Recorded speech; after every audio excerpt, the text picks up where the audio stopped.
Harry Potter, a child prodigy in Wizardry Junior Level Year 1. The background.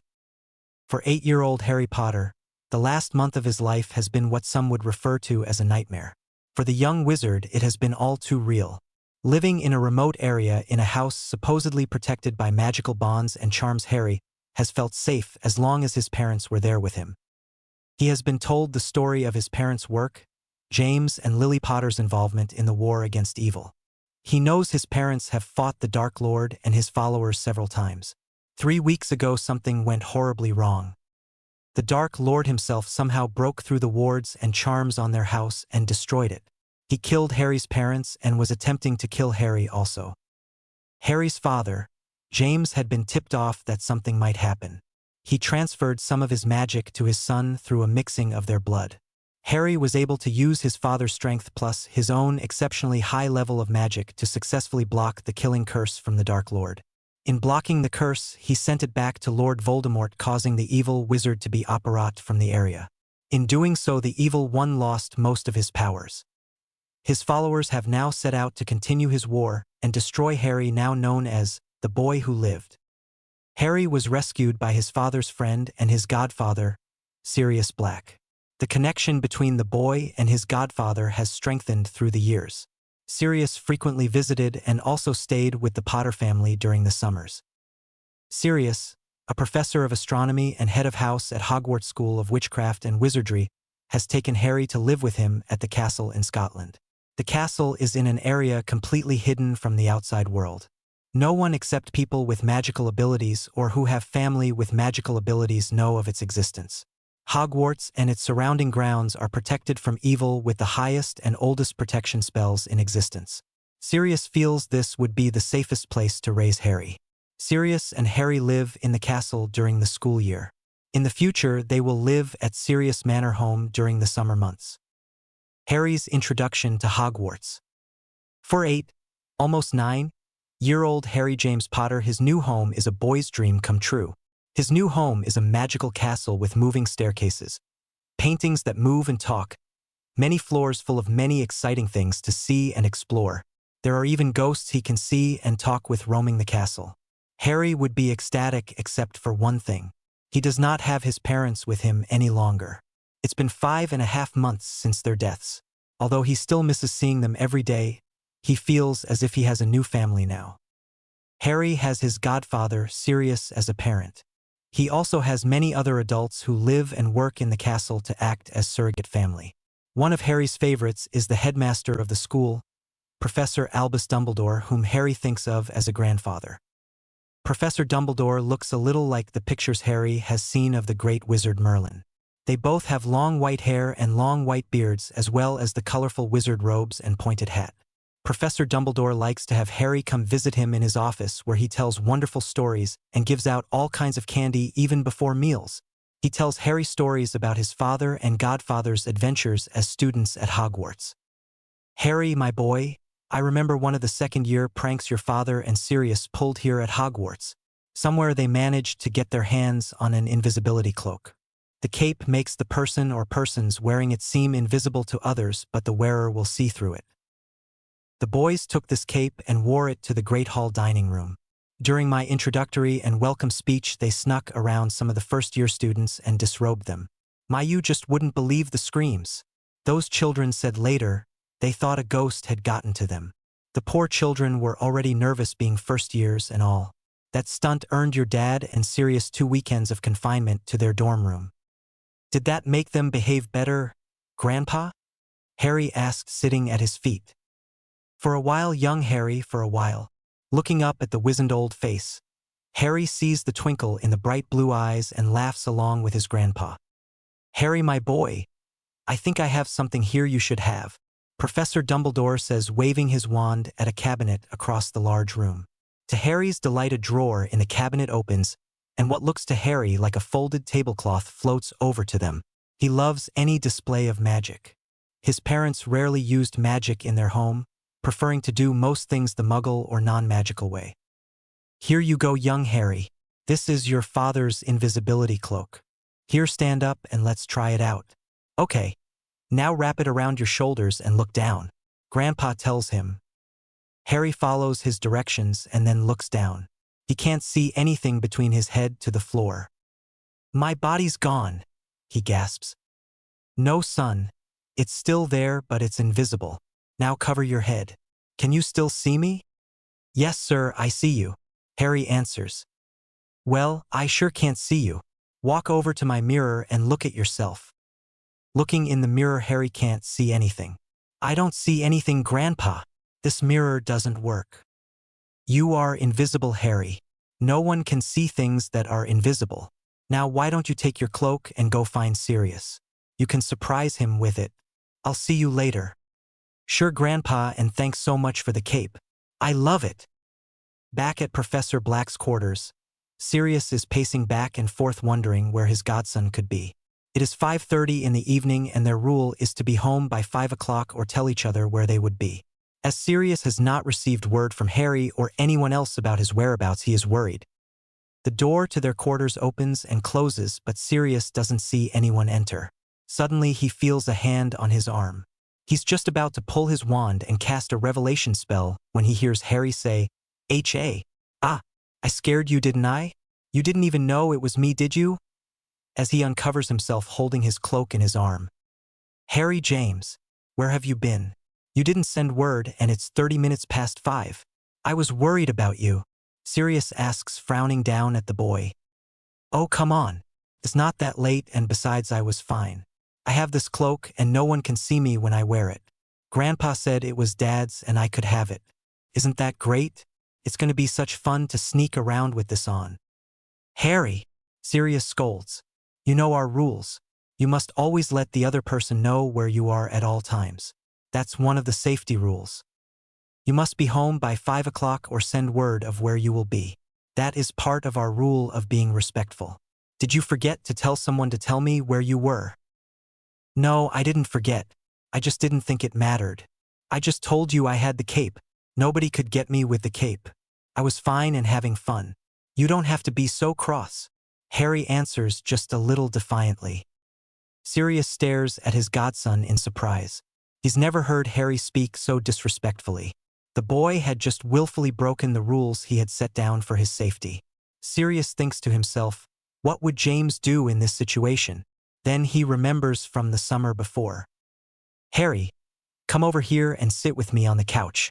I want to talk with you, Sirius says, leading the boy to the couch. Do you remember last summer when you took your broom out without permission? Harry answers, yeah, I remember.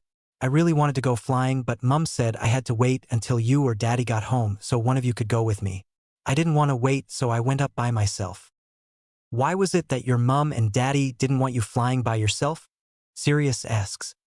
Because it wasn't safe and something could happen to me, and they wouldn't be there to help or know where I was. Harry recited what he remembers being told. What happened when your Mum found you missing? Sirius continues. She called Daddy and you, and he came home. He went up after me and brought me home. Yes. I remember his panic at finding you and your broom both missing. What happened when he brought you home? Sirius asks. Daddy really scolded me and told me I had put myself in danger by disobeying Mum. Then he took my broom away for 2 weeks and he spanked me. Harry says sorrowfully. Well, young man, you disobeyed me today. Just as when you went flying by yourself, I didn't know where you were and couldn't help you if you needed it. As I am now your guardian, it is my job to enforce the rules just like your daddy did that day. Harry, this is the first time you have deliberately disobeyed me and broken one of our rules. The rules we have are to protect you. I'm not going to spank you, but I am confining you to your room tonight and all day tomorrow. This cloak of yours is going to be kept until I feel you are responsible enough to have it back. No. You can't take my cloak. It's mine, not yours. Grandpa gave it to me. He said it was Dad's and I could have it. I want to keep it, Harry says loudly, angrily stomping his feet. Let's go, Harry, Sirius says, lifting the child into his arms. He carries the squirming, crying child into his bedroom and lays him on his bed. You just stay here until you can speak to me in a calm, polite voice. If you speak to me in that disrespectful tone of voice again, Harry James, I will turn you over my knee, he says, trying not to show the hurt he feels. He walks out of the boys' room and closes the door. James, I hope I'm doing the right thing here. I love him so and I hate to see him crying and upset like this.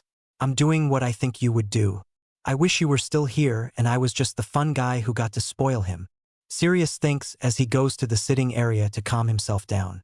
Then, feeling the need to talk with someone about the incident with Harry, he walks to the fireplace. Reaching up the ledge above the fireplace, he takes a handful of green powder, throws it in the fireplace and says, "Minerva McGonagall's quarters."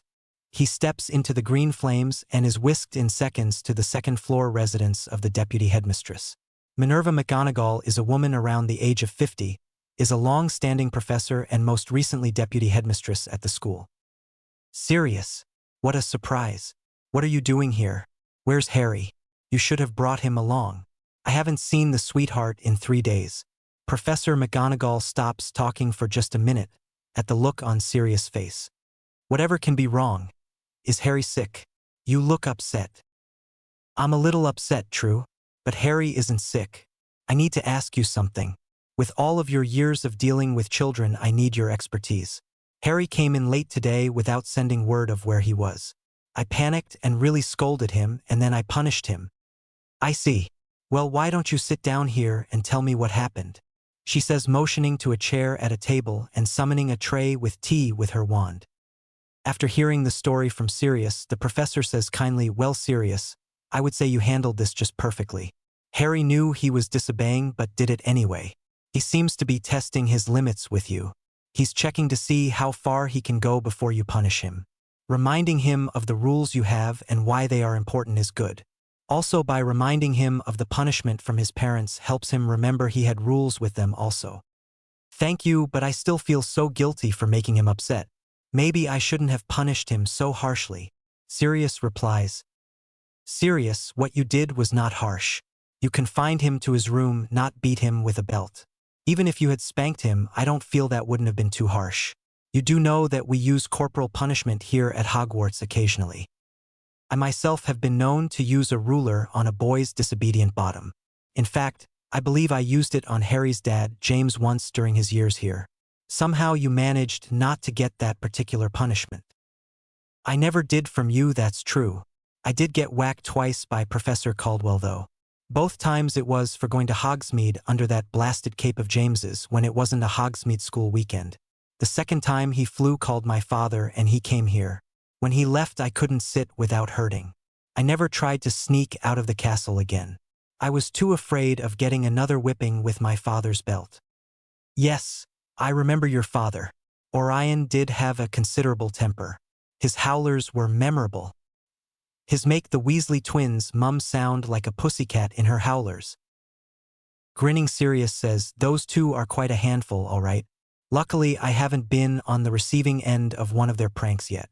They seem to like me. I know they like Harry. They took to him right away when he moved in with me. They were so nice to him even though they are 3 years older. Remember, they do have a younger brother and sister. They are used to younger children. I believe their younger brother is the same age as Harry. You could try to get the two boys together and give Harry a playmate. He may just need someone to play with to keep him out of trouble. Thank you for all the advice. I will think about contacting the Weasleys. Right now I need to go back and check on my godson. Have a nice evening," Sirius says as he steps into the fireplace and flees back to his quarters for the night. After stepping out of the fireplace into his sitting room, he immediately goes to check on Harry. He pushes open the door of his godson's room to find Harry cuddled in bed with his favorite stuffed toy, a golden dragon. The dragon is one of the few things that weren't destroyed the night his parents' house was attacked. Sitting on the side of Harry's bed, Sirius softly strokes the little boy's hair. As usual, it's sticking up in the back. The fringe in front is pushed up, revealing the lightning bolt scar on the boy's forehead. That scar is from the battle Harry went through with the Dark Lord Voldemort. It is one thing that easily identifies Harry as being what the newspapers call the boy who lived. Harry, feeling his godfather's hand, opens his eyes to peer fuzzily up at the figure on his bed. Reaching out, he finds his glasses and puts them on. Sirius. He greets his godfather slightly subdued. Then, taking a big breath as if gathering up all his courage, he quickly says, "I'm sorry I was a bad boy. I won't be naughty anymore. Please don't be mad at me." Harry, pup, I'm not mad with you. I was worried about you, but I'm fine now that I know you are safe. You must always remember to follow our safety rules. I don't think asking you to check in with me or to tell me where you are going is too harsh of a rule when it comes to safety. You must remember to keep yourself from dangerous situations, Harry. Being alone without anyone knowing where you are could put you in danger. Not putting yourself or someone else in danger is also one of the rules, isn't it? Yes, sir, it's a major rule. I didn't think I was putting myself in danger. I'm sorry. Are you going to spank me? Harry asks. No, I'm not, pup. This time we'll let your grounding to your room be a reminder of what you need to do from now on. But Harry, the next time you put yourself or someone else in a harmful situation, I will spank you. If that's what you need to help you remember to keep yourself safe, then that's what I'll do. Even if I don't want to do it, I love you too much to let you get away with that kind of behavior. Yes, sir, I understand. I love you too, Harry says, wrapping his arms around Sirius. It's time for supper, pup. I'll go fix us something and bring you a tray when it's ready. Sirius, please can't I come to the table and eat? I'll come straight back to my room afterwards. Harry pleads. No, when you are grounded to your room, that means staying here until you are allowed to come out. You will be allowed out by supper tomorrow night, but not tonight, pup. Sirius says, fighting not to smile when Harry flops backwards on the disgust. He knows that for a young boy, being confined to his room is a difficult punishment. 3 weeks later, Headmaster Dumbledore has called a meeting with the faculty of Hogwarts. All of the professors are meeting in the Great Hall dining room for a meal and to discuss the latest plans for the coming school term. We have spoken with the board of directors, and it has been decided to lower the age of admittance to Hogwarts from 11 to 9-year-olds. A special examination will be given to those who wish to attend early. We will only be accepting the top 90 children in the 9 to 10-year-old group.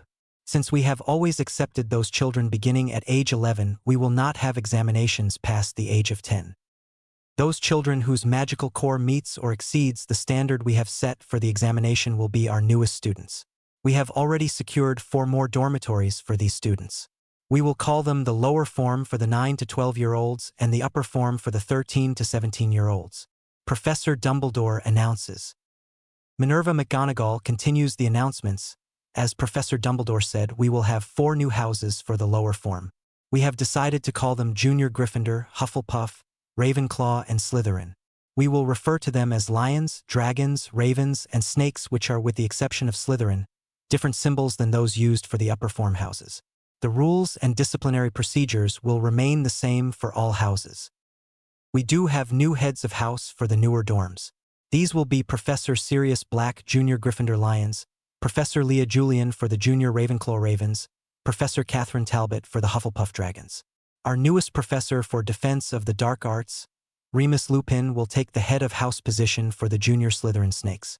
Now let our lunch begin, and we will continue discussion of the new term following lunch. With that said, she taps the table with her wand twice and dishes and platters of food appear all along the table. Just as most of the adults are finishing the meal, they see the doors to the entrance hall open, but no one enters. There is the sound of wind swirling above their heads, and the sound of whispering can be heard. Severus Snape, Potions Master, grabs his wand and demands, "Show yourself," just as a volley of water balloons hit the professor's table. Despite the sound of splashing water, Sirius identifies the giggling he hears as coming from his godson Harry. Although he can't see the boy, he can feel the connection they share and knows the child is there in the room. He's using the cloak to keep himself invisible, Sirius thinks. Accio, Harry, and broom, he commands, waving his wand as he steps out onto the main floor away from the professor's table. Immediately, a young boy and his broom are standing before him. Placing his hand on the boy's shoulder, he turns him to face the astonished and wet table of professors. Bending down, he says firmly into Harry's ear, "Apologize for your behavior and do it right now." "I am sorry for getting everyone wet, professors.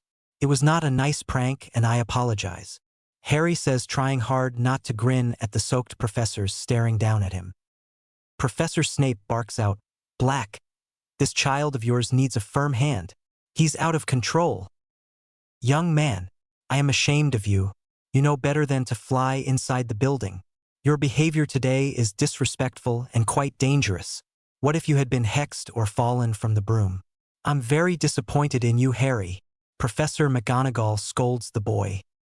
Hearing his adopted grandmother scold him so severely makes Harry's eyes fill with tears as he drops his head.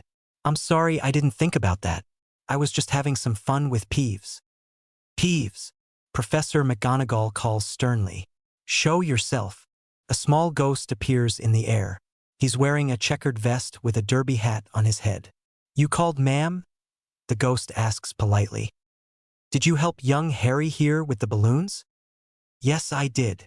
The ghost answers in a sing-song manner. Lovely prank it was too. Did you all enjoy your bath?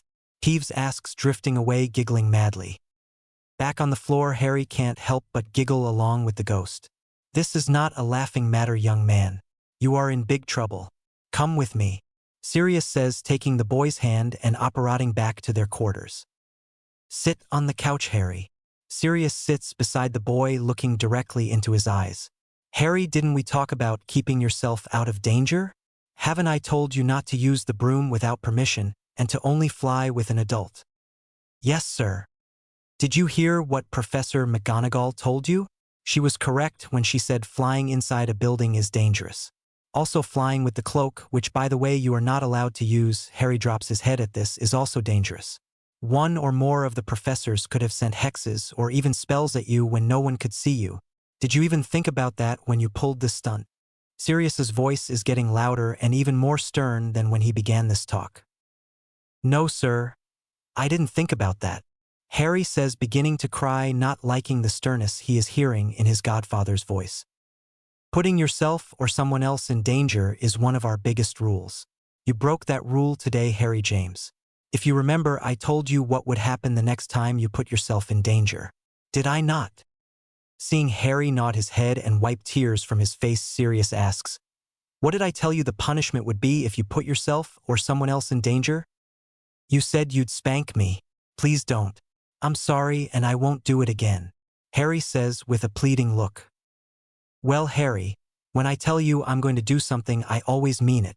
With that said, he pulls the boy over his knee and proceeds to spank him with his hand. After 8 hard spanks, he stands Harry back up. Looking into the boy's eyes again, he says, I love you very much, Harry James Potter. I will do whatever I think is necessary to keep you safe. Please don't ever put yourself in danger like this again. I don't want to have to spank you the way I just did. You know that, right? The boy collapses into his godfather's arms, hugging tightly. I know, Sirius, and I'm so sorry. I love you too, even though you did spank me, Harry says through his tears. After holding each other quietly for several more minutes, Harry asks, still sniffling, Sirius, can I take the test you all were talking about? I want to be a student here. I already know a lot about magic, so I bet I could ace that exam. Would you let me, please? Yes, pup. I have already written your name on the list for examinations. I was planning to talk with you about it tonight after we had our faculty meeting. I needed to know a little more information before we talked. Sirius tells him. After I find out all of the information, we'll talk about what to expect on the exam, all right? Yes, sir. I can't wait to see what house the Sorting Hat puts me into. I want to be a Gryffindor just like you and my dad. Then, remembering his godfather and father's friend he recently met, he asks, was Professor Lupin in Gryffindor too? Yes, Harry, we were all together and best friends. We called ourselves the Marauders. I'll tell you stories about our adventures after we have our tea. Are you hungry enough to eat some pumpkin tarts today? I have some from the Hogwarts kitchen elves. At Harry's sleepy nod, he says, maybe a nap for you first before we have that tea. Lifting the boy, he realizes again how small for his age Harry appears. For a child nearly 9, he looks more the size of a child of 7. He carries him over to his bedroom and tucks him in with Dragon for a short nap. Leaning down, he gives the boy a kiss on the top of his head. Sleep well, pup, no nightmares. Quietly, he leaves the room, leaving the door slightly cracked to hear Harry if he needs him. After nearly an hour of sitting, reading in his favorite overstuffed lounger, Sirius hears a muffled crash from Harry's room. That plus a smell of smoke has him leaping to his feet and rushing to investigate. Pushing open the door that is now closed, he blinks in surprise at the scene before him. Harry is kneeling at the foot of his bed with his back to the door. He has his comforter off the bed and seems to be trying to mop up something on the floor. There's a strong smell of something burning in the air. Stepping further into the room, Sirius questions, "Harry?" Seeing the look of concern on the boy's face as he turns his head towards him, Sirius says quietly, "What's going on, pup?" as his eyes lower to the floor in front of his godson. Upon seeing the smoking hole in the comforter, he leans down and grabs Harry around his waist. As he lifts the child away from the smoking comforter, he draws his wand to extinguish what he believes is a small fire. "And oh, don't hurt him. He didn't mean to. Please, it was an accident," Harry says, tugging on Sirius' wand arm while still in the crook of Sirius's other arm. "What do you mean, he didn't mean to, Harry? Who are you talking about?" Sirius asks, lowering the boy to the floor but keeping a firm grasp on his arm to keep him from getting too close to the fire. At the same time, he uses his wand to spell a stream of water onto the still smoking comforter. Turning back to the boy, he asks, "Harry, did you do this? Did you start this fire?" Shaking his head, Harry answers, "No, sir, I didn't do it." Then, taking a long look up at his godfather, he says quietly, "Dragon did it.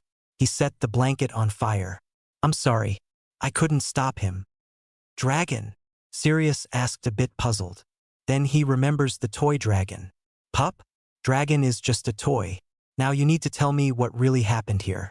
I promise you I'm not mad and I'm not going to be mad. I just want to know the truth. What really happened, Harry?" "I'll show you, but you have to be really quiet." He scares easily, Harry says as he walks over to the wet comforter and lifts it. To Sirius' surprise, there is a 1.5-foot tall live golden dragon sitting under the comforter. Puffs of smoke are coming out of its nose.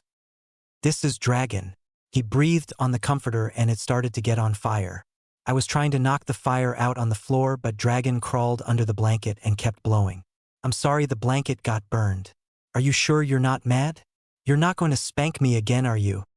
When Sirius stays quiet and continues to just look at the little dragon, Harry continues, "My other daddy told me one time that if he ever caught me playing around with fire, he would use Mum's bedroom slipper on my bare bottom. Sirius, please don't use a slipper. I honestly didn't mean to. It just happened," Harry says, beginning to sniffle. Sirius, hearing the sound, turns to look at the child. When he sees the tear-filled eyes and trembling lower lip, he reaches out his long arm and pulls the boy up against him. Then, standing, he carries the child over to the bed and sits down with him on his lap. "Shoo, pup. It's all right. No one is mad at you. I promise. I didn't mean to worry you by not answering your questions. It's just that I was surprised to see a live dragon in your bedroom. It's not every day that someone walks into a room and sees a real dragon, you know," he says teasingly. "Yeah, I know. It kind of surprised me too."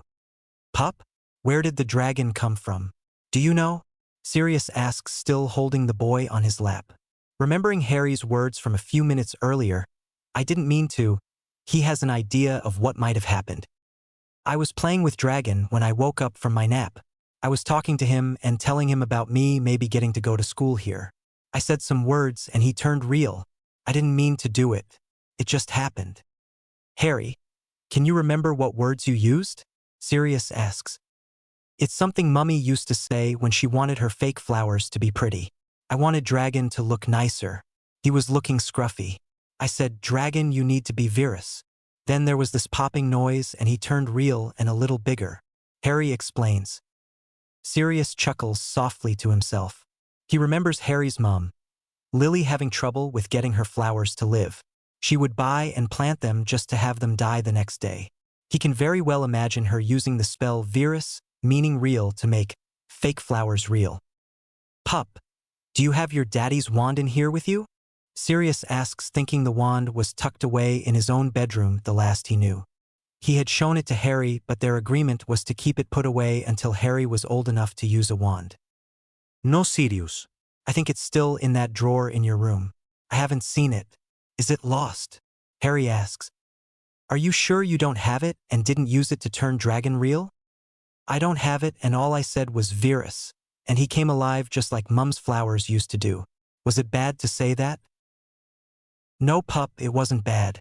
You used wandless magic. Did you know that there aren't many children who can do that? Those that can are much older than you." I'm impressed. We'll have to go tell your grandpa about this. I think he'll be surprised too. What do you say about going to visit after we have our tea? What about Dragon? Are we going to take him too? Harry asks. That might be a good idea. We'll take him along just to see Grandpa's reaction. He'll probably pop his hat when we tell him this is your stuffed toy. He's the one who gave you Dragon when you were just a baby. Did you know that? Sirius asks. Anna, can we get that tea now? I'm hungry. Do we still have pumpkin tarts like you said?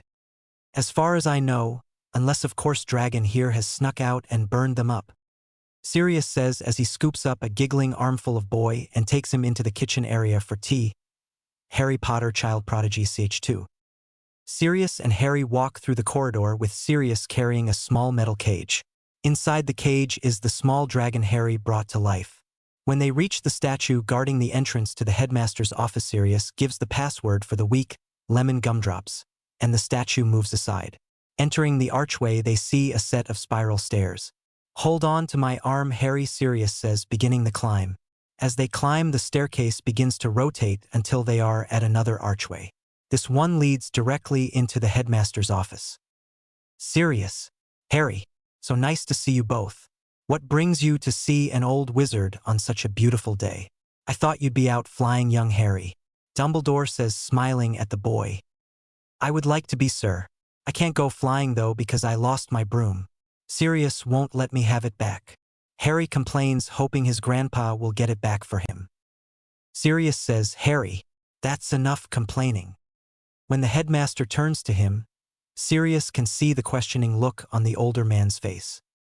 It's part of his punishment for the water balloon incident in the Great Hall. He's lost his broom time for 2 weeks. Sirius explains. I see. Well, Harry, what brings you to visit today? Sirius, and I brought something to show you, sir. Harry says, pointing to the cage. As he points, Sirius removes the cover he has placed over the cage. Professor Dumbledore walks over to look inside the cage. Merlin, is that dragon you have there? He says, astonished at seeing a live dragon. Yes, sir. It is a real dragon. Sirius answers, winking at Harry. You see, sir, we have a rather unusual situation here. Sirius goes on to relate the story of how Dragon the toy became a real dragon. Harry, my boy, you have extraordinary power for one so young. Some wizards never master wandless spells, and you have them mastered at the age of 8. Dumbledore says, sharing a look with Sirius. Sirius nods in understanding of the unspoken words. Later, pulling Sirius aside, Dumbledore says softly so Harry can't overhear. It's time to start his training. I'll speak to Professor Lupin and see if he will give Harry a few pointers on control. It seems we have a child prodigy on our hands, Sirius. I'm anxious for the school term to begin so he will have lessons to focus the magic on. He seems very ahead of his age in terms of the magical abilities. Yes, he does to me also. All children have periods of accidental magic, but this was not accidental. He knew he was reciting a spell but was unsure of what the spell actually did. I think this concerns me more than the fact that he can already cast spells. Sirius explains. Yes, that could definitely cause him and others some problems. Have you spoken to him about it? I think you should set down some limits for him as to casting spells. Although from his comments earlier I can see he doesn't take well to limits. Perhaps other measures are needed. Headmaster, I not only took the broom away but I spanked him also. He hasn't complained about the broom until we came up here. I think he was testing to see if you would overrule my decision. When you didn't, he looked hurt. I have a question for you. What do you plan to do with this dragon? I have a friend in Romania whose son works with dragons. I'll just contact him to send someone to take the dragon there. It can be kept with the other dragons away from most people. We certainly can't have a live dragon here at Hogwarts. Just imagine the mayhem it could cause with the children. Dumbledore replies. With the new students arriving this week to be examined, I'll put in the fire call this afternoon. You just leave the dragon with me. I'll take care of it. When is Harry's exam scheduled? It's tomorrow after lunch in the Defense Against the Dark Arts classroom. Remus is supervising the exams. Harry is very excited and has already told me he will be sorted into Junior Gryffindor. Sirius tells him. Just like his 2 dads were. Have you told him you have applied to adopt him? It must feel good to know he's going to carry your name. No, sir. I wanted to wait until it was official and then tell him the news. Adding Black as a last name doesn't mean anything. Harry's been my child since he came to live with me. It makes no difference to me what his surname is. Sirius replies, sounding determined. Grandpa. Both men look over to the child standing beside the bird. Fox doesn't look like he feels well. Maybe he needs a pep-up potion put in his water. Harry exclaims. Smiling, the headmaster explains, it's close to his burning day, Harry. The next time you come you'll see a very young fox. He will be starting his cycle over. These birds burn themselves up but are reborn from the ashes. After lunch the next day, Sirius accompanies Harry to Remus's classroom for his first ever magic exam. Upon entering the corridor, they see several sets of young children with their parents. Many of the parents are busy giving last-minute instructions to their children. Harry is drawn to a young boy wearing faded jeans and a t-shirt that is a size too big. He's standing beside a rather plump red-haired woman wearing a purple cape and hat. Now, Ronnie, there's no need to be nervous, just go in there and do whatever they tell you. Yes, Mum, but I'm not nervous, That's as far as he gets before the woman starts scolding. Not nervous. You should be. You're taking a wizarding exam for you to qualify for Hogwarts' new junior level classes. You go in there and show them what a Weasley can do, or you and I will chat with the spoon at home. You hear me? Yes, Mum, everybody else hears you too. Please, Mum, don't yell. The boy whispers. Don't you tell me. The woman starts just as Harry walks up. Holding out his hand to the red-haired boy, he says, Hi, my name is Harry. What's yours? I'm Ron. Nice to meet you, Harry. Did your mum say your last name is Weasley? Harry asks. At Ron's nod, Harry asks, Do you know twins named Fred and George Weasley? Yeah, they're my older brothers. How did you know them? Ron asks. I met them here at Hogwarts last school term. At Ron's puzzled look, he adds, I live here with Sirius. He teaches astronomy here. You live here? Even during the summers? You must get to do anything you want to with your dad being one of the teachers. Ron says, grinning at him. I don't know about that. I can't do all that much really. Harry says, somewhat subdued. Ron turns to his mother saying, Mum, this is Harry. He's the boy the twins were talking about that lives here in the castle with his dad, and he's only 9. I'm not 9 yet. My birthday is next week. Harry explains. Harry, you say, would your last name be Potter? Mrs. Weasley asks. Before Harry can answer, he hears Sirius calling for him. Sorry, got to go, that's Sirius, and I wasn't supposed to wander off while he was inside the room. Harry, I thought you were going to wait for me right here. Where did you go? Sirius scolds him quietly. I met a new boy, Sirius. He's Fred and George's brother. He's nice. Harry says, looking up at his godfather to see if he was mad at him. When he sees no sign of it, he relaxes. Harry Potter, the name is being called by a young woman dressed in a yellow cape covered with pictures of black cats. Several of the cats are wearing pointed hats. As he watches, 2 of the cats on her cape stand up, stretch and walk over to lie down next to a third cat. Harry! Sirius has to call him to snap him out of his temporary trance. It's time to go in, he says, motioning to the door where the young woman wearing the cat cape is waiting. Entering the room, Harry relaxes when he sees his adopted grandma, Professor McGonagall. Hello, Harry. Come stand here on the round circle. Now just relax and hold your arms out to each side. Professor Julian will be conducting the exam. Harry watches as the young woman retrieves a wand from a desk and waves it over his head. A circle of light appears and winds itself down his body once and then again. On the second pass around his body, the light changes color from a light yellow to a deep green color. Harry hears several gasps around the room. He wonders what's happening. All of a sudden, one of the cats on Professor Julian's cape leaps off the cape, growing normal-sized in midair. Harry calls quietly, Here, kitty, kitty. As he holds out his arms, the cat lands in Harry's arms and he hugs it close. Harry? Did you cast? That is, did you say anything to get the cat off the cape? Professor McGonagall asks, thinking Harry has cast a magic spell. No, I didn't say anything. It just came to me. Harry answers, all smiles and hugging his new friend. Well, I think we can definitely add Harry Potter to the list of students for the new junior level, Professor McGonagall announces. The adults in the room all nod in agreement as they continue to stare at the young boy. Very well. Let's invite your godfather in and tell him the news. Professor Gillian walks back to the door and says, Professor Black, step in a minute please. Sirius comes into the room feeling uneasy seeing so many of the other professors in the room staring at Harry. Is there a problem here?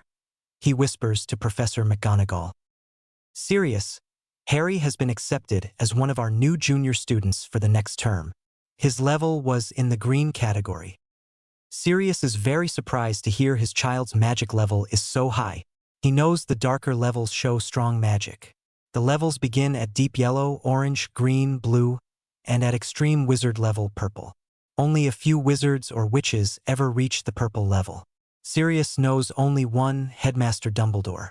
The legendary wizard Merlin was also a purple-level wizard. Harry, please leave the cat here and take a seat outside with the other children. Sirius will be out in just a few minutes. Professor Julian says. Please may I take the cat too? It likes me and I need to keep hold of it so it won't run off. Harry says with just a little stubbornness in his voice. Sirius recognizes that sound in his young charge's voice. He stoops down eye level with the boy. Harry, you were given instructions to do something. I want you to do as Professor Julian told you. When Harry opens his mouth to protest, Sirius says sternly, no. No argument. Go wait out in the hall. Sirius is very tempted to add a smack to the boy's backside, but refrains since the room is filled with other adults. Sighing, Harry places the cat on the floor and turns to walk out. The cat suddenly flies through the air to land on Harry's shoulder just before he opens the door. Smiling brightly, Harry turns around to look at his godfather. See Sirius, she likes me. I'm calling her Inky, Harry says. Take the cat and wait outside, Harry, Professor McGonagall tells him firmly. After the door closes behind Harry, she turns to Sirius. The cat you just saw was once on Professor Julian's cape. Harry did something, I'm not sure what, and the cat came to life. That little incident just now with him at the door was similar to what happened earlier. It's as if he summoned the cat. Motioning for Sirius to follow her to a small room off the side of the classroom, she says, Sirius, you know I love Harry like a grandson, but this needs to be stopped. He can't keep using magic anytime he wants something. This is almost like defiance. He wants it, so he gets it no matter what anyone says. For his future education's sake, we need to stop this, and also the arguing back needs to stop. When he's in a classroom, he'll have to follow the rules just like anyone else. I'm afraid we've all been pampering him too much. I've been working on the arguing back, but this getting whatever he wants is new. I haven't seen him display this behavior before. Sirius replies quietly. Well, perhaps it's just the stress or excitement that caused him to lose control today. You keep a watch on him and let me know if it happens again. Together we'll figure out how to handle this. Well, I need to see to the rest of the examinations, so I'll let you get back to Harry, she says, walking back to the regular classroom. Sirius walks out to the hall to find Harry surrounded by a group of young children. I'm calling her Inky. She was on a cape and I just wished she could get off, and she did. She jumped in my arms, so now she's mine. Harry is explaining to his listeners. One young boy with light blonde hair says, you can't just wish something alive. You have to conjure it. You must know a spell to do that. His voice scoffing at the idea of what Harry's telling him. Now Draco, you mustn't be rude to the poor confused child. Not everyone has the same magical ability you do. The woman standing beside him says. As Sirius walks up, he says, Hello Narcissa. How are you today? Would this be your child? Sirius, I'm surprised to see you here. The woman says scathingly. Draco, I want you to meet a cousin of mine. This is Sirius Black. Sirius, this is my son Draconis Lucius Malfoy. We are here for the junior examinations today. Lucius couldn't get away from his work at the Ministry of Magic, so I brought Draco. He's going to be in the junior level this term. Hello Draco, I'm Professor Black. I teach astronomy, so you may have a class with me. This is my godson, Harry. He says, motioning to Harry sitting on the chair, still talking to his admirers. Before he can call Harry to him, the door opens and they hear Draco Malfoy. Draco enters the room for his examination. There are two other children being examined at the same time. He sees a young girl with brown hair and a red-headed boy. The magic circle around the girl has just turned from light yellow to a dark orange, indicating strong levels of magic. Excellent, Professor Julian says as she announces, Hermione Granger will be in our junior level. Beaming, the girl leaves the room. Looking across at the young redhead, Professor Julian sees the magic circle go from light yellow to a dark yellow, then back to light yellow before finally settling on a very light orange color. Well then, let's add Ronald Weasley to the list also, she says. Draco stands ready for his examination to begin. He sees the circle of light spin around his body several times before it turns orange. Very well, add Draco Malfoy also, Professor Julian announces. Just before Draco leaves the room, he sees another child's ring of light circle 3 times and fade out. I'm sorry, dear, but you're not ready for junior level yet. Please take this paper to your parents, Professor McGonagall says to the young boy. Seeing the child's tears start, Draco sneers at him as he walks past. Draco Malfoy! He jumps at the sound of his name. You were dismissed several minutes ago. I suggest you return to the corridor immediately, Professor McGonagall says sternly. Opening the door a few minutes later, Professor Julian announces, all students who have been accepted to junior level today, please bring your parents and enter the classroom. 10 children eagerly walk into the room, followed by their parents. Welcome to Hogwarts School of Wizardry and Witchcraft. I am the headmaster, Professor Dumbledore. This is Deputy Headmistress, Professor McGonagall. She will be providing you with a list of necessary items for your child to have as they enter Hogwarts. She will also be showing you the dorms and discussing the school policies. Please feel free to ask any questions you may have at that time. We all wish your child much success as they begin their magical training and education. Beside Harry, a young bushy-haired girl breathes. That's Extreme High Wizard Albus Dumbledore. I've read all about him in Hogwarts, A History of Magic. Harry whispers to her. He's very nice and likes children. Don't be afraid of him. At the startled look on the girl's face, he says, I'm Harry. I live here with my godfather, so I know the professors. Y Harry. I'm Hermione Granger. It's a pleasure to meet you. Is this your godfather? She asks as Sirius walks up. Yes, Sirius, this is my new friend Hermione. Hello, Hermione. Welcome to Hogwarts School. I'm Professor Black. If you have astronomy, you will be one of my students, Sirius says, smiling at the cute young girl. It's a pleasure to meet you, Professor Black, sir. I love studying the stars, so I hope I'll have astronomy this term. Hermione answers, politely sounding much older than 9. Taken aback by the maturity in the child, Sirius just stands there looking at her for a second, then he says, Harry, it's time to go. We'll be seeing you later, Hermione. Bye, Hermione. I can't wait for school to start, Harry says, walking away with Sirius. Hermione returns to stand beside her parents. Mom, she whispers, I've just met Harry Potter. You know, the boy who fought the Dark One and lived? He's going to go to school here. Yes, dear. Her mother answers, having no idea who the child is talking about, as is often the case with her magical daughter. Not being magically inclined, her parents have difficulty understanding this new world their daughter is in. Back in their living quarters, Sirius congratulates Harry on his acceptance to Hogwarts. I'm proud of you, Harry. I always knew you would be a student here just like your father, mother, and I were. I just never knew you would be one quite so early. We'll have to take a trip to Diagon Alley to get you set up for school. Would you like to go for your birthday dinner at the same time, or would you like to have a quiet birthday dinner here? I want to go out somewhere. We eat here all the time. Let's go someplace special, Harry says, holding Inky. That's what we'll do then. Day after tomorrow is a good day to go. We'll plan on that, Sirius tells him. I can't wait to go to Splurge Ice Cream Parlor. I want to get a 5-scoop sundae with cherries and whipped cream, Harry says. Before Sirius can answer him, there's a popping sound and a 5-scoop sundae appears on the table beside Harry. It is loaded with whipped cream and cherries. Wow, look at that. It's just what I wanted, Harry says, reaching for the spoon sticking out of the ice cream. Harry, no. You can't eat that at this time. You haven't eaten supper yet, and besides that you don't need that much ice cream right now," Sirius says, taking out his wand.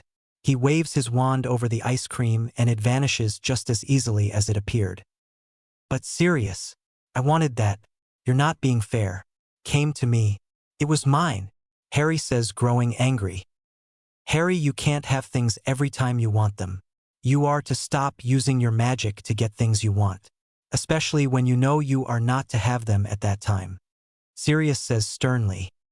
"If you want something, you will ask permission first, and then when I give my permission you may get what you want. You will not conjure any more things just because you want them. That's my final word, Harry," he says when he sees the boy about to argue. Harry knows that to argue after his godfather says it's his final word would be asking for trouble, but he can't seem to stop himself. "You are not being fair.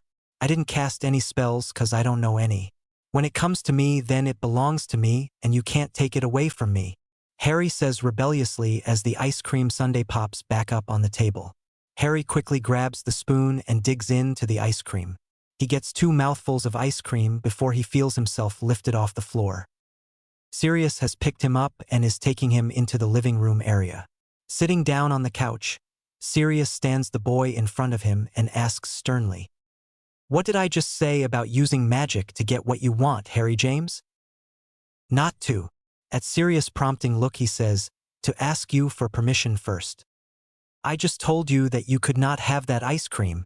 You went right ahead and used your magic to get it anyway. You did the same thing in the exam room. You were told to leave the cat, but you conjured it to come to your shoulder. That is deliberately disobeying, Harry James. You are not to disobey what adults tell you to do. If you will remember that you will not be in the trouble you find yourself right now," Sirius says as he picks the child up and carries him to his room. "Harry, from now on, when you use your magic to get something you are not allowed to have or have not received permission for, you will be punished. What you just did was not accidental. You are grounded to your room for the rest of tonight and until lunchtime tomorrow. While you are in here, you need to think about why what you did was wrong. I will bring your supper in later." Trying not to soften at the teary-eyed look from Harry, he closes the bedroom door. Later, when Sirius brings in Harry's supper, he says, "Harry, you must learn to control your impulses, to stop doing whatever it is your mind tells you to do. You can control your magic, you just have to tell yourself not to do it." Harry says, "Yes, sir. I'm sorry I didn't listen to you. I didn't mean it." "Thank you, Harry, for apologizing to me. I hope you will try really hard to control your magic. I love you very much and I do not want to punish you. I will though if you don't control both your talking back and your use of magic. Understand?" 2 days later, they are shopping in Diagon Alley. Diagon Alley is an area of London which has shops catering to witches and wizards. Sirius is enjoying introducing Harry to the shopkeepers. "Mr. Ollivander?" Sirius says, "I would like to introduce my godson Harry. We're here today to purchase his very first wand. He's been accepted into the junior level at Hogwarts." A tall, thin older man comes around his store's front counter to greet Harry. "Hello, young man. So you are entering Hogwarts.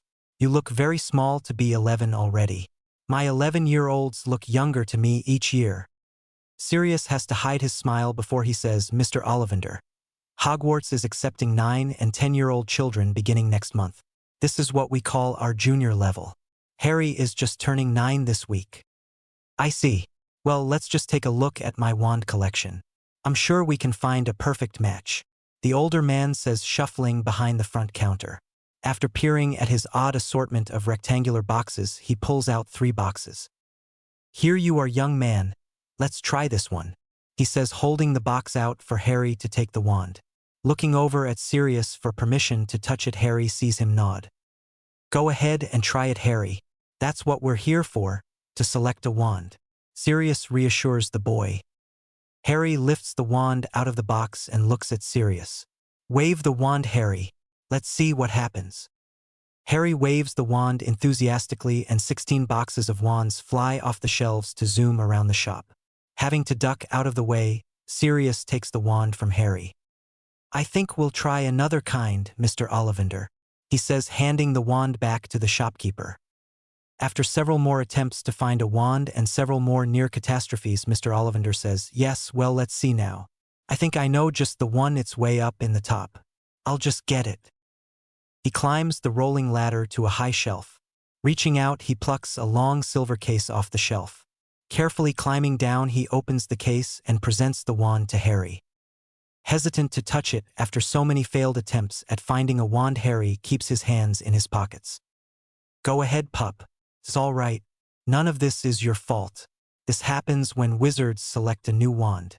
Just try this one. It's very handsome." Sirius coaxes him into touching the wand. Harry reaches out and carefully picks up the lightweight wand that is a white sand color with brown rings at the top. Holding the wand, he feels a tingling sensation work its way up the wand and down his arm to his feet. He doesn't realize it, but his hair is standing straight up. Looking up at his godfather, he says, "I feel different when I hold this one." "That's good, young man. We all should feel different when we find our wand. Do you feel the magic in this wand?" Mr. Ollivander asks. "I don't know, sir. I tingle all over and I feel kind of funny." "Would that be the magic?" Harry asks. "That's it exactly, young man. Congratulations. You have found your first wand. This wand is very special as it has a phoenix feather in its core. There has only been one other wand ever made with the feather of a phoenix. This wand has now accepted you as its owner. No one but you will be able to use it without your permission," Mr. Ollivander says happily. Leaving the store, they head over towards the bookstore to purchase the textbooks Harry will be needing. After walking for several minutes, Harry suddenly stops, looking worried. Sirius, having walked on without realizing the boy wasn't with him, turns and walks back to Harry when he notices he's walking alone. "What's wrong, pup? Are your feet giving out on us already?" he teases. Motioning for his godfather to lean down so he can hear, Harry whispers in his ear, "Right now? Can't you wait until we get to the bookstore? It's just 2 blocks from here." At Harry's frantic shake of his head, he says, "Come on. There's one right in this store." Pushing open the door of what seems to be a shop that sells charms and necklaces, he says to Harry, "Go on, it's right through that door. I'll wait here." Not wanting to wait any longer, Harry rushes into the small loo and closes the door. Through the door, he can hear Sirius laughing at his mad dash to the loo. "Well, that tingling feeling I had in the wand shop was not just magic," Harry thinks as he washes his hands. Later that evening, after finishing all of the school shopping, Sirius takes Harry to a special restaurant. "Go ahead, pup. Order anything you think you'd like to try. We're celebrating 3 things tonight. We're celebrating your birthday, being accepted to junior level at Hogwarts, and then one more that's a surprise." After having eaten all he can hold of the many dishes he and Sirius ordered, Harry asks, "Sirius, can you tell me about the surprise now?" "Well, don't you want dessert first?" "I'm full right now. Can we please wait until later for dessert?" Harry asks. "I'd really like to know what the other thing is that we are celebrating." "All right then, I have something to show you. This paper arrived by owl from the Ministry of Magic just this morning," Sirius says, passing the paper across the table to Harry. Harry takes them and begins to read aloud. "This is to certify," he says, sounding out the word, "that Sirius Orion Black is hereby granted the adoption of Harry James Potter on this date, July 20th, 1990. From this date forward, the above-named individuals are recognized as being father and son forevermore." Sirius waits to see what Harry's reaction will be. The child seems lost in thought. Worried he's done the wrong thing, Sirius says, "Harry, is there something wrong?" "No. I was just wondering what I should call you now. I mean, I can't call you Sirius anymore because that's not respectful to call your parent by their name. What should I call you?" Harry asks, biting his lip. "Well, pup, whatever you want to call me is fine. You can still call me Sirius if you like." Shaking his head, Harry says, "I called my first dad Daddy, but that's a baby name. I'm 9. I can't go around saying Daddy now. Would it be okay to call you Dad? Do you think my first dad would mind if I did?" Harry asks, still biting his lip. Holding out his arms, Sirius says, "Come around here to me." When Harry is snuggled into his arms, he says, "I know your first dad would be happy for us. He is the one who named me your godfather. He wanted me to raise you as my own if something ever happened to him and your mum." I truly think he would understand and like it if you call me Dad. He will always be your daddy and I'm not taking his place. I'm just picking up where he left off. Does this make sense to you? Yes, sir, I understand. I think they both would be happy for us. Harry says, turning to give his new dad a hug. Sirius hugs him back tightly. Harry pulls out of his arms and says, "Hey Dad, what do you say about going over to the Splurge ice cream parlor and sharing a sundae?" Harry grins up at Sirius's face when he uses the word dad. "Sounds like a fine plan to me, son. Let's pay and get out of here," Sirius says, grinning back at the boy. Harry Potter ch3. August. Finally, the day 9-year-old Harry Potter had been waiting for arrived. The first day of school at Hogwarts for the junior level students. Today was the day his new friends Ron Weasley and Hermione Granger would be arriving. They would all be sorted into their houses. Grandpa Dumbledore even said they would have a special dinner just for the junior level students. The faculty had decided to open the school for the 9 and 10-year-old students a month ahead of the rest of the student body. It was decided the younger students needed an early start to get them acquainted with the rules, daily routines, and living in dormitories. The original plan for junior-level students was to accept 90 students. The turnout for the examinations was so large the headmaster added 10 more to the acceptance list. Anyone with a magical level of yellow or higher was admitted. After the 100 students were found, anyone else was placed on the list for future admittance. There were already 30 names on the waiting list. The junior-level students were brought to the school by their parents. After the beginning of the term, they would be taken to and from school on the magical train, the Hogwarts Express. "Dad, what time did Mrs. Weasley say Ron would be here?" Ever since meeting each other in the July magical examinations, Harry and Ron often played at each other's houses or in Harry's case castle. Harry and his dad, Sirius Black, lived at Hogwarts during the summer this year. "Pup, I've answered that question 6 times since breakfast. Just relax a little. You're going to be too tired to enjoy tonight if you don't," Sirius tells him. "But Dad, it's a special day. I'm too excited to try to relax," Harry says, scooping his cat Inky off the floor and sending her flying around the living room. "Harry, let the cat down," Sirius says sternly as he frowns at the boy. "You know you're not to use your magic like this. Inky isn't made to fly. She's a cat, not an owl." "But Dad, she likes it," Harry protests, whining, as he watches his pet sail around the room. "Harry James. 1, 2, 3. Sirius begins to count, holding up his fingers as he does so. Harry quickly uses his magic to set the cat on the carpet. Looking at his cat, he thinks, "Inky, land on the floor." He knows if his dad has to count and ever gets to 5, he's in trouble. His dad doesn't approve of Harry's use of magic to get or do things without permission. In Harry's opinion, it's a totally unfair rule. After all, what's the point of having magical ability if you can't use it to get and do things when you want to? Harry pouts to himself. Sometimes he feels his dad is too strict when it comes to using magic. That evening, the children accepted to the new junior level of Hogwarts are lined up by twos in the Great Hall dining room. The faculty are seated at the head table to watch the sorting process. Professor McGonagall, deputy headmistress, gives the students their instructions. "In a few minutes, we will begin the sorting into your houses. Your houses will become like your family while you are in school. Your head of house will act as your advisor and parent, including discipline if needed. Your fellow housemates will be your brothers and sisters. It is advisable to try your best to get along with each other as you will be living and attending classes together. Your head of house will discuss rules and consequences later. Now, when I call your name, I want you to sit here on this stool. Our school sorting hat will announce which house you will be placed in." She turns to the hat resting on the stool. "Sir Sorting Hat, it is with great honor that I present to you the very first class of junior level. These young witches and wizards have been specially selected to attend 2 years early." With this speech, Ron leans over to Harry and whispers, "Is she mental? She's talking to a hat." Harry has to stifle his giggles at this. "Ron, hush, before you get me in trouble with Dad.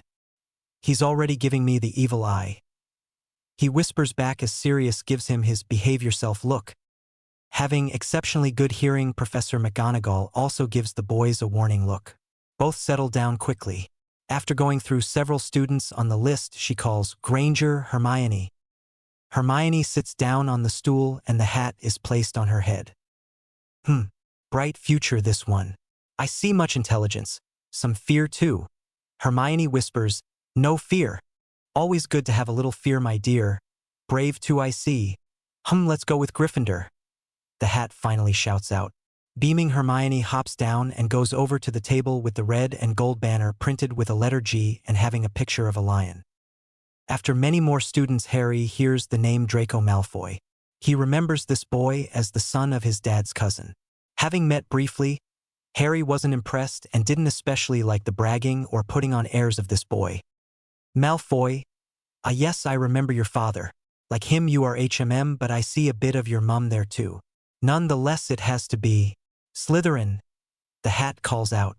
Harry is relieved he won't have to share quarters with this boy. In just a little while Harry hears his own name called. With a glance over at his dad, he walks to the stool and sits down. Potter, Harry. Yes, we have waited a long time to meet you, we have. Knew your dad, James, and mum, Lily too. Both strong they were. I see them in you, I do. A bit on the mischievous/reckless side too, HMM. Not liking rules too much, I see. Brave, strong, bright, lots of possibilities. Really only one choice though, Gryffindor. Before getting off the stool, Harry whispers, thank you, Sir Sorting Hat. I wanted to go to Gryffindor. You are welcome, young Potter. The hat replies. At Weasley, Ron the Hat mutters, another Weasley? Too easy. It's always going to be Gryffindor. After the sorting was finished, each table has between 20 and 30 students. The headmaster stands, claps his hands, and says, another year is here. Welcome to all our newest students. Let the feast begin.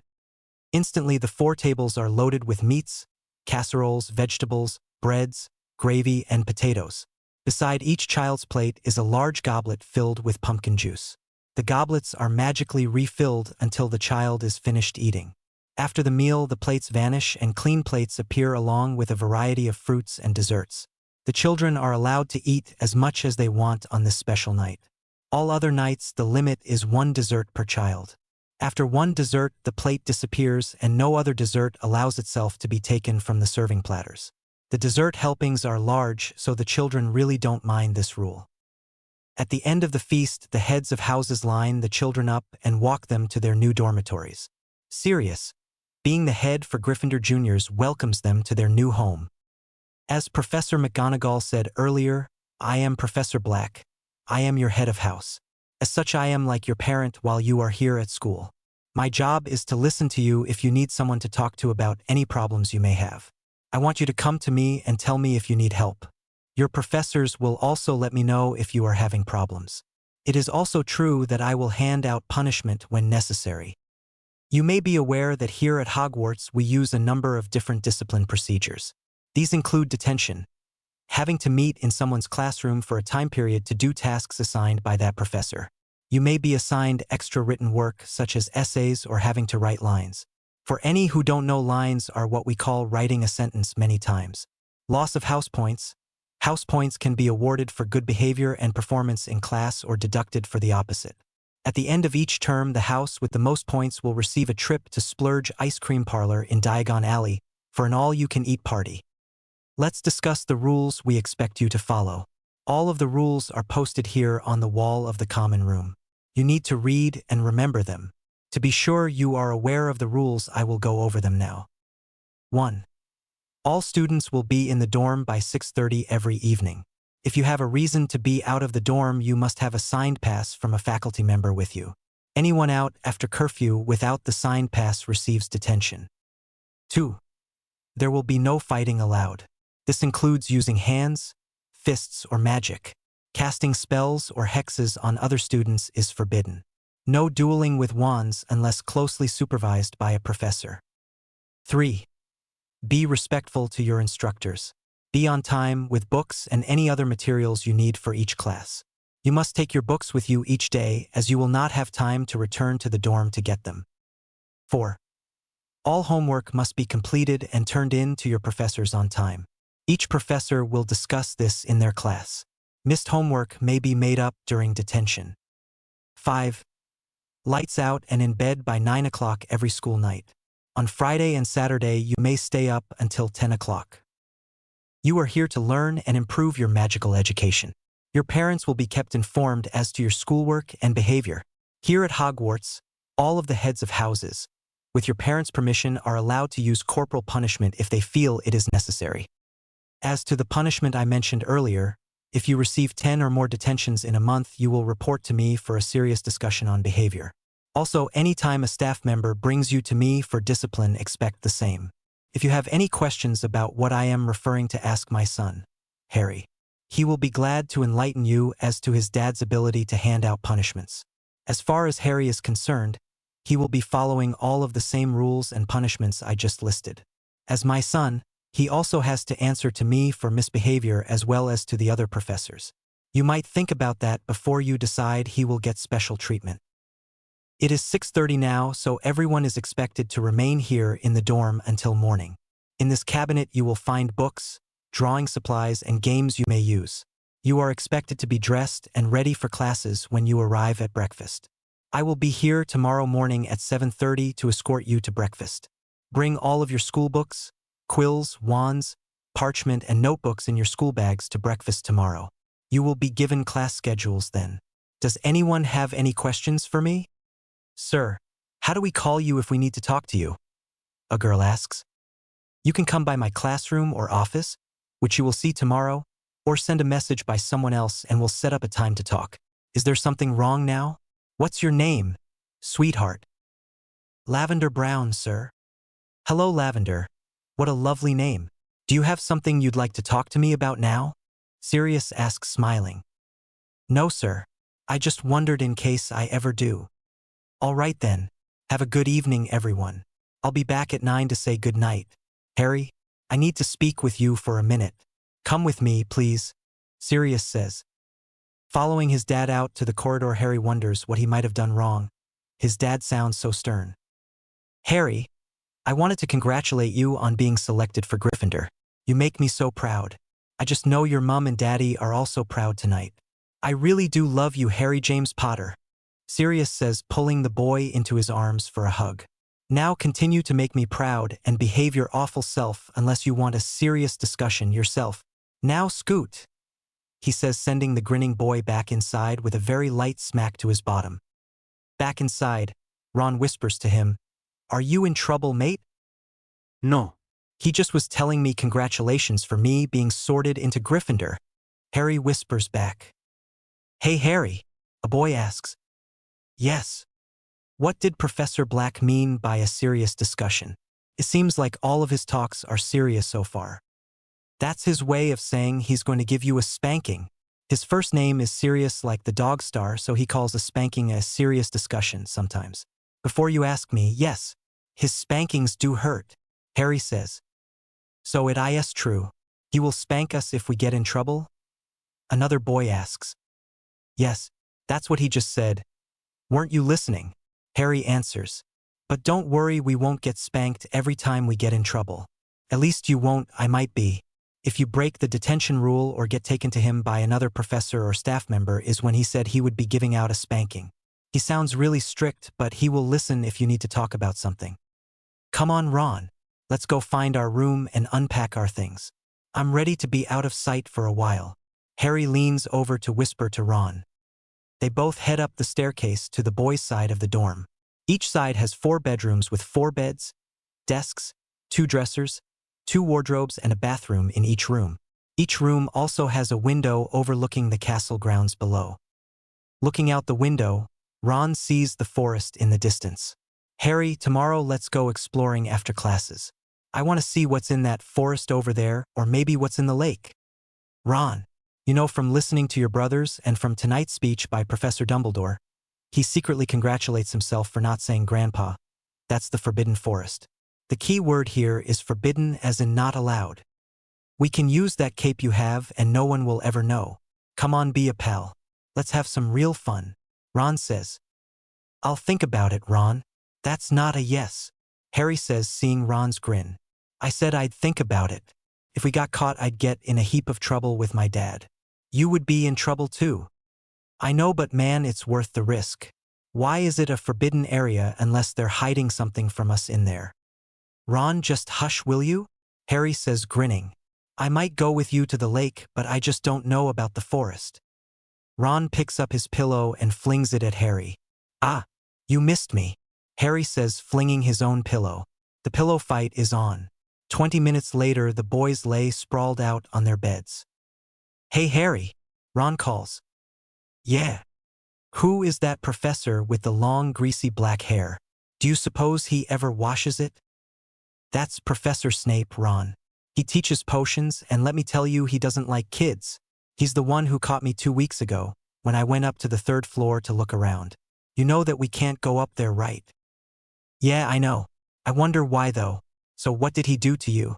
Did he wallop you? Ron asks. He grabbed me by my arm and pulled me down the stairs to Dad's classroom. I told the man I could walk and I would do as he said, but he still pulled me down the stairs. He hurt my arm with his iron grip. I had been helping Dad get the room set up but took a break. I decided to go exploring while Dad was busy and I got caught. Professor Snape told Dad he caught his loathsome brat nosing around in the forbidden 3rd floor. What did your dad say to that? He just thanked him for bringing me to his classroom.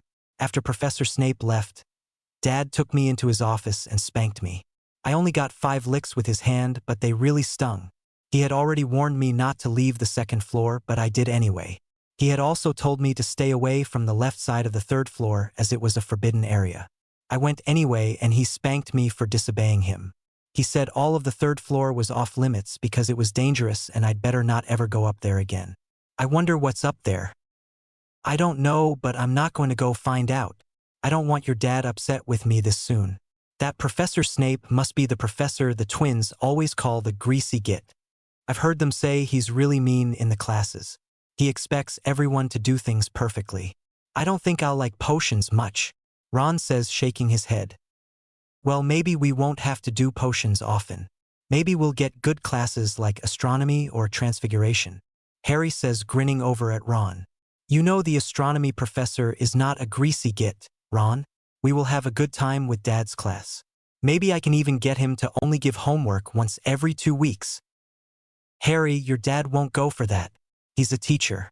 Teachers live to give tests and homework and make us kids miserable. That's their job, I guess. The next morning at 7:20, Harry, Ron, and the rest of the junior Gryffindors meet in their common room awaiting Professor Black to lead them to breakfast. Hey Harry, look, our uniforms have the Gryffindor lion patch on them now. When I put mine out last night, it didn't have any patch. How do you suppose the patches got there? Ron asked. Hermione answers before Harry. Really? Just think about it. It is magic, of course. As soon as we are sorted, the patches for your house appear on your uniforms. Now everyone knows what house we're in just by looking. Well, at least the patches give us a little color. I don't like to wear all black. And what's with these shoes? Why couldn't we just wear our trainers instead of these clunky old lace-ups? Harry complained. Sirius, hearing the complaint as he enters the common room, says, the clunky old lace-ups will keep your feet warm in the drafty corridors. I do say you will find them useful in keeping your feet from hurting from all the walking you will be doing going to and from classes and the dormitory, Harry. Now if you all are ready, follow me and I'll show you the way to the Great Hall for breakfast, Sirius says with a smile. After breakfast, the students are given their daily schedules for the term. The students have breakfast from 7:30-8:30 daily. The first class period is from 8:45 to 9:45. Second period class is from 10:20 to 11:45. Lunch is in the Great Hall dining room from 12 to 12:30, and the third period class is 12:45 to 2:45. The students are given free time to visit the library or with friends until 5:30. Dinner is served until 6 o'clock, when all junior-level students are expected to go to their dorms for the evening. What classes did you get, Harry? Ron asks at breakfast. Harry hands over his schedule to his friend. Great, we get the same classes, Ron says excitedly. We have transfiguration, beginner's astronomy, and oh no, beginning potions for the last block. It's the longest too. At least we only have that 3 days this week. The other days are listed as mathematics and language. Harry replies, next week we have herbology, and charms with the mathematics and language classes. We have those together too. Really, boys? We all have the same classes. What did you expect? We'll be split up between the other houses in the classes though. I hear we have potions with Slytherins. Hermione speaks up. The idea is for all of us to get to know people from other houses by having class together. Ron leans over and asks Harry quietly, "Who's the know-it-all?" "Oh, that's right, you haven't met yet. Ron, this is Hermione Granger, and Hermione, this is my friend Ron Weasley." Hermione holds out her hand. "Pleasure to meet you, Ron. Aren't you excited to come and learn so many fascinating new things? I just can't wait until we get to classes today. I've already read the first chapters in all of my textbooks, and this year is going to be so fabulous." Ron, not being the studious type, just gapes at her. When he looks over at Harry, he sees Harry just shrug at him. After their first day of classes, Ron collapses on his bed. "Man, Harry, these teachers are tough. First day and they've already assigned homework. I guess we can't go exploring today." "You're right, we can't. We have to get this homework finished." "I know." Ron says, "Let's get Hermione know-it-all and split it up. If each of us does one assignment, then the rest of us can rewrite it for our own homework. That way we won't have to do so much." "Ron, that's cheating. You can go ahead if you want to do that, but I'm not. My dad would go bonkers if he found out I copied someone else's work. Let me warn you, if you do decide to go ahead with this plan, be prepared to receive one of his serious discussions. You are in his house and he will treat you just the same as he would me, especially when he has permission from your own parents." "I think I'll get busy on homework, Harry. I have many assignments, you know," Ron answers. "I thought that might change your mind." Harry snickers quietly.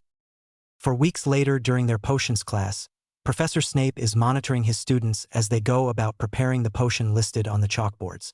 Walking among the students, he stops at Harry and Ron's table. "Potter, Weasley, this potion should be on step 5 by now. I can see you're still cutting. When do you expect to be ready to join the class? You've been in my classroom for 3 whole weeks and I have yet to see a suitable potion. Potter, you still should know how to follow directions even with your hero status and all. I expect better. You both just received a score of dreadful for the potion." With those words, the professor waves his wand and the boy's potion vanishes. Harry, having heard himself put down by the man once too often, mutters, "Greasy-haired, hateful old bat." Unfortunately for Harry, the bat has excellent hearing. 20 points from Gryffindor for disrespect and 10 for not following directions. "You will remain behind after class, Mr. Potter." After the end of the period and everyone has left, Harry says, "Professor Snape, I'm truly sorry for what I said earlier. Mr. Potter, you need to be taught a lesson in respect and obedience. I thought I would have problems with you and I was right. I'm not putting up with a spoiled, pampered little boy. Let's go," Snape says, pointing to the door. "Are you escorting me to the dorm, sir?" Harry asks hopefully. "No, Mr. Potter. Keep quiet and come with me." When they reach Professor Black's office, Harry steps behind the long-robed professor. When his dad opens the office door, Snape says, "I have one of your precious Gryffindors here who needs a lesson in respect and obedience. I will not tolerate this behavior." As he says this, he reaches behind him, grabs Harry by the robes and hauls him out in front of him. "Harry," Sirius says, sounding surprised. "Then just what is it that he has done, Professor? Please come in and let's talk." "You too, Harry. This child of yours does not pay attention during class, fails to follow the written or oral directions, and now has the gall to be disrespectful to my face. Go ahead, ask him what he called me today in class." Sirius looks at his son. "Well, Harry?" "Greasy-haired, hatful old bat," Harry whispers all in one breath. "Harry, you are going to speak out where I can hear you, and do it now," Sirius tells him firmly. "I called him a greasy-haired, hateful old bat. I'm sorry, Professor Snape. I didn't mean it, sir," Harry says, biting his lip to keep from crying in front of Snape. As his professor, what punishment do you plan to give Harry, Professor Snape? Sirius asks, ignoring the shocked look on Harry's face. "I think 1 detention with me plus the 30 points I already took from your house will be sufficient on my part. He can begin detention tonight after dinner." "That will be fine. I will make sure he attends. Thank you for bringing him to me, Sirius replies. As the door closes behind Professor Snape, Sirius turns to Harry. We will talk about this at home. Get your school bag and let's go. Dad? Can't I explain? Harry begs. I just said we will talk about this at home. Now let's go. Harry follows him down the stairs to their first-floor living quarters. Upon entering, Sirius says, "Go sit on the couch. We have some talking to do." Harry obeys without saying a word. Just by looking at his dad's face, he knows he is in big trouble. Coming over and sitting beside the boy, Sirius says, "Explain to me, Harry, why you would behave in such a disrespectful way. We have been over the school and home rules many times, so you know that this behavior will not be tolerated. You know how to be respectful. Now what do you have to say?" Sniffling, Harry says, "He's been picking on me and Ron ever since we started classes. He is forever telling us we didn't do this or that or put in too much or not enough. Nothing we ever do is right. Today we were a little behind in the potion because Malfoy stole our worms and then our roots after we cut them up. We had to get more and start over. Professor Snape got mad and banished our potion, saying we had a dreadful. If it weren't for that Malfoy, we could have done it." Harry, I know Professor Snape is very demanding and strict. He has to be strict because of the fact that potion making can be dangerous if students don't follow the directions exactly. He doesn't want to have students or himself injured by toxic fumes or exploding cauldrons. I believe he has explained this to his classes. Am I right? Yes, sir, he did. But it's that Malfoy's fault. If he hadn't stolen from us, we wouldn't have been in trouble. Harry replies loudly and angrily. The glass doors of the kitchen cabinets start vibrating. Two of the glasses sitting on a table in the kitchen suddenly explode. Harry, get control. Deep breaths. Count out loud. Pull it back. Don't lose control of your magic. Calm yourself down, you know how to do that. After a few minutes pass without further vibrations or explosions, Sirius says, "Good job. I knew you could get control of it. You did well this time, Harry." Sirius praises, recalling a time in the past when Harry's emotions caused him to lose control. That time, every glass object in the house was obliterated in seconds. Now about what happened in the classroom, you were saying this is all Malfoy's fault. You and Draco Malfoy have already had some run-ins with each other, if I remember correctly. But Harry, did Malfoy make you call Professor Snape a greasy-haired, hateful old bat? Sirius asks, leaning down to look Harry in the eyes. No, sir. Harry whispers into his shirt front. Look at me, Harry. Sirius commands, waiting for Harry to look at him. When you call someone names, it is disrespectful. Isn't that true? Yes, sir. I already apologized to him. You heard me. He's also punished me by giving detention and taking points. I shouldn't be punished more. Harry says hopefully, knowing where his dad's questions are leading. I'm aware that Professor Snape has assigned punishments. Those are school punishments for breaking the school rules. However, we also have the rule here at home of respect and obedience. I also told you if you were brought to me for misbehavior, you would be punished.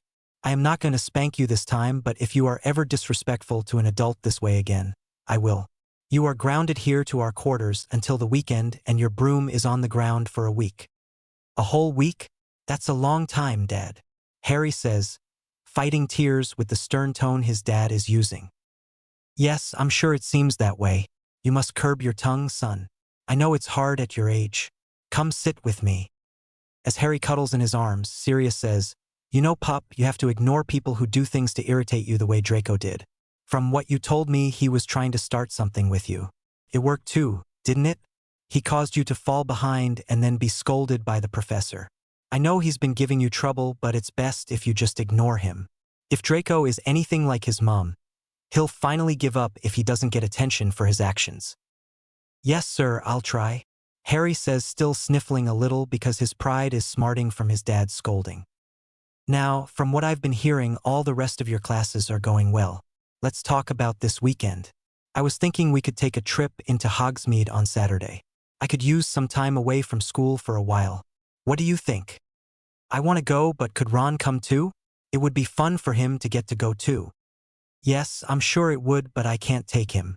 Only third-year students are allowed to go off school grounds, and then only on certain weekends. I can take you because you are my child. We'll have to look into this to see what we can do. The rules for this need to be adapted now that we have the junior level students as well. After all, it's a long time until you reach third-year level. I'll talk to the headmaster and see if we can't arrange something for you junior levels. Thanks, Dad. I know the other kids want to get to go out sometimes too. It's going to be hard to have to stay here all the time. Harry says, giving Sirius a hug. You're welcome, pup. Right now it's time for dinner, so I'll walk you there. Then after dinner, I'll walk you down to your detention. Dad, why did you let him give me detention? I don't want to have to go back in that room with him. I imagine not. You broke school rules, so you receive the same punishment as any other student, Harry. You will do whatever he tells you to do and do it respectfully. If you don't, you'll find yourself in more trouble. Understand? Yes, sir. I understand, but I still don't like it. At dinner that night, Ron asks, "What did old Bat do to you, mate? You never did come back to the common room, so I wondered if he cut you up for his potions. I have detention with him starting right after dinner tonight. He also took me to my dad again." What a greasy old git to tattle like that. Was your dad real sore at you? Ron, let me put it like this. You will be sleeping without me until Monday. Dad confined me to quarters. I'm grounded from flying for a week too, Harry says with a rueful look at his friend. Remind me from now on, when I start to lose it, that some people have the hearing of bats. Sirius looks down at Harry as they walk to the dungeon for Harry's detention with Snape. Upon seeing the boy's downcast and almost fearful look, he says, "Son, you need to cheer up. This isn't going to last that long. Just an hour and it'll all be over with. All you have to do is be polite and listen to whatever Professor Snape asks you to do. You can do that, can't you?" "Yes, sir, it's just that he's scary. He's always mean and hateful in class. I don't like him at all. I don't want to be alone with him. Can you stay with me?" the 9-year-old asks, sending a pleading look up at his dad as they neared the corridor leading to the dungeon. "No, Harry. This is your punishment for being disrespectful, and you have to serve it alone. Professor Snape won't do anything to hurt you. He'll only have you do some kind of dirty work or maybe copy down some sentences. As I said, it will all be over in an hour. Now go on to his classroom and I'll see you back at home later." Oh, and Harry. Already walking down the corridor, Harry stops and turns back to look at his father.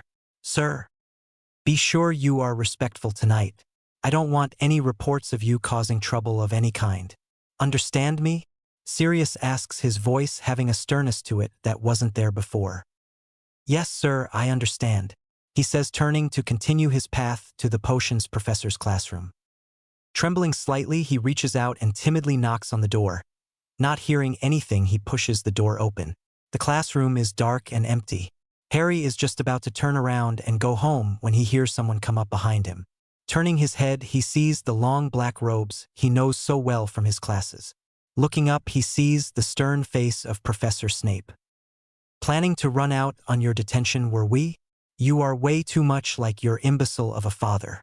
No sense whatsoever, or courage either for that matter. Go on. Inside with you. Unlike you, I have things to do besides supervise a spoiled child during detention." Once inside the classroom, Harry waits nervously for his punishment. "All right, Mr. Potter, you will be cutting up these toads tonight. I want the eyes, the legs, and the body in separate buckets. There are 50 toads here. When you have completed your assignment to my satisfaction, you may leave. The tongs, knife, and gloves are there on the counter. You may begin." Leaning over to look at the bucket full of preserved toads, Harry sighs softly. "Why did it have to be toads? I can't cut up toads.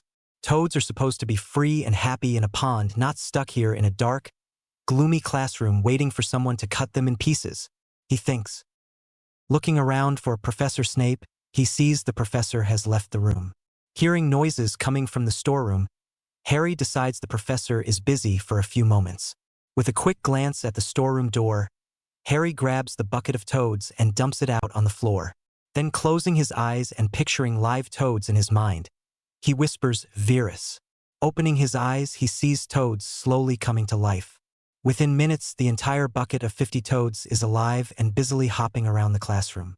When two hop into the storeroom, Harry begins to feel a bit nervous again. Maybe he won't notice them at all.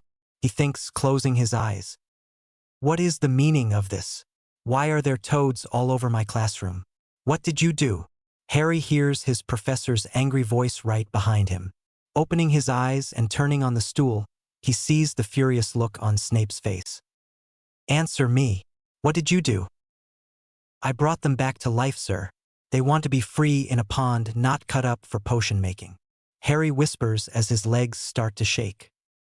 Potter, you cost me money. These aren't just ordinary pond toads. These are toads from the rainforests. They have special uses in certain potions. I was right. You are an imbecile just as your annoying father was. Leave. I will be by later tonight to speak to your godfather about this. He ought to blister you. If you were my charge, I wouldn't hesitate to give you the paddling you deserve. Go on. Get out. Quickly, Harry pulls the classroom door open and runs out. Not wanting to go face his dad at this time, he heads up to the Ollery. The Ollery is one of his favorite quiet thinking spots in the castle. Somehow he finds it comforting to be around all the birds as they rest on the perches around the room or on the beams in the ceiling. The circular stone room with a straw-covered floor is a perfect place to come to be alone. No one much likes to be in the room for long because of the draftiness of the West Tower. Having dressed warmly for a detention in the dungeon, Harry doesn't mind the cold. Sitting beside his favorite owl, a great horned owl, he begins to tell her about his latest problem. You see, girl, I couldn't just let those toads suffer. I had to do something to help them out. That old Snape doesn't understand anything. Toads are supposed to be free, and so I set them free. You understand that, don't you, girl? He smiles as she nips his finger. I knew you'd understand. Now what do I do about Dad? He's not going to be happy with me at all. I just hope he'll not be too mad about this. I tried to be respectful, but old Snape is so mean. I couldn't help what I did. I love toads, you see? He better not ask me to cut up any more toads, or I might find how to make him a toad. Harry giggles to himself at his last statement. Ch6. Relaxing in his favorite overstuffed lounger, Sirius has just taken a sip of the tea he brewed when there's a loud knocking at the door. With much regret, Sirius answers the door. Snape? What are you doing here? Is Harry with you? I thought you were overseeing his detention tonight. I walked him there, so where is he? I was. Your young troublemaker has been at it again. He deliberately ruined a whole bucketful of toads. I bought these toads directly from the rainforests. I assigned him to separate the parts into buckets, but instead he performs a spell to reinstate them to life. I've just spent an hour chasing down 50 toads.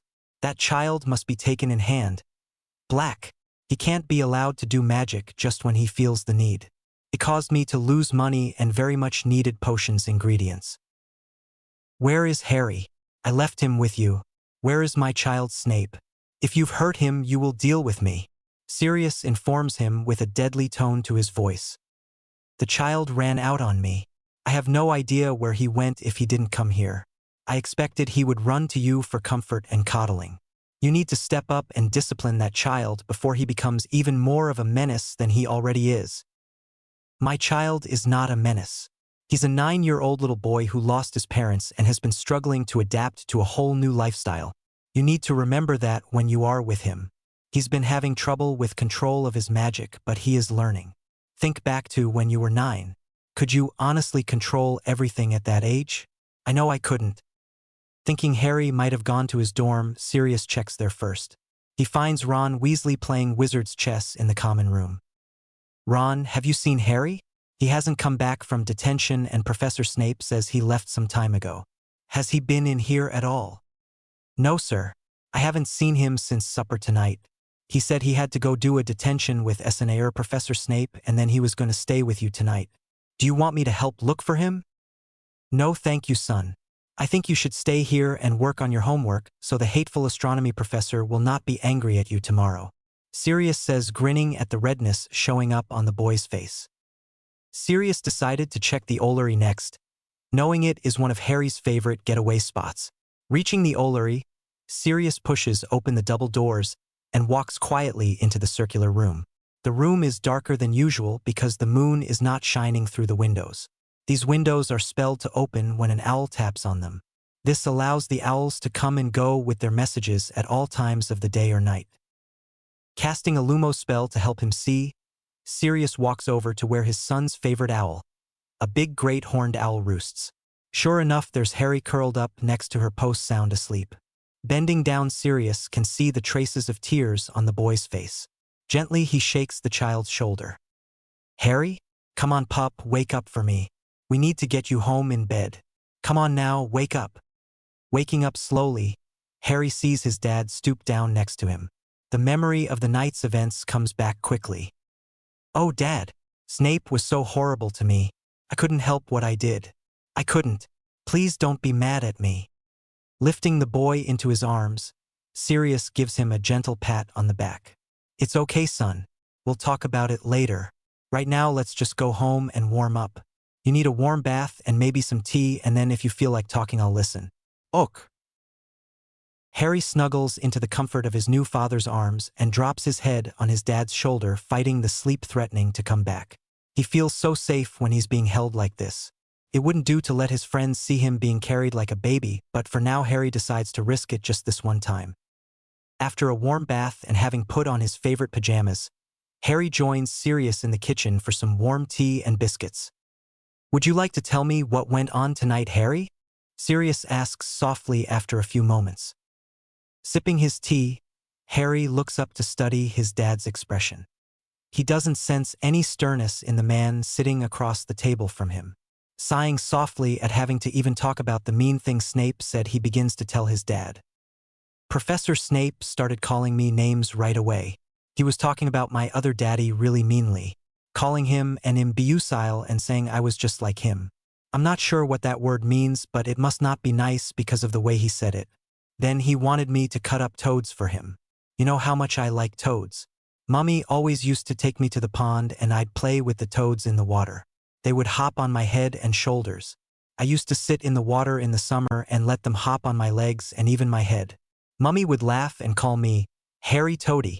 Toads are not supposed to be cut up for potions, so I made them free. I know I wasn't supposed to do magic, but I couldn't let them suffer like they were.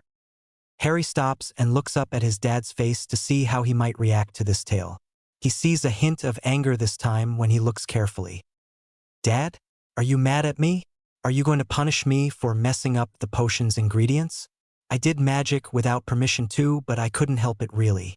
I was mad and it just happened kind of by accident. No, Boop. I'm not angry with you and I'm not going to punish you for this. I know this was what we call accidental magic. Your emotions caused your magic to work without you trying. I'm angry with Professor Snape though. I plan to have a talk with him about his treatment of you. However, that doesn't mean you are off the hook, Harry. You destroyed valuable ingredients needed for potions. You will have to apologize to Professor Snape and accept whatever punishment he decides to assign. This time I will see to it he doesn't cause you to become angry. He said if I was his charge he would paddle me. He can't do that, can he? Harry asks fearfully. No, he cannot. He's not your parent or your head of house, so he has no authority to spank you unless I give permission. He does not have my permission, Harry. You don't need to worry about that. I'm going to have a talk with him and see if he will be more understanding of your emotions. Son, you still have to obey what he tells you, however. He's an adult and your professor. Sirius assures him quickly. Yes, sir. I try to obey him, but he makes me really upset sometimes when he's being mean to me or other kids. He's so mean to Neville sometimes. He makes him cry. Ok, Peupe. It's late and it's time for you to head on up to bed. I'll come up and check on you in a few minutes. I have one thing I need to do first.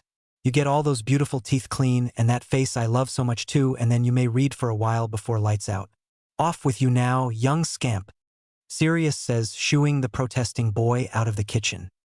As Harry climbs the stairs to his room, he hears Sirius throw flue powder into the fireplace and say, Snape's quarters, seconds before the green flames appeared. I hope he's gone to whip Professor Snape. He's way too mean to be a teacher. He doesn't even like kids. Harry thinks while he brushes his teeth. Black, what do I owe the pleasure of seeing you this time of night? I know I didn't invite you for tea. Look, Severus, we need to talk about Harry. I know you despise me and Harry's real father. I'm sorry for what we did to you as kids. Those pranks and the other things we did to you were wrong. I apologize and would take them back if I could. Severus, we're not kids anymore. You and I are now colleagues as we work together. Sirius states, waiting for a response. Not getting one, he continues. I would like you to know that I'm now Harry's legal father. The adoption is now final. Whether or not you want to accept that is your business. However, as Harry's father, I'm going to make sure he is treated fairly. It's time to put away the grudge you have against James. I'm concerned about your treatment of Harry. I'm here to ask you to cut him some slack. He's terrified to be in the same room as you. He's just a child and he's not James. I know you see James when you look at Harry, but take time to get to know LLC. He's more like his mum in a lot of ways. For example, he has a tenderness for all creatures. He has fond memories of his mum taking him to a pond to play and playing with the toads while there. That memory is what sparked tonight's unfortunate event. I'll pay you for the cost of the loss of ingredients. I've also told Harry that you would be assigning a different punishment for him. He said you threatened to whip him. If you ever lay a hand on my son, without my permission, you will regret it. I apologize for that threat. My temper got away from me. I won't be using physical punishment on the boy unless you give permission. He's my student, not my charge, as he's a Gryffindor, not Slytherin. Thank you for the apology. If you will treat Harry as you do your own godson, Draco Malfoy, you would see a different side of Harry. He doesn't do anything well when he's under pressure or feels tension.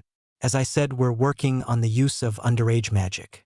I'll talk to him again and explain why what he did was wrong. He deserves more than a talking to for this. He destroyed someone's property and performed magic illegally. So as his father, you should be teaching him there are consequences for breaking the law. If Draco ever did something like this, I would give him a spanking he would remember. Look, Severus, Harry's not malicious. He didn't do this deliberately. This was a case of a child wishing for something, and being a young wizard, he was able to make his wish come true. Was that wrong? Yes, in the way that it wasn't his property. The wish itself? No, that wasn't wrong. How can I punish him for wanting to save creatures? I just can't do that. If you want to, then go ahead. Assign another detention or two, but this time find something for him to do that does not involve creatures. Have him write lines or a short essay or even clean something, but please don't force him to cut up some creature he feels a connection with. Let me know what you decide to do and I'll see that Harry complies. Good night, Severus. Please think on all I've said and let's call a halt to the animosity. We are adults, not children. Sirius steps back through the fireplace into his own quarters. Walking upstairs, he quietly pushes Harry's bedroom door open to check on him. He sees the boy fast asleep on top of the covers with a book clutched in his hands. Walking over to the bed, Sirius sees it's Harry's family photo album. Looking at the boy, he sees traces of tears on his face again. Gently, he takes the album and lays it on Harry's desk. Just as gently, he pulls the blanket over the sleeping child. Softly, so as not to wake him, he whispers, "I'm sorry, little one, but I just can't bring your mom and dad back to you. There is not a spell powerful enough to bring people back to life. If I could, even just for one day, I would. It's not as easy with people as it is with toads." Leaning over the bed, he brushes a quick kiss over Harry's forehead. "Sleep well, son. You are a special boy and I love you so much." Harry, lying on the couch of the Gryffindor common room, looks up as Ron enters through the portrait hole. Seeing an angry look on his friend's face, he asks, "What is it, Ron? Did someone swipe your chocolate frogs?" "No, and it's not funny, Harry. Professor Snape just caught me in the corridor after curfew again, and now I'm going to have detention with him for 2 nights straight starting tomorrow night." "Ugh, that's bad, all right. Why were you out after curfew anyway? You said the last time you were not going to break curfew anymore. What made you decide to go out tonight? Didn't you know Snape is on duty on Thursday nights? He just lives to give out detention and punishment lines." Shaking his head sadly, Ron answers, "I forgot what day it was, and I was only going to the kitchen for a snack. I missed most of dinner because of having to clean up the mess from the herbology prank this afternoon. It took a long time to catch those darn plants to put back into their pots. I won't ever pull that prank again. Believe me, I've learned my lesson on that one." Grinning at his best mate, Harry says, "It was still a great prank, Ron. Having all the pots refuse to be planted in and seeing the little plants running around the nursery was funny. I'm sorry Professor Sprout punished you though. How did she know it was you who took them out of their pots?" "That stupid Malfoy went and told her. He and his slimy Slytherin friends were spying on me. He caused me all this trouble. This makes 10 detentions I've been given now. If my mum hears about this last set, I'll be in huge trouble at home. She said last time, if I got any more detentions before the end of the term, she would make me come home that next weekend. Why would that be so bad? I like your house and your family, Ron. It's a great house. Yeah, it's great except when you're in trouble. There's no privacy at all.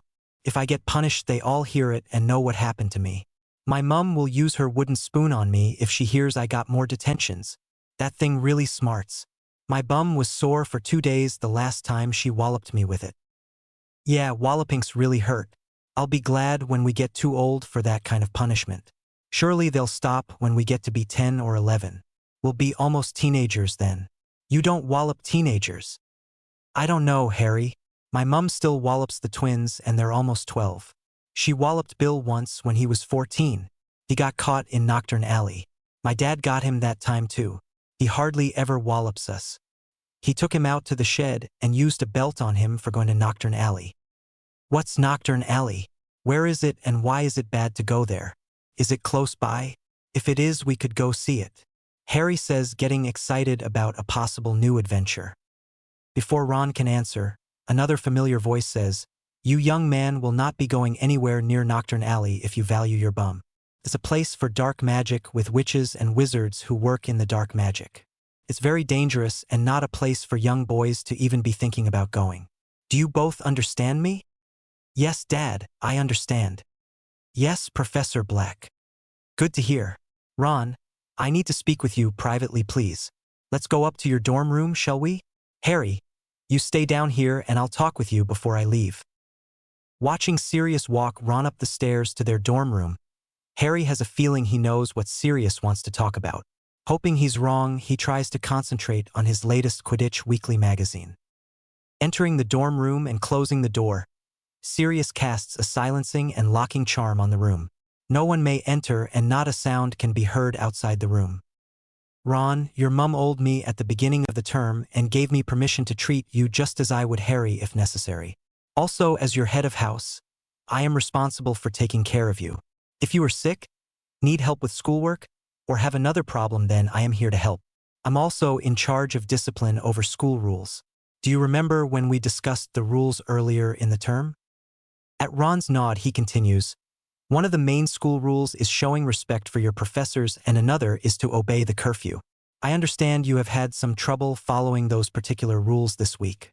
You have been out after curfew 3 times just this week, and now I hear you have disrupted your herbology class. Disrupting the class is also showing disrespect for the professor. She was unable to have class today because of the stunt you pulled. Since this latest incident makes 6 times just this month of being in trouble, Ron, you have to make a choice here. As your head of house, I can deliver the punishment or we can go to my office and call your parents. If you choose to have me deliver the punishment, I want you to know it will be a spanking."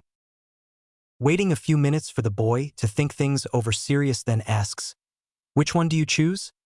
Fighting back tears that are already threatening to spill, Ron says quietly, "I'd rather you handle my punishment, sir.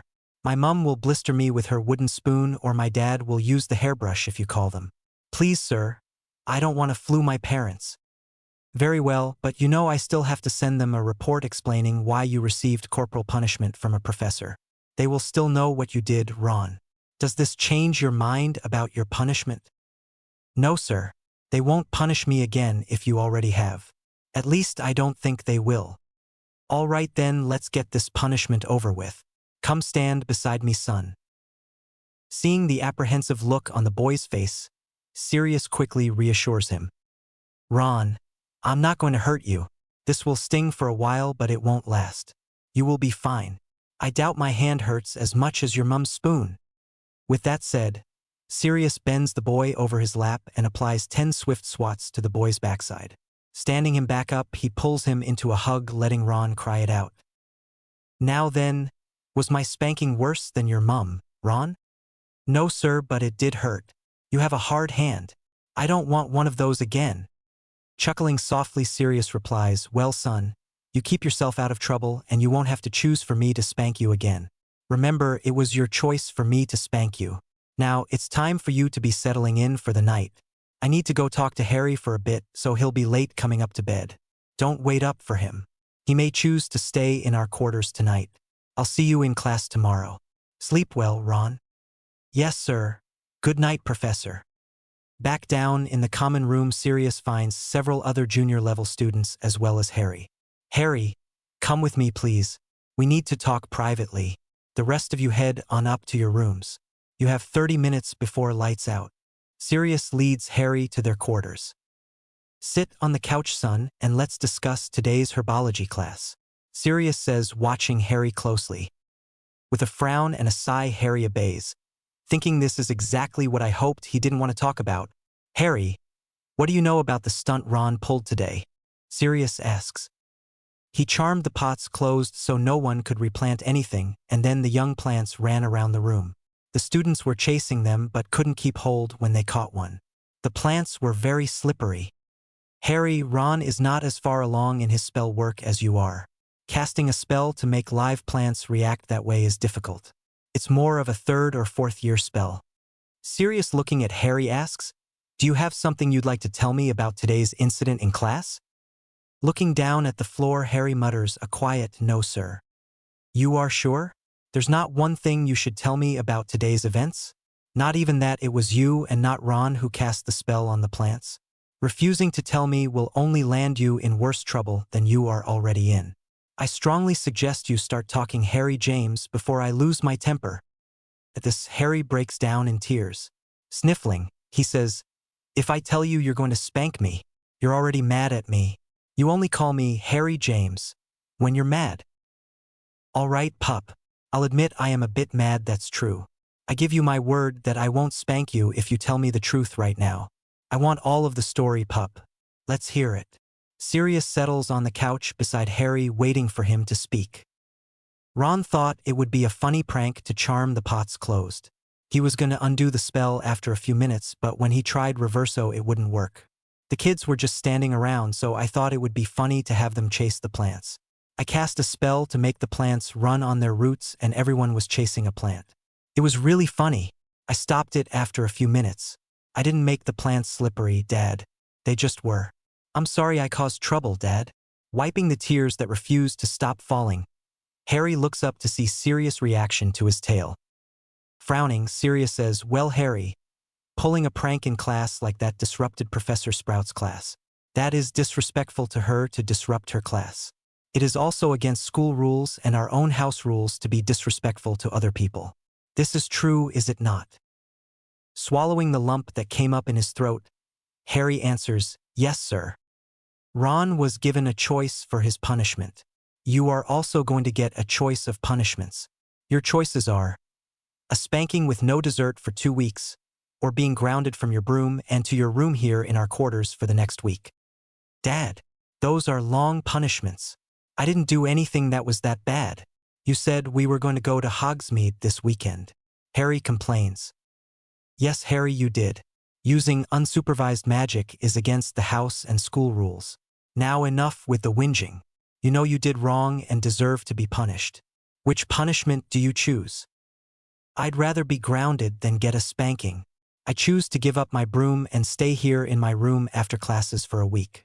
I guess that means we won't be going to Hogsmeade this weekend, Harry says sadly. No, we won't. When you choose to be grounded, that means you stay in your room. Unfortunately for you, Hogsmeade is not in your room. It will still be there when your grounding is finished. We'll go then. Harry, you know you will have to own up to what you did to Professor Sprout and accept her punishment also, right? Yes, sir. I'll go tell her tomorrow right before I come here after class. What if she gives me detention? How can I do detention if I'm supposed to be grounded to my room? Harry asks, hoping to get out of one or the other. You do the detention and then you are grounded to your room. Whatever punishment she gives you will accept and do without any complaints. I'd hate to have to give you a spanking on top of your being grounded to your room. I will though if you cause any more trouble in any class. Understood? I understand, and I won't cause any more trouble, Dad. I'm sure you won't. Now go get ready for bed. You'll have a long day tomorrow, son. After classes were finished for the day, Harry and Ron are in Professor Sprout's greenhouse. Professor, Harry calls. The short, blonde professor comes from the back of the greenhouse. Mr. Potter and Mr. Weasley, what brings you boys here at this time of day? I think you'd be off flying or some such fun. Not stuck here in a boring old greenhouse like this. Professor, we came to apologize for disrupting the class and being disrespectful to you by doing it. Professor Black told us we had to come apologize and accept whatever punishment you want to give us. Ron speaks up, glancing over at Harry. Did your head of house already punish you boys? Yes, ma'am, he did. Well then, I don't think I need to set down any more punishment. You apologized, and that's good enough. I am curious, though. Mr. Potter, why are you here apologizing when it was Mr. Weasley who pulled the stunt yesterday? I helped him. It was me who made the plants run, ma'am. I'm terribly sorry. I only wanted us to have some fun while Ron was trying to undo his spell for closing the pots. Well, the students seem to enjoy it, so no harm done, young man. You have quite the talent for one so young if you can cast those types of spells already. No wonder you are called a prodigy. It's a pleasure to see such talent up close. Now off with you boys. I have more repotting and pruning to get done. Running out of the greenhouse, Ron says, Harry, I think Professor Sprout is now my most favorite professor. She didn't even scold us, much less give out a punishment. She's awesome. Yes, she's great, all right. Ron, how are we going to explain to my dad, though? He's expecting us to have some type of punishment. Now that we don't, he may decide we need more from him. More from him? I already got a spanking and I have early bedtime for a whole week. Ron protests loudly. Well, I'm grounded to my room and restricted from flying for a week. I can't even come out to the living quarters. As soon as classes are over, I have to be in my room. I'm going to be bored out of my mind by the time the week is finished. I'd say out of the two of us, you chose the easier punishment. What was your other choice? Dad said he gave you choices, but he didn't say what they were.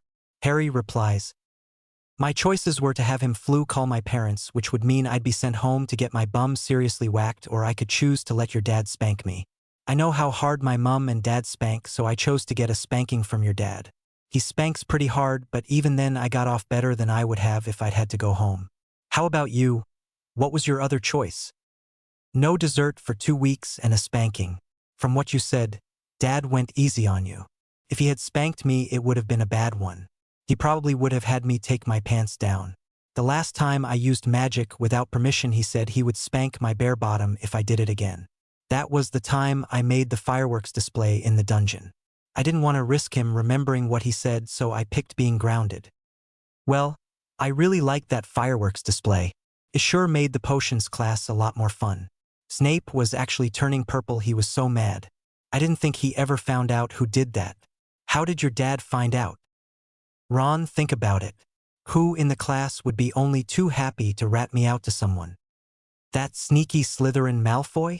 He's always lurking around trying to catch us at something, isn't he? Do you really think he told your dad? No, I think he told Professor Snape and he told my dad. He is the one grown-up other than the janitor who lives to get me in trouble. Every time I have a little fun with my magic, he's just got to go report me to Dad. Because of him, I can't do any magic without permission. Harry complains as they enter the castle. Harry, what do you know about the stunt Ron pulled today?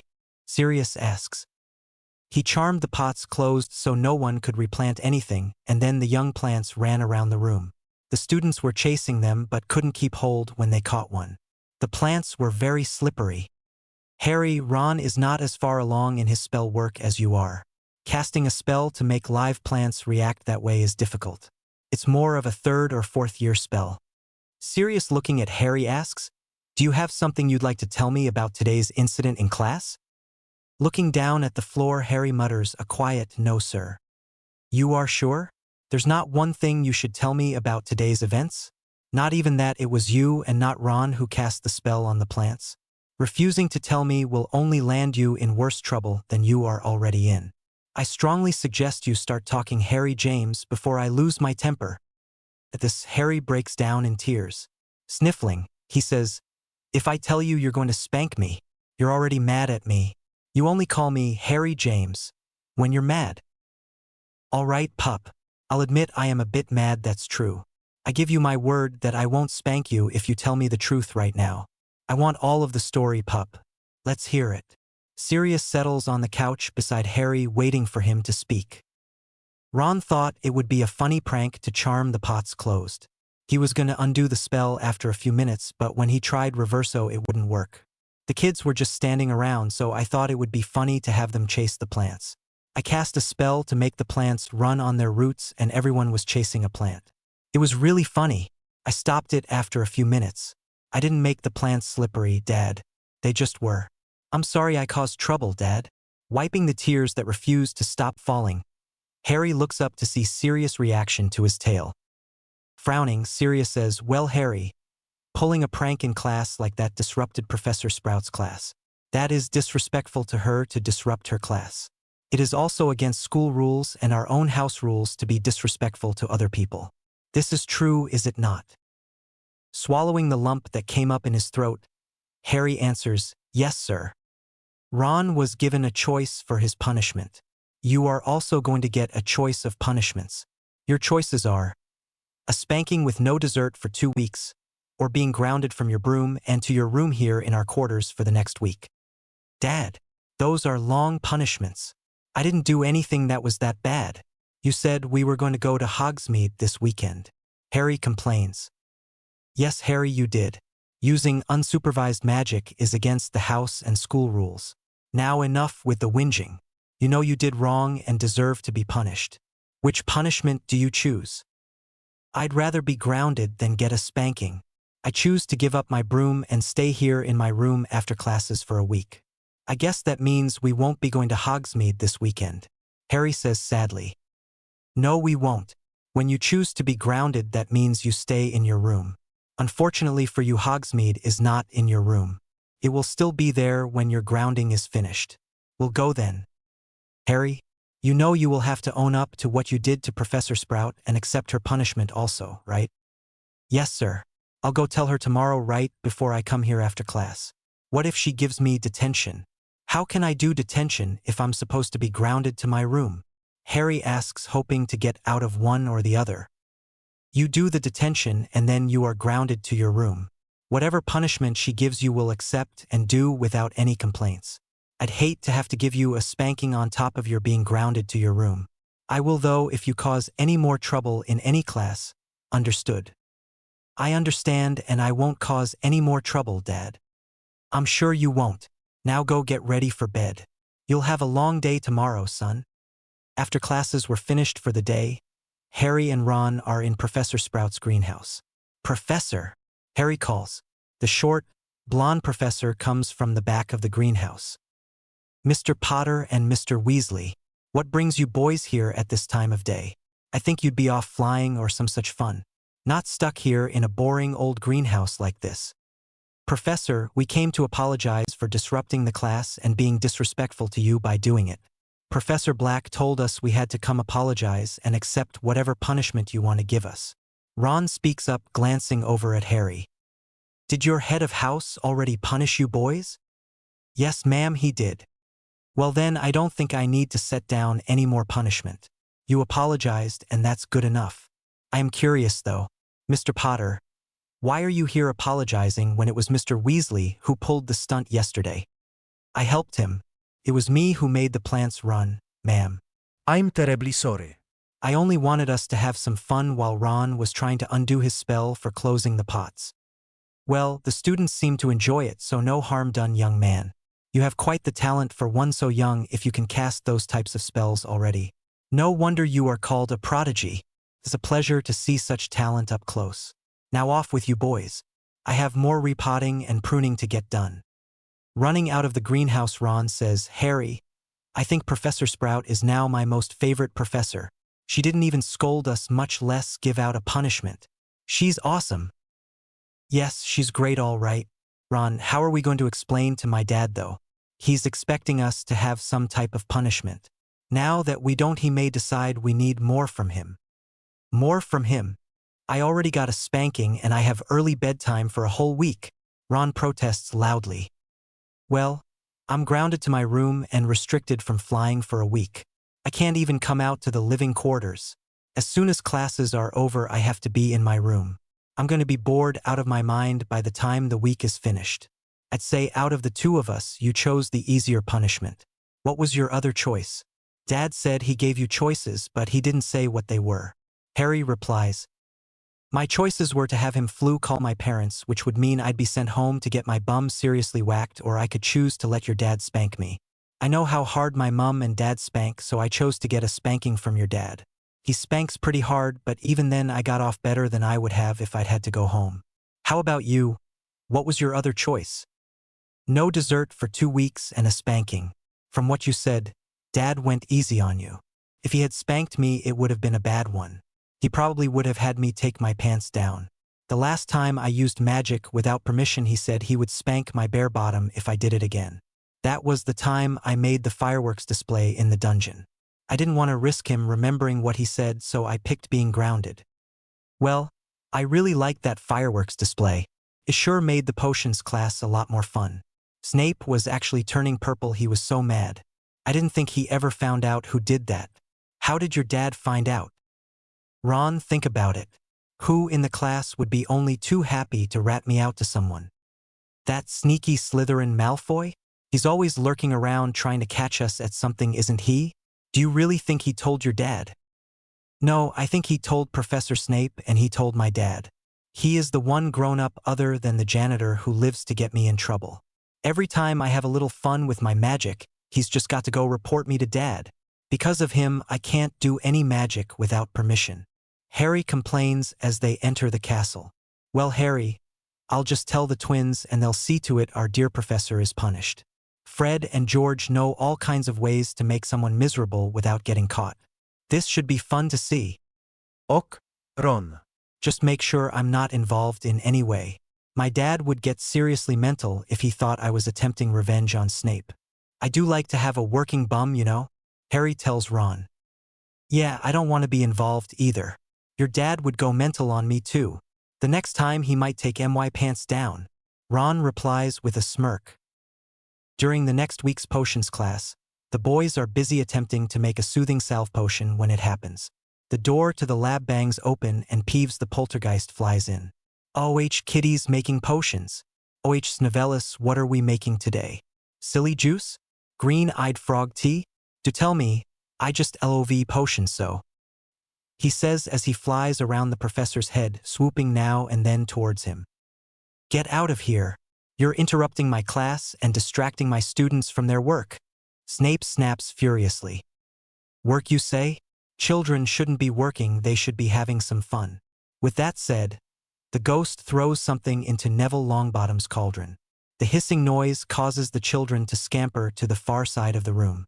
They've learned from experience what happens when potions start hissing. The resulting explosion causes pink goo to shoot out of the cauldron. Relax, kiddos, it's just yum gum. Go on, grab some and chew.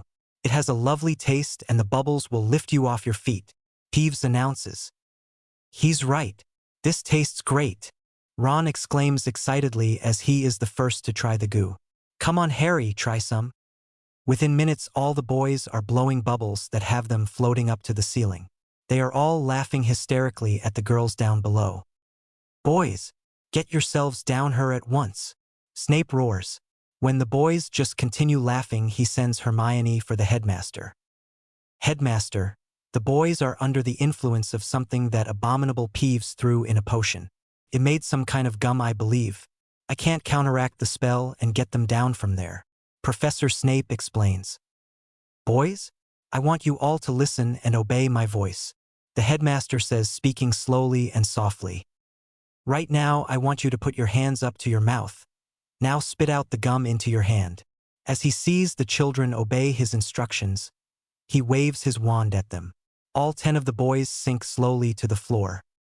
With the boys back on the floor, the headmaster calmly says, Thank you, boys, for obeying so nicely. Now please put your gum into this wastebasket. He holds out a small wastebasket he has just transformed from a stirring stick. That is fine. Thank you again, boys, for that wonderful display of bubble blowing. Sir? Harry asks uncertainly. Yes, Harry. The headmaster looks at his adopted grandson with twinkling eyes. Are we going to be in trouble for this? Are you going to tell our parents? Harry asks, looking hopefully at his grandpa. Relax, boys.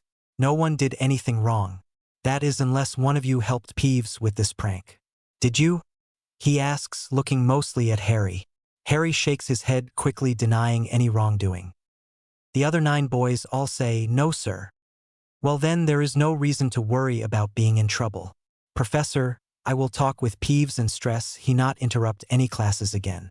Have a good day everyone, the headmaster says as he walks out the classroom door. Later that afternoon, Harry and Ron along with Hermione and Neville are all down by the lake. Who do you think put Peeves up to that prank? Neville asks. I'm thinking it was my brothers. Only the twins could come up with something that great. Did you see the look on Snape's face when we all floated up to the ceiling? I thought he would start hexing us right then, he looked so furious. I just hope he never finds out who was behind this prank. He'll murder them. Ron answers with a shiver. Oh come on Ron, don't be so melodramatic. Professor Snape wouldn't murder anyone. He's a respected adult potions master, not a murderer. You don't have to say things like that.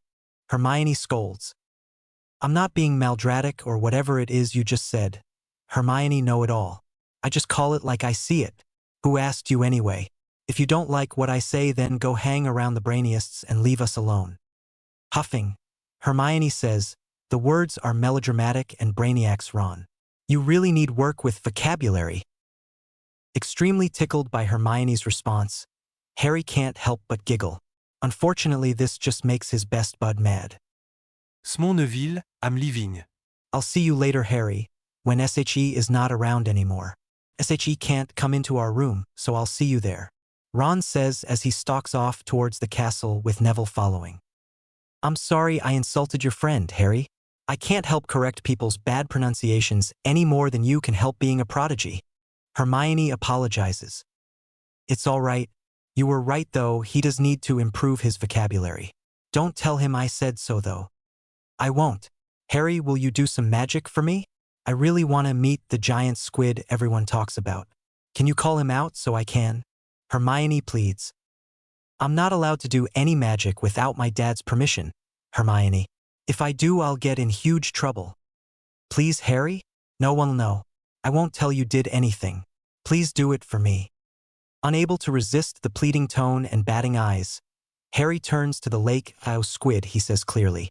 In seconds, the giant squid is at the surface of the lake. Wingardium Leviosa, Harry says, waving his wand at the squid. In no time, the squid is floating above the water, flailing about. Get in the water, squid, Harry intones quietly. When nothing happens, he begins to feel panicky. Someone could look out a window or come outside and see this. He needs to do something and do it fast. Hermione, help me. I don't know a sinking spell. Quick, before I get caught. Untergehen now, Hermione enunciates clearly. The squid sinks into the water but keeps its head out. After a few moments of petting it sinks slowly into the lake. That was fabulous. How did you know what to say and what did you say? Harry asks. It's a German squid, so I told it to go down in German. I didn't know if it would do it though. You know what, Hermione? Ron's right, you really are a brainiac. I'm so thankful too, Harry replies, grinning at her. Yeah, well, this brainiac is hungry. I'll race you to the castle. On 2, 1, 2, go. She takes off running with Harry right behind her. Watching out the window, Remus Lupin smiles to himself. His best friend's son and godson is really special. It's good to know he is still a child at heart. Those two children make quite a pair. Imagine being able to levitate a 300-pound giant squid and then put it back into the water without harming it. Not only that, but to do it at the age of 9 was just hard to believe. He couldn't wait to tell Sirius about the latest accomplishment of young Harry. When we get to Hogsmeade, can we go to the Quidditch place first? Then I want to go to the new joke shop, that candy store, and then the ice cream shop. After that, can we go to? Sirius reaches down to the boy beside him, putting a hand on his shoulder. When Harry stops talking and looks up at him, he says, "Calm down, pup. You'll tire yourself out before you do any of those things if you don't. We'll do some of those things you asked about. We won't be stopping to eat ice cream today, though. We have to get back to the castle early tonight in time for supper." "But Dad, you said we could eat in Hogsmeade when we came last time and we didn't." You promised me we would the next time we went. That's this time. I want to eat at the pewter cauldron. I want to get ice cream and a soda. Harry was shouting and stomping in circles by the time he finished his tirade. What you may be getting, young man, is a spanking if you don't watch your behavior. You know better than to yell and stomp. You do not shout at people. You're 9 years old now, but your behavior is more to someone for. Now do we need to go back to the castle for a behavior lesson, or can you calm yourself and behave as my 9-year-old knows how to do? Sirius asks, having taken Harry by the shoulders and squatted down to look him in the face. I can behave. I'm sorry, Dad. Harry says, swallowing back the lump in his throat. Blinking rapidly, he gets his tears under control. He wonders why he's feeling so tired and upset today. Maybe because he couldn't sleep last night and spent the night worrying over the incident by the lake. Harry, I'm sorry too. I know I promised we would eat at the pewter cauldron, but tonight I've asked Remus to eat with us. It's his birthday and I wanted to do something special for him. We will make a special trip next week to eat at the cauldron and get ice cream. I also have permission from Ron's parents and the headmaster to let Ron come along. I don't know if he'll want to. He's mad at me right now. We had a fuss yesterday. We'll probably be made up by next week though. Harry adds the last part quickly before his dad asks what their fuss was about. Dad, look at this cool mini Quidditch stadium. The Quidditch players really fly and bat the bludger back and forth. Oh, it even has a mini snitch and a player who is a seeker. I need this, Dad. Buy it for me. I have to have it now, Harry commands.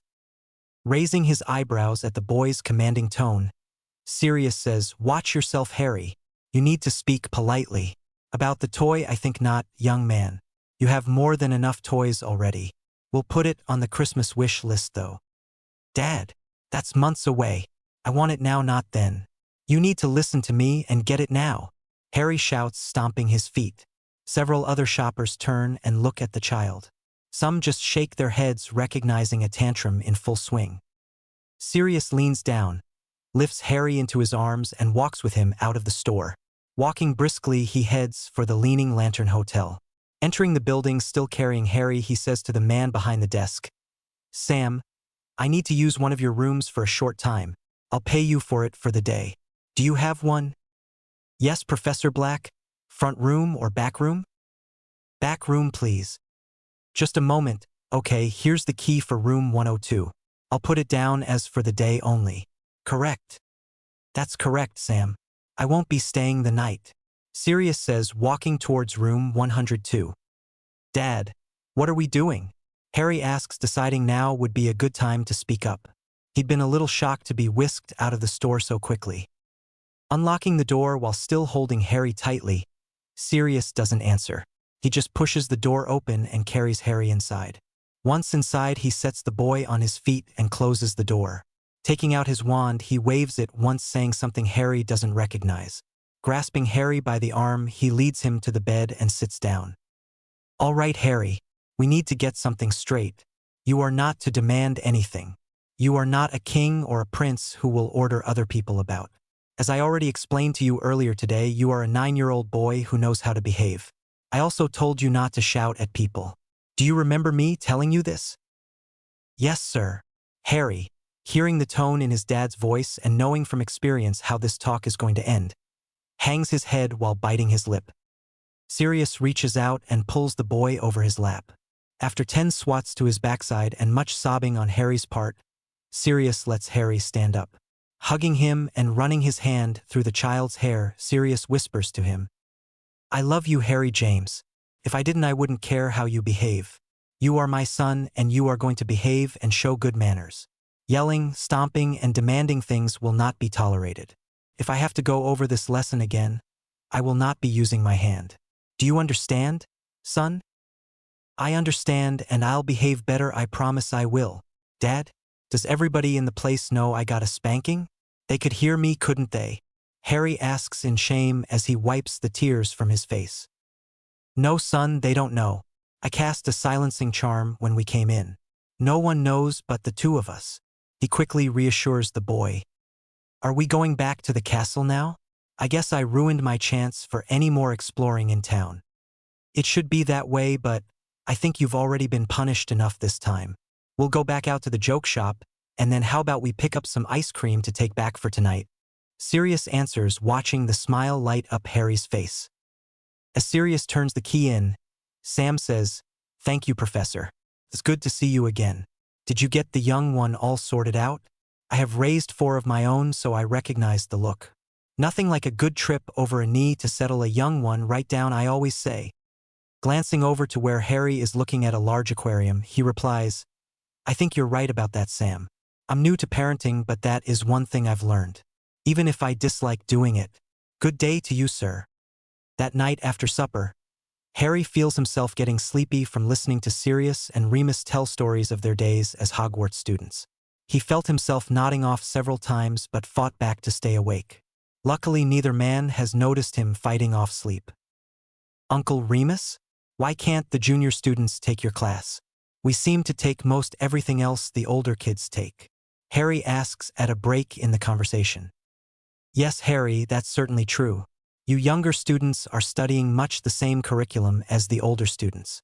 The defense against the dark arts, or dada as some call it, has some serious topics in it. The ministry feels the training is too intense for children younger than 11 or 12. Also, the subjects discussed are, shall we say, intense? They might upset younger students quite a bit. If I had a say in it, I wouldn't let anyone under 13 take the class." "Well, I think the ministry people are stupid arses myself. How would they know what upsets children? They're never here," Harry replies forcefully, forgetting his dad is sitting in the room. "Harry James, don't you ever let me hear you use that word again. Apologize now," Sirius scolds him sternly. "I am sorry for using an unacceptable word. It just slipped out, Dad. Let it slip out again and you'll feel your arse on fire, my boy." "Yes, sir," Harry says, ashamed at being scolded in front of Remus. Deciding to change the subject to something else, Remus says, "Harry, I am quite impressed with your magical abilities. You have such talent for someone so young. I'm quite sure there are not many children your age who can levitate 300-pound squids." Harry's reaction to these words surprises him. Instead of looking pleased with himself, he looks worried and, in a way, nervous. Seeing the boy take a quick sideways look at Sirius, Remus guesses the reason for the nervousness. "Ah, so your dad doesn't know about that incident, He projects the thought at Harry and waits. "No, sir, he doesn't. I'm not supposed to be doing magic unsupervised and without permission. He's going to be mad," Harry projected back without really realizing they were communicating in their minds. "Well, Sirius, this is quite a boy you have here." He was honoring a lady's request to see the giant squid. He was capable of bringing it to the surface of the lake and levitating it slightly. "I witnessed all this from the window of the South Tower. You should be really proud. He's quite remarkable." "Tell me about this, Harry. When did this happen? Who was with you at the time?" Sirius asks. "Ron, Neville, Hermione, and I were down at the lake yesterday after classes. Hermione said she'd read about the squid but never seen him. She asked me to bring him up so she could meet him. Hermione loves all creatures. She'd love it if she knew you could turn into a dog." "We're not discussing me at this time. Go on with your story," Sirius tells him. Taking a breath and saying a little prayer for understanding, Harry says, "I cast a Wingardium Leviosa on the giant squid and brought him up out of the lake for Hermione to see. After a few minutes, we let him back down in the water. She really enjoyed petting him, Dad." Risking a glance at his father, he could see Sirius didn't look furious but didn't look pleased either. Feeling uneasy, Harry says, "Dad, there was no one else around. We knew what we were doing and no one got hurt. Even Squiggly, that's Hermione's name for him, didn't get hurt at all." Remus, listening intently, lets out a chuckle at Hermione's name for the squid. Harry smiles over at him. "Harry," Sirius says, getting the boy's attention, "what are our rules for using magic outside of a class?" Sighing softly, Harry answers, "I can only do magic with permission, and I have to have adult supervision." "Good. Now, why do we have those rules?" "Because at my age my magic is uncontrollable and it could fluctuate and cause someone to be hurt." "Yes, and the word is fluctuate, which means to change quickly without warning." "Why did you break these rules, Harry?" Sirius asks. "I wanted to do something nice for Hermione. She's been homesick and doesn't have any friends but me, so I did it because she wanted me to. Did you remember the rules first? Yes, sir. I knew I wasn't supposed to do it, but I did it anyway. I'm sorry I disobeyed you, Dad. Should I go wait for you in my room now? Harry says tearfully. I think that would be best, son. I'll be there in a few minutes. Sirius responds with a sigh of his own. Sitting on his bed, Harry lets the tears fall. Why do I let myself be talked into things when I know better? Why can't I just say no like so many other people can do? Now Dad's going to spank me with that ruler. I just know it. Why couldn't Professor Lupin just keep quiet? It's his fault. I'm not going to be all nice to him for a long time. 2 spankings in one day.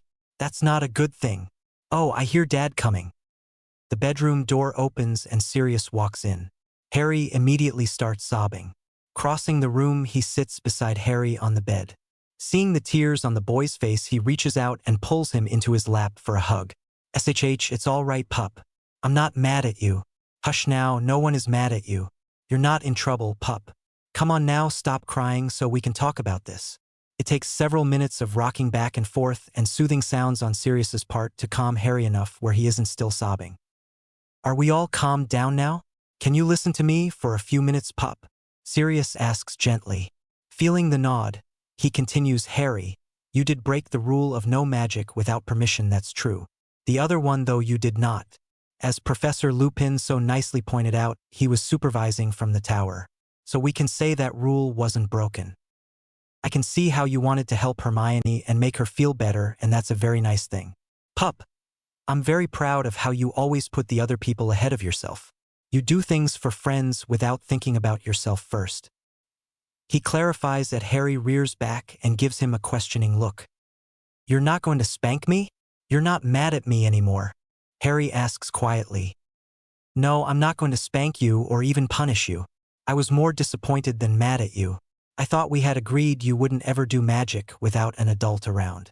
It's just too dangerous for you and other people. You are learning control quickly, and I'm proud of that. It's just that your inner magic is so strong for someone your age, it is very difficult to control, especially if you are excited, angry, or hurt. Does this make sense to you, pup? Do you understand why I must be so strict about this? Yeah. You love me and want to keep me safe.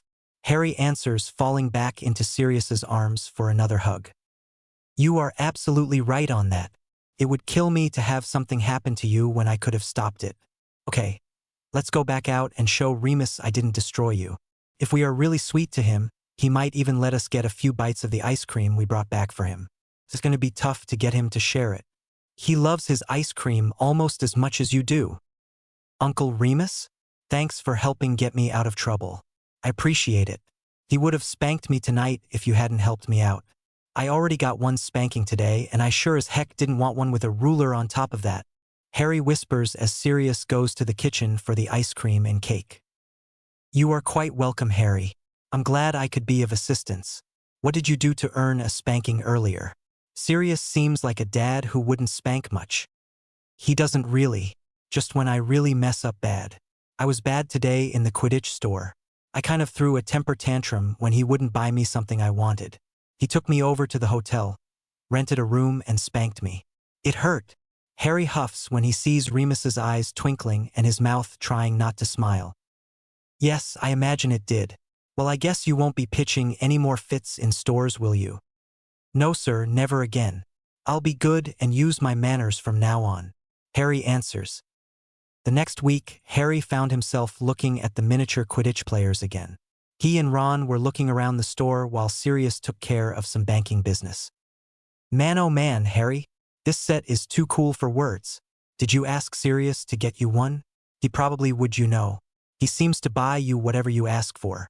You're so lucky to be adopted, Ron says, grinning broadly. What does Sirius adopting me have to do with anything? Harry asks, confused. Gosh, Harry, all adopted kids get loads of things. Their parents feel bad for them for not being able to be with their real parents, so they buy stuff. Look, the Seeker is about to get the snitch. Ah, he missed it. I wish we could be on the Quidditch team. Just think of how much fun that would be. Not getting an answer, Ron looks up from watching the little Quidditch players to find Harry missing. Harry? Where'd you go, mate? Harry? he calls. When Harry doesn't appear, he starts looking for him. Finally, he sees Sirius come in the shop's front door. Professor! Ron calls out to him. Ron, what is it? Sirius asks, seeing how upset the boy seems to be. It's Harry. I can't find him, and I've looked all over the store. He was right here with me until about 10 minutes ago. I was talking to him about Quidditch, and when he didn't answer, I looked up and he was just gone. Ron explains quickly. Walking over to the sales counter, Sirius asks the clerk, "Do you have an announcement set up here? My son has disappeared and I want to call for him. Please." After being shown how to work the system, Sirius picks up the microphone and flips the switch. Harry James. This is your dad. I want you to walk to the sales counter at the front of the store. Do it now, please. When no black-haired young boy with glasses comes forward, Ron begins to panic. Sir, something's wrong here. Harry's not hiding from us. He's not in here. If he was, he'd come when you called. He talks about how much you want to keep him safe and he wouldn't worry you by hiding. I think you're right, Ron. We'll start looking around Hogsmeade.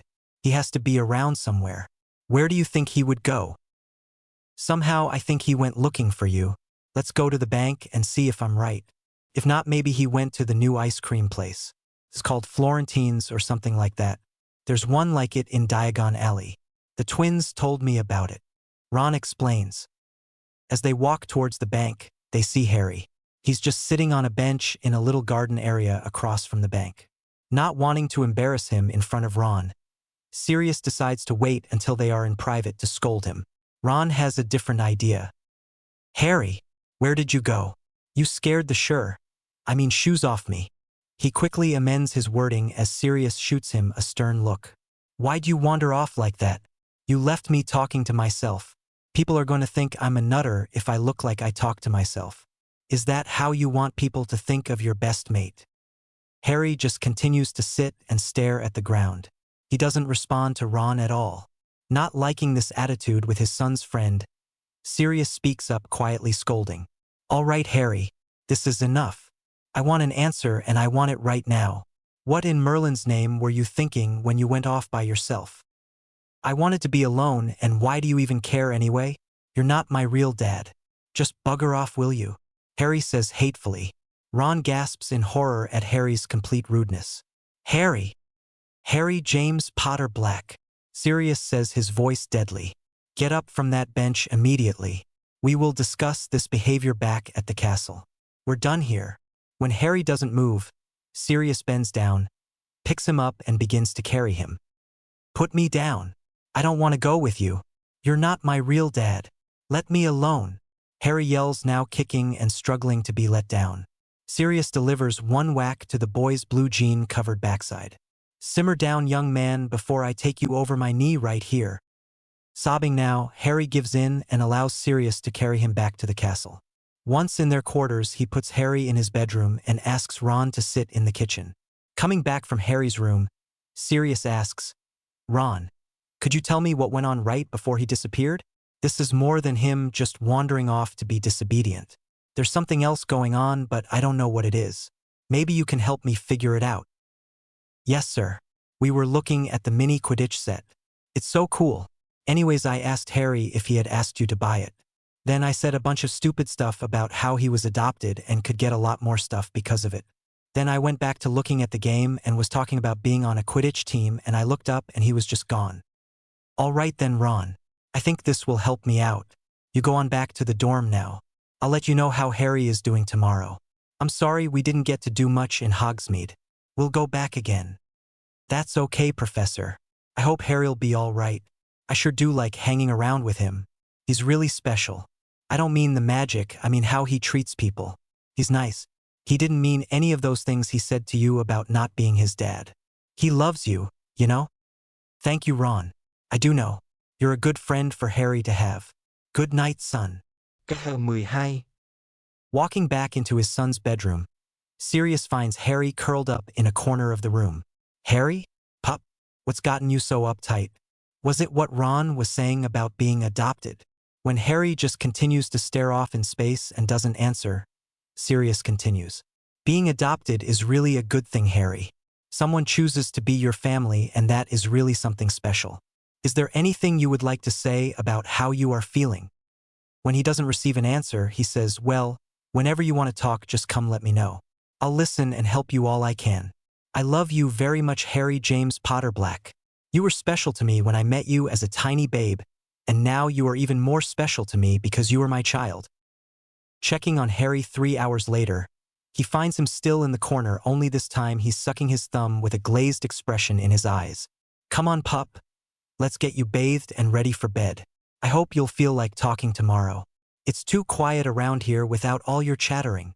Sirius teases, hoping to get a response. Harry doesn't respond or even attempt to do anything for himself. Sirius resorts to bathing him and dressing him as he did when Harry was a baby. Tucking Harry into bed, he finally hears Harry speak. It's quite soft and he doesn't quite catch it. I couldn't quite hear you, little one. What was it you said again? Where's Mummy and Daddy? When are they going to come get me? They said they'd come back soon. Harry whispers, beginning to cry. Oh, pup, Mummy and Daddy aren't here. I'm here though. I'll take care of you. All right? Sirius feels his throat tightening up and tears welling in his eyes. Just go to sleep, little one. We'll talk more in the morning. H. It's all right, you're all right. Settle down, son, and sleep, he says, laying the boy down and gently massaging his back. Eventually, he feels Harry relax, and soon he can tell the child is asleep. Feeling the need to talk to someone and to get some advice, Sirius calls Professor McGonagall. Min, there's something wrong with Harry. I need some advice. Could you step through, please? Harry's asleep and I don't want to leave him alone right now. I'll be there in just a minute. I've just put the tea on. Let me take it off and I'll be there. Minerva McGonagall answers. A few minutes later, she is stepping through the fireplace into Sirius' living room. What's wrong with Harry? I noticed when I saw him at breakfast, he seemed unusually quiet. I would have thought he would be the opposite, what with getting to have Ron go to Hogsmeade with him, she says. He seems to have withdrawn. I left the boys at the Quidditch store to go over to the bank. When I returned, Harry had disappeared. Ron says they were just talking and he brought up the fact that Harry was lucky to be adopted. Harry just left the store and by the time I found him he was very withdrawn. He said something about me not being his real dad. Tonight he curled up in a corner sucking his thumb. He stopped sucking his thumb and was out of nappies at 18 months. Tonight he reverted back to needing sucking his thumb. I had to carry him into the bath and do it all for him. He was non-responsive the whole time. He didn't do or say one thing. Finally, right as I was tucking him in, he asked about his mom and dad. He wanted to know when they were coming back to get him. At Minerva's gasp, Sirius nods. I didn't know what to say to him. He seemed to really believe they were going to come get him. What did you tell him, Sirius? I basically just comforted him to get him to stop crying. I think I told him they weren't here, but I was and would take care of him. That sounds just right to me. I would have done the same. What do you suppose has triggered this setback? He's always seemed to handle the tragedy just fine. Even right after it happened, he didn't seem this upset. I know he wasn't acting so young then. He seems to be 3 or 4 right now. Sirius asks. Let's get Professor Snape's opinion on that. At Sirius' look, she says, didn't you know he is a qualified healer as well as potions master? No, I didn't know that. If you feel he can help, then let's call him in. I need all the advice I can get right now, Sirius answers. 30 minutes later, having told both Professor Snape and Minerva the events that led up to Harry's behavior, Sirius asks again, what do you suppose has triggered this? Well, it sounds as if he's reverting back to being younger to avoid dealing with some emotions he's not ready to face right now. This usually comes after a child has done something they perceive as wrong or have been told was wrong. It could also be caused by overextending their magical ability. Snape answers him. He did use his magic last week to lift the squid out of the lake. The irritability and tiredness he's been showing lately could be from that. I also disciplined him a week ago for misbehavior and at the time mentioned he wasn't acting his age. Could that have anything to do with the way he's acting? It's very possible. I'm thinking it could be what triggered this setback. You say he was asking for his parents? Snape replies. Then, seeing from the look on his face that Sirius is blaming himself, he clarifies what he said. The overextended use of magic is the trigger here, not your disciplining of him. I would never suggest imposing proper discipline is harmful. Children need discipline. As you know, I am a very firm believer in consequences for misbehavior. You say he was asking for his parents? Yes, just tonight for the first time since he came to live with me, he asked for them. He was asking when they were coming back. I really had no words to tell him. I just told him I would be here for him. We are coming close to the 1-year anniversary of the tragedy. It's actually in just a little more than a week, 2 days after Halloween. This slipped up on me. I really didn't know it was coming so soon. Sirius says, Mummy, Mummy and the 3 adults here from Harry's room. Sirius is across the room and beside Harry's bed before the other 2 have even registered what is happening. SHH, it's all right, pup. I have you now, little one. Calm down, you're here with me and we're safe. I promise you, nothing is going to hurt you, Sirius says as he holds Harry rocking back and forth on the bed. Patty? Why are you holding me so tight? What's going on? Where's Mummy? I need her. I had a bad dream, Harry asks. Looking up, Sirius sees the other 2 adults have followed him into the room. Hello again, Harry. It's nice to see you. How old are you now? Minerva asks quietly. Aún tia minuts. You were here last week for my birthday and you forgot how old I am, Harry asks. At her nod, he says, I'm 4 now. Mummy made me a cake and the Quidditch players looked like they were flying. 'Member Patty? You made them fly for real. Mummy got mad at you and you turned into Padfoot the dog. I remember, pup. That was a good birthday, Sirius answers. We can talk more in the morning, but right now it's time to go back to sleep. Do you need anything? A drink or to go to the loo? When Harry shakes his head no, Sirius gently slides him down to lie on his back as he pulls the covers up. Patty? Yes, little one? I want Dragon. I can't sleep without Dragon. Grandpa gave him to me and I need him now, Harry whines tiredly. I'll get him for you, just give me a minute to find him. Okay? Sirius says, stalling to give himself time to think. Knowing Harry had turned his stuffed toy into a real dragon earlier that year, Sirius decides to just conjure another, hoping it would look right to the child. Going into the next room, he quickly transforms a pillow from the sofa into a toy dragon. Walking back into the child's room, he hands the toy to Harry. Here you are. Here's Dragon. Now let's go to sleep and we'll talk tomorrow. Sleep well, little one. Have only good dreams, Sirius says, rubbing his hand over the boy's hair. 13. The next 5 days passed with little change in Harry's condition. Each day it was becoming more difficult to distract the little boy from asking about his parents. After 4 days of talking around the question, Sirius decided to try telling him the truth. Before doing that, he talked it over with Professor Snape. Severus, Harry is asking for his parents more and more each day. I want to tell him the truth, but I'm afraid he may regress even further. Do you think he's capable of handling this right now? Will it harm him further, do you think? I think you ought to tell him. It may be rough for you, but I think Harry subconsciously knows the truth. He is really 9 years old, not 4.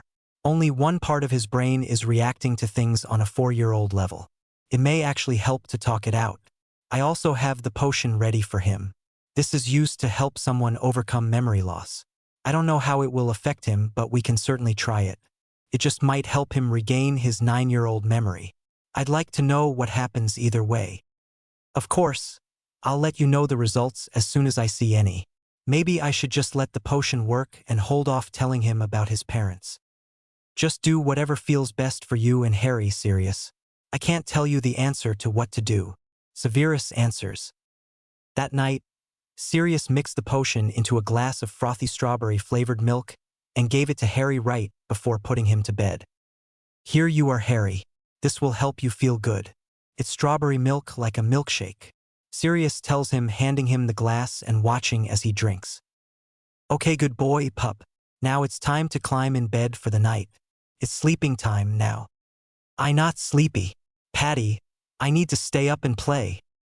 I not want to go to bed, Harry yells when Sirius insists he has to go to bed.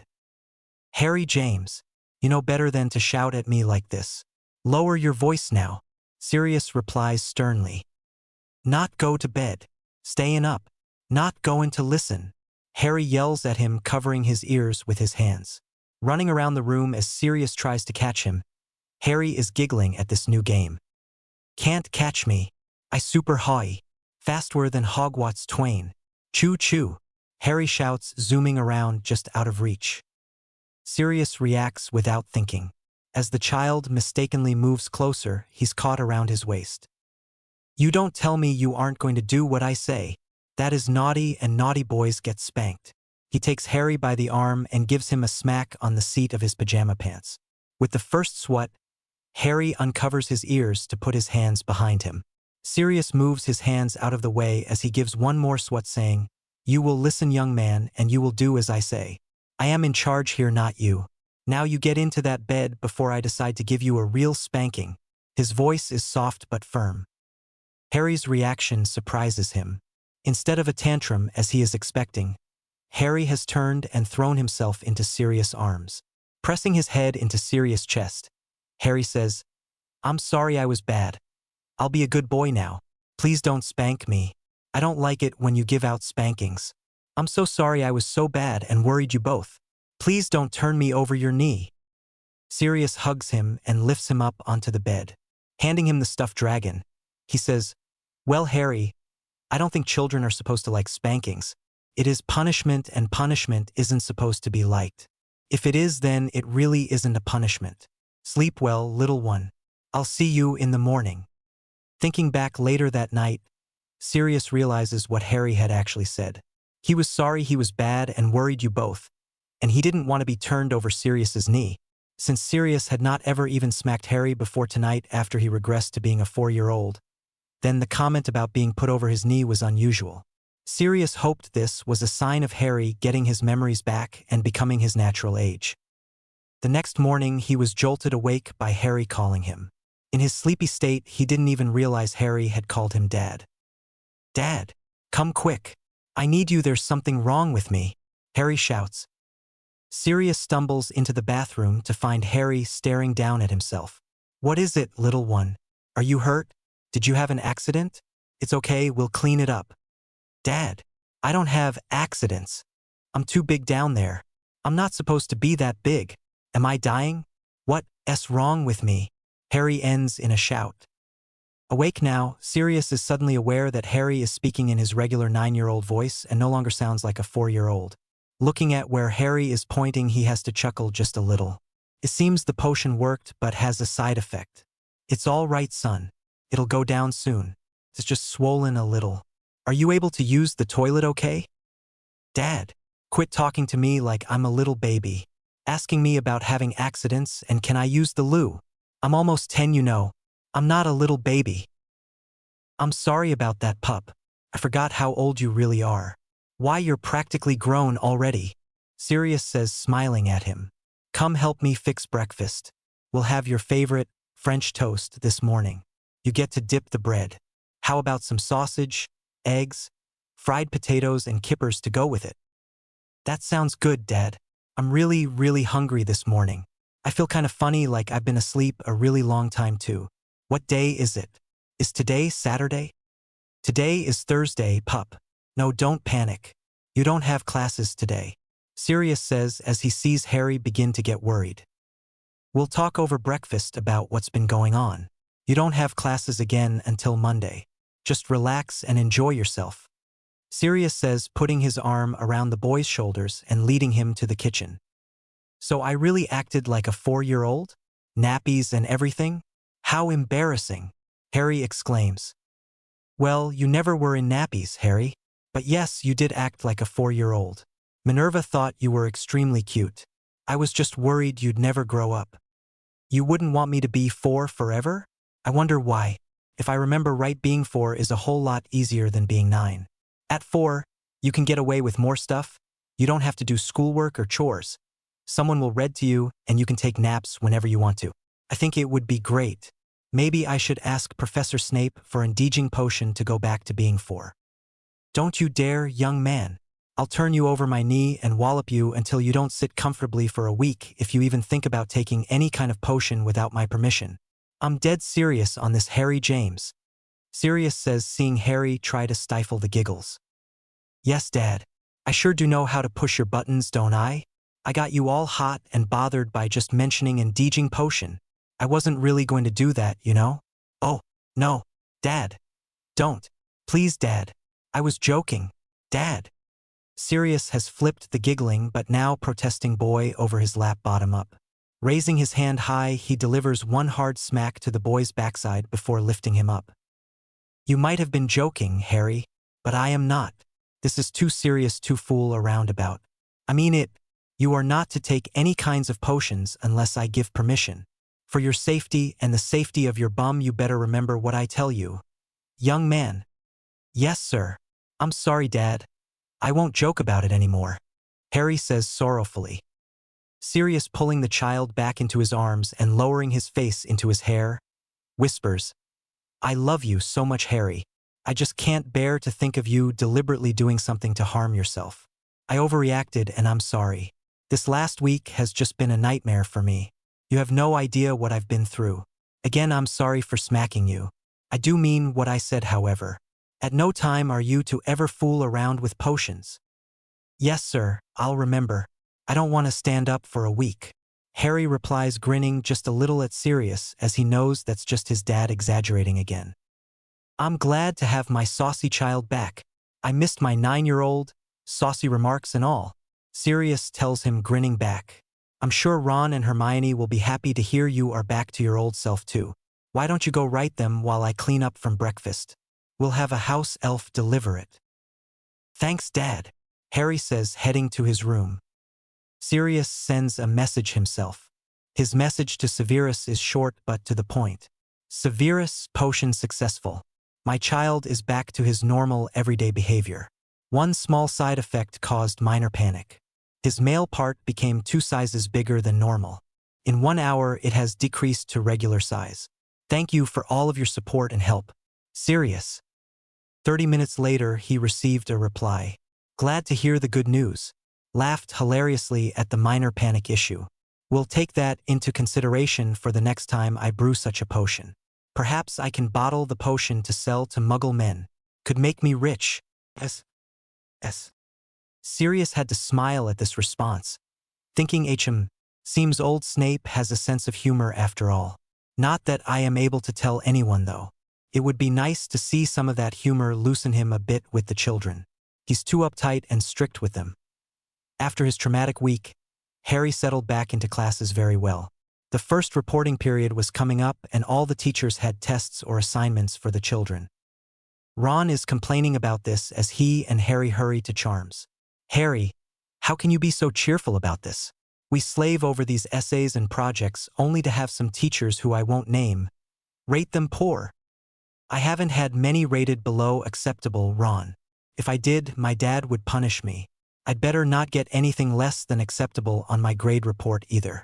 Dad said if I did he would see to it. I spent the winter break studying that course with a sore bum.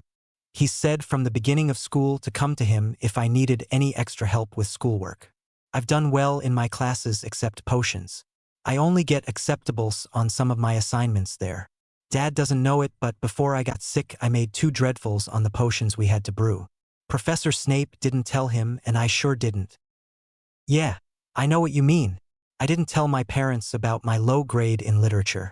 I imagine you haven't mentioned the Muggle class grades to your dad, have you? No, I'm too worried about the grade in potions right now. That's the one I plan to bring up as fast as possible. Then maybe I can get the Muggle classes up next. Well, what if those 2 dreadfuls make your grade come way down? Ron asks. I'll just have to do really well on the next few potions and essays to make sure that doesn't happen. I plan to get Hermione to help me work on them. We're going to meet tonight in the astronomy tower so we can rework a potion. Do you want to come too? Yeah, I do, but where are you getting the things to make the potion? Where do you think? From Professor Snape. You're stealing them?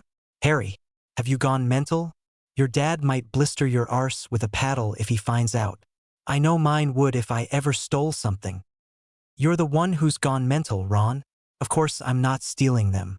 Do you really think I would? I would probably get a paddling if I ever did. I've never been paddled, but I hear it's awful. Professor Snape is helping me with the potion. He's giving me the instructions and all the items needed to brew it. The only reason we can't use the potions lab is because he has detentions in there tonight. All right, Harry. The last step is to add the bat wings one at a time and stir between each wing counterclockwise for 2 minutes. Ron, you time him and tell when the minutes are up. This part is tricky. If we stir too long it will explode. We sure don't want that to happen. Hermione tells the boys. Okay, we can add in the last wing now. The potion looks just perfect, Harry. It says here in the book that it should be a light green color, and that is where we are right now. Go ahead and put that last wing in. Don't forget to stir clockwise this time. It says here to finish by stirring clockwise for 3 minutes. It looks great, mate. Ron says approvingly. Let's bottle up some so we can get rid of this mess. It's beginning to smell. Grinning at Ron's screwed-up face, Harry ladles some of the potion into 3 vials with labels reading H. Potter, H. Granger, and R. Weasley. All finished, Ron. You can uncover your nose now. Let's banish this mess before someone smells it and comes in. Harry says.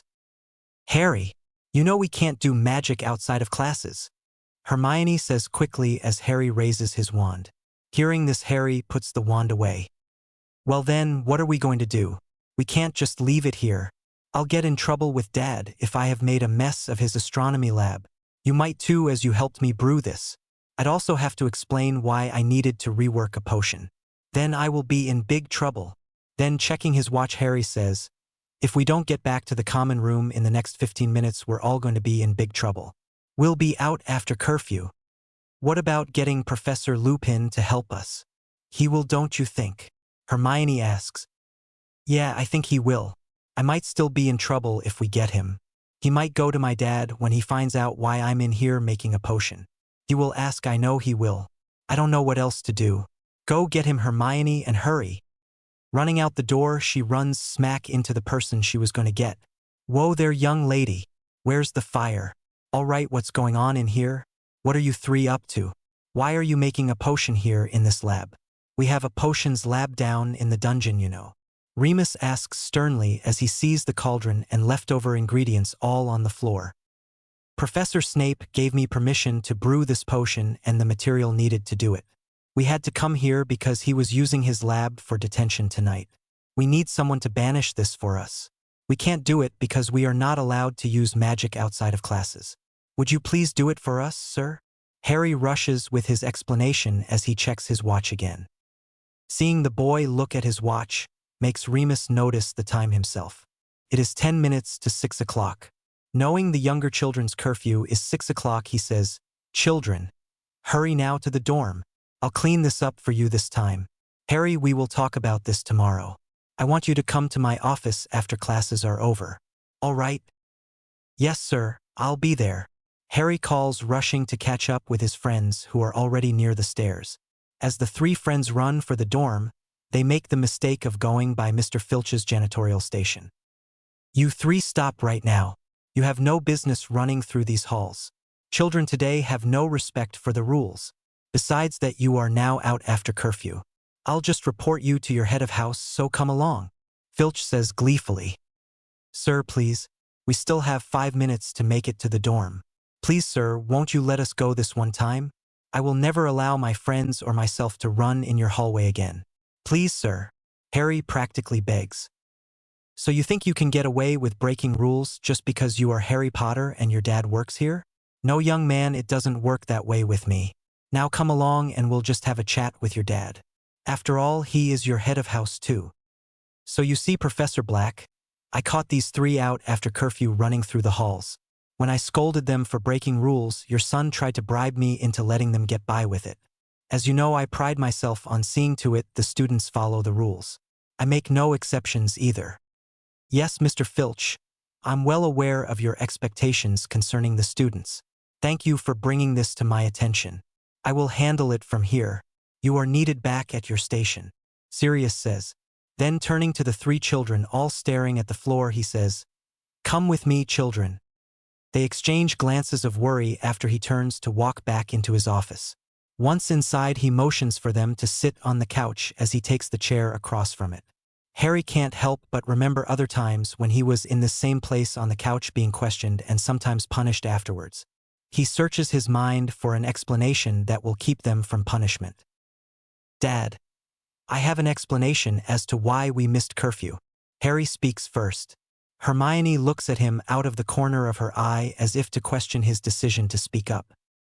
We were up in the astronomy tower and we ran into Professor Lupin. He was talking with us and we just lost track of time. When he saw we were about to be late for the dorm, he told us to hurry to the dorm so we wouldn't be out after curfew. We still had time to make it back, but Mr. Filch stopped us. I tried to get him to let us go by promising we wouldn't run in his hall ever again. It didn't work. Hermione nods approvingly at Harry's explanation and Ron relaxes slightly. Harry looks at his dad to see how he takes this explanation. Well, it sounds as if you have had an adventure tonight. I won't ask what you were doing up in the astronomy tower, but I just hope it wasn't to pull some kind of prank up there. Mr. Filch lives to get students into trouble. He always has. He got me and James in trouble when we were kids. I'm not going to punish you for it. Just do me a favor and try to stay away from him if you can. It's time you were in the dorm, so let me walk you there. Reaching the common room entrance, Sirius says, "Go on in, Hermione and Ron. I'll see you in class tomorrow afternoon. Harry is going to be staying with me in our quarters tonight. He'll be seeing you at breakfast." As his friends disappear through the newly opened entrance, Harry turns to look at Sirius. Motioning for him to follow, Sirius walks off towards their quarters. Wondering why his dad has required him to come home tonight, Harry can't help but feel anxious. Unless he's done something he shouldn't, he usually isn't required to spend the night with his dad. He may choose to spend the night occasionally, but he isn't required to do so. 15. Feeling apprehensive about being brought to their living quarters instead of being allowed to stay in his dorm, Harry follows his dad inside. "Harry, I brought you here because I want to talk to you in private. It could have waited, but I'd rather get this over with tonight," Sirius says, sitting down and motioning for Harry to join him. "Son, did you know most teachers do not stay at the castle during school breaks?" Harry's nod, he goes on. "Well, with winter break coming up soon, I thought we should talk about what we are going to do. I have a house in the countryside of England and I thought we could go there for Christmas and the rest of the break. It has plenty of open space for flying and the house is big enough for your friends to come spend a couple of nights if you would like them to. Would you like to go there?" "I want to go wherever you go, Dad. It doesn't matter where it is. I just want to stay with you forever and always. I'm your kid now, so I do what you want. Mummy and Daddy would want me to stay with you, right?" "Yes, pup, you are my kid. I didn't mean to make you think I would go off without you. I just wanted to know what you thought of Christmas in the country at Black Manor. We could rent rooms somewhere if you'd rather stay in Scotland. I'm sure we could find a village to stay in. Now, which do you want to do? It's our first Christmas together and I want to make it extra special. I want to go to your manor house. I've never seen it and it sounds fun. Will we have a Christmas tree?" Harry asks. "Christmas can't be Christmas without the trimmings. We'll find a big tree, cut it and decorate it all for us. We'll fix up the house with as many decorations as you want. I believe my mum still has boxes of decorations up in the attic somewhere. We'll look at them and if we want new ones we'll just go out and get them. How does that sound?" "Sounds brilliant to me. Oh, I wish these next 2 weeks were over and we could go tomorrow. We could skip out on all these exams too." "Keep wishing, son. You have to take these exams coming up and make sure to receive grades of acceptable, so I don't have to do all the decorating by myself. It won't be nearly as much fun for me if you have to be studying while I'm decorating." "Dad, you wouldn't do that, would you?" "Probably not. It's too much work for just me. I would wait until you finished all of your studying during the day and we decorate at night. That sure wouldn't be fun to have to study all day during your vacation from school," Sirius teases, shaking his head sadly. "Dad, you know I'm ahead in most all my classes," Grandpa says. "I'm a child prodigy and smarter than most kids my age. I wouldn't have been able to come here to the program if I wasn't smart." Harry brags. "Yes, son, I know you are smart. That is why I will not permit you to slack off and come up with anything less than an acceptable on your courses." "Harry, I don't want to hear of you bragging the way you just did about being a prodigy and smarter than other kids ever again. You are Harry James Potter Black and that's all people need to know. Now there's one more thing we need to discuss tonight before bed." Why didn't you tell me you were having trouble in potions? I received a late grade slip today saying you had been scored poor on 2 of your essays. Is there some reason you did not do well on them? Sirius pins Harry with a stern look as he attempts to squirm from the seat. Oh boy, if he's this upset by me getting poor, what's he going to be like when he hears about the dreadfuls? Maybe I should just tell him now and take whatever he gives out for punishment. Harry thinks as he listens to Sirius. Dad, I just wasn't feeling well back then. It was 2 weeks ago and I felt strange those days. I couldn't think about what I was writing. All right, Harry, Professor Snape has agreed to let you rewrite those 2 essays by next week. You are to remain here except for classes and meals while you work on them. For not following the rule of letting me know you have problems with a class, you are grounded for the week. That includes the weekend also. I want to read the essays when you are finished. Is there anything else you need to tell me about any of your schoolwork? Are there any other low marks I should know about? Losing the courage he had to speak up, Harry replies, No, sir. There's not anything else. Well then, it's time for you to get some sleep. I'll have the house elves deliver your clothes for the week back here to your room. You are also grounded from your broom until those essays are finished. But Dad, Ron and I were going to practice some new flying moves. Harry whines. I couldn't help get a bad mark when I was sick, he argues. Schoolwork comes first before anything else, Harry. No arguing, no whinging. That's the way it is. If you had obeyed me and come to me when you first knew you had received a mark of poor, you wouldn't have been punished. I won't have you slacking off in your schoolwork or hiding things from me, Harry. Yes, sir. Good night, Dad, Harry says with a sigh as he goes to his bedroom. Grounded. How was he going to do the second potion assignment if he wasn't allowed to leave their quarters except for classes and meals? He had to make up that assignment of Professor Snape's or he would continue to get the dreadful. Even though he wants me to, I just can't tell Dad about this. He'll get too upset. There's got to be a way of fixing this. Harry thinks as he flops back on his pillows. The next morning at breakfast he explained the problem to Hermione. I have to make up that potion or I'll not be making acceptable on my final term grade. I told you I would get in big trouble if I made less than acceptable. Now I'm grounded for a week and final exams are next week. What can I do? Well, Harry, you could just tell your dad and get his permission to make up the assignment. Hermione answers. He'd wallop me for sure if I did. He asked me last night if there were any problems in any of my classes when he was scolding me for making poor on my essays. I didn't tell him about the potions. I lied and said everything was fine. At Hermione's scolding look he adds, I chickened out. I just knew he would wallop me if I said I had scored 2 dreadfuls as well as the 2 pours in potions. He might have even taken out that awful ruler. Well, what about talking to Professor Snape about it? Maybe he could help figure out something. He helped you when you were sick, so maybe he would help again. Why don't you talk to him after class today? You can be a little late to herbology and Professor Sprout wouldn't mind. I could cover for you. All right, I guess that's the best idea yet. Thanks, Hermione. I just hope he will help me. Come on, we've got to get going or we'll be late for astronomy. That's all I need is to be in more trouble with Dad. Good morning, class. Today we're going to be looking at the planet Mars. Mars was named for the Roman god of agriculture and war. Many people believe this planet is the most similar to our own. Who knows what the nickname is for this planet? Harry? The red planet, sir. Yes, it's called the red planet because it is mostly made up of red sand or dirt. Who else knows a fact about Mars? Yes, Hermione? Sirius smiles at the little girl frantically bouncing in her seat, waving her whole arm. Did you have something to share about Mars? Yes, sir. Mars has 2 moons whereas Earth only has 1. The 2 moons are named Deimos and Phobos. They were once asteroids between Jupiter and Mars. Thank you, Hermione. You are absolutely correct. The gravity of Jupiter forced the 2 moons closer to Mars where they are now. Sirius adds, does anyone else have something to tell about Mars? Ron. Sirius is surprised to see the boy volunteering to answer. He usually has to pry answers from that young man.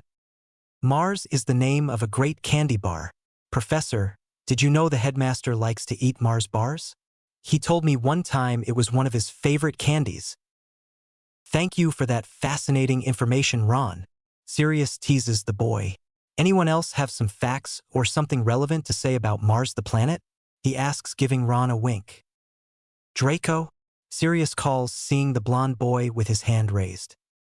There are Martians living there. They are little green men and fly around in flying saucers. They're only 3 feet tall. The class giggles at that. Draco, Sirius says warningly. I don't think that's a proven fact, and it isn't relevant either. The Martians must be related to house elves. House elves are too ugly looking to even be from this planet. They must be from Mars. They're so ugly looking and not too bright either. Draco adds in a haughty tone, completely ignoring the warning to behave. The children gasp at this statement. Everyone knows Professor Black forbids talk that puts others down in some way. Mr. Malfoy, that last comment is uncalled for. You will hold your tongue about house elves. We are discussing Mars, not something completely irrelevant to the subject. Let us have no more disruptions from you, young man. Sirius reprimands the boy sternly. Draco smirks at that and responds, everyone knows the house elves are aliens too. That's why they are so stupid. Who'd want to work for someone as a servant? Stupid, I say. Sirius walks down the row to the young man's desk and takes him firmly by the arm. Lifting him off his seat, he escorts him to the corridor outside the room. After a brief but very stern lecture from Sirius, Draco reappears, keeping his eyes downcast as he retakes his seat, rubbing his arm where Sirius had gripped him. After class, Harry hears him tell his friends. He said he was reporting me to my godfather for this one. I have disrupted his class 2 times before now. I'm in for it this time for sure. Uncle Severus said if he got one more bad behavior report this term, he would paddle my backside with a hairbrush. Harry can't help but grin at Hermione and Ron as they walk to the next class. I wish I could have heard Dad tear into Draco. That's one time I would have enjoyed hearing him give a sound scolding, especially since I wouldn't be the one he was scolding. Good for Dad. It's about time someone took Draco in hand, he thinks. I bet your dad can blister your ears when he wants to. I sense that in him. I'm glad he's never had to scold me for any reason. I'm gonna keep it that way too. Those dark eyes shoot fire when he gets mad. I don't want to be the one getting that look. Hermione says quietly. No, you don't believe me. He's really mad when he looks like that. I usually wind up getting a hard spanking. Luckily, I haven't seen that look very often. It's a shame he can't be the one to spank Draco. I'd love to be able to see that. If professors were allowed to spank students, you would be getting in trouble with Professor Snape quite often. You probably would have been spanked several times with all the detentions he's given you. So be thankful they aren't allowed to spank unless they are given head of house privileges. Even then, they have to have permission from our parents. Though most parents honor that request, I haven't heard of many spankings being given by your dad. No, he spanked Ron once though. I think he got Fred and George one time, but he won't tell about it and they won't either. I happened to be going by his office right as the door opened and the twins came out. They were both red-faced and rubbing their bums, so I guess they had been spanked. Unlike me, they don't make noise during a spanking. I can't keep quiet when he's setting my bum on fire. Maybe he only spanks me that way and not the others. He probably cast a silencing charm, Harry. He wouldn't want students to hear and embarrass someone, Hermione tells him. During their potions class that afternoon, Harry is partnered with Ron to create a soothing solution. The boys are on their 5th of 8 steps in the instructions. All right, Ron, now we add in these fig leaves. It says finely chopped leaves. I hope ours are chopped well enough. I think you did a fine job myself, Harry whispers, grinning at his friend. I chopped until my hand was asleep, so I did the best I could, Ron whispers back as he adds the leaves to the potion. Step 5, stir counterclockwise 3 minutes or until brew is blue. Hey, that rhymes, doesn't it? Brew blue. Should have been step 2, Harry says, being silly again. Mr. Potter, this is no time to be joking around. Potion making is very serious and needs to be carefully monitored. I strongly suggest cutting the jokes and watching your cauldron as it is now turning black, Professor Snape commands sternly as he stands beside the boys. Oh no, what did we do wrong? I followed the steps. Ron just looks at Harry and doesn't answer. To have the potion turn that color means you added something too soon. What have you added? Professor Snape asks. We were on step 6, sir. We've added the vials you set out, plus the finely chopped fig leaves. Fig leaves? My stars, boys. That doesn't say fig leaves. You are misreading the directions. Show me the directions. When the boys hand him their book, he sees the problem. Boys, if you had been paying any attention today, you would know what page to be reading. I clearly said page 102. It's also written on the board. You are following page 92. Both of you just received a score of dreadful. You have also earned yourselves detention with me from 6 to 8 tonight, so do not be late. Please, Professor, I'm sorry. It's my fault, but please can't I write a punishment essay instead of detention? Please, sir, Harry asks. He then motions for the stern man to lean down so he can whisper to him. Surprised at the request to bend down, Snape does so curiously. Please, Professor. I'm grounded, and if I tell my dad I got detention, he'll spank me. Please, sir? Can't we let it go with an essay? Harry whispers pleadingly. Straightening up, the professor says, Detention tonight, Mr. Potter. You will be brewing this potion again, so be prepared. Any more problems in class today, and you will have detention for 2 nights. He sweeps his robes to the side as he walks away. Harry? I'm sorry. I opened the book without checking the board. I just knew he said page 92. I'll have to get Madame Pomfrey to check my ears. Ron whispers sadly. The next 20 minutes went by painfully slowly for Harry.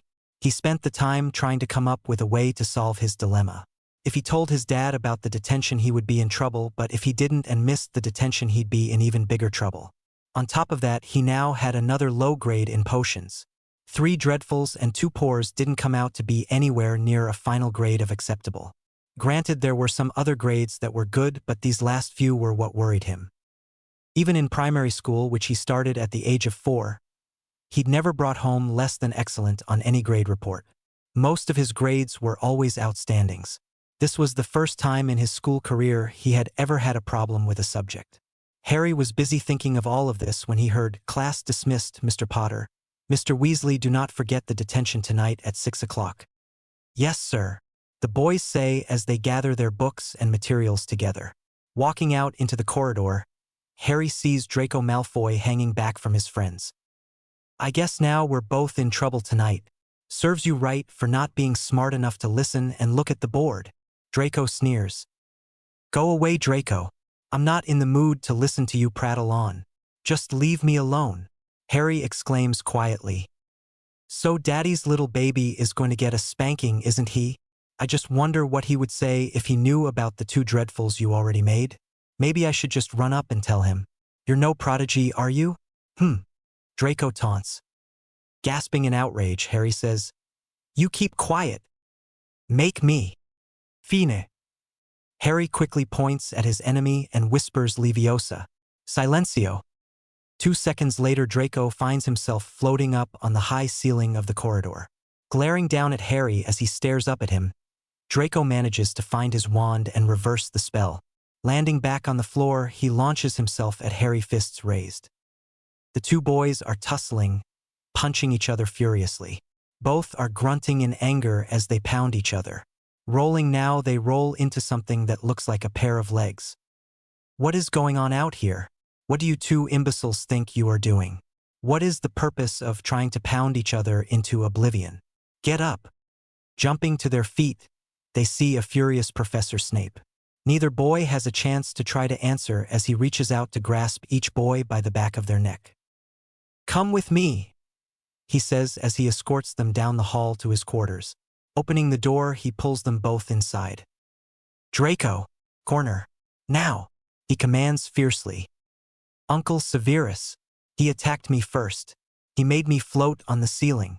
I had to get back at him for it, don't you see? Draco tries to explain his way out of his known upcoming punishment. What I see, Draco, is 2 young boys in a lot of trouble for fighting and using magic without permission.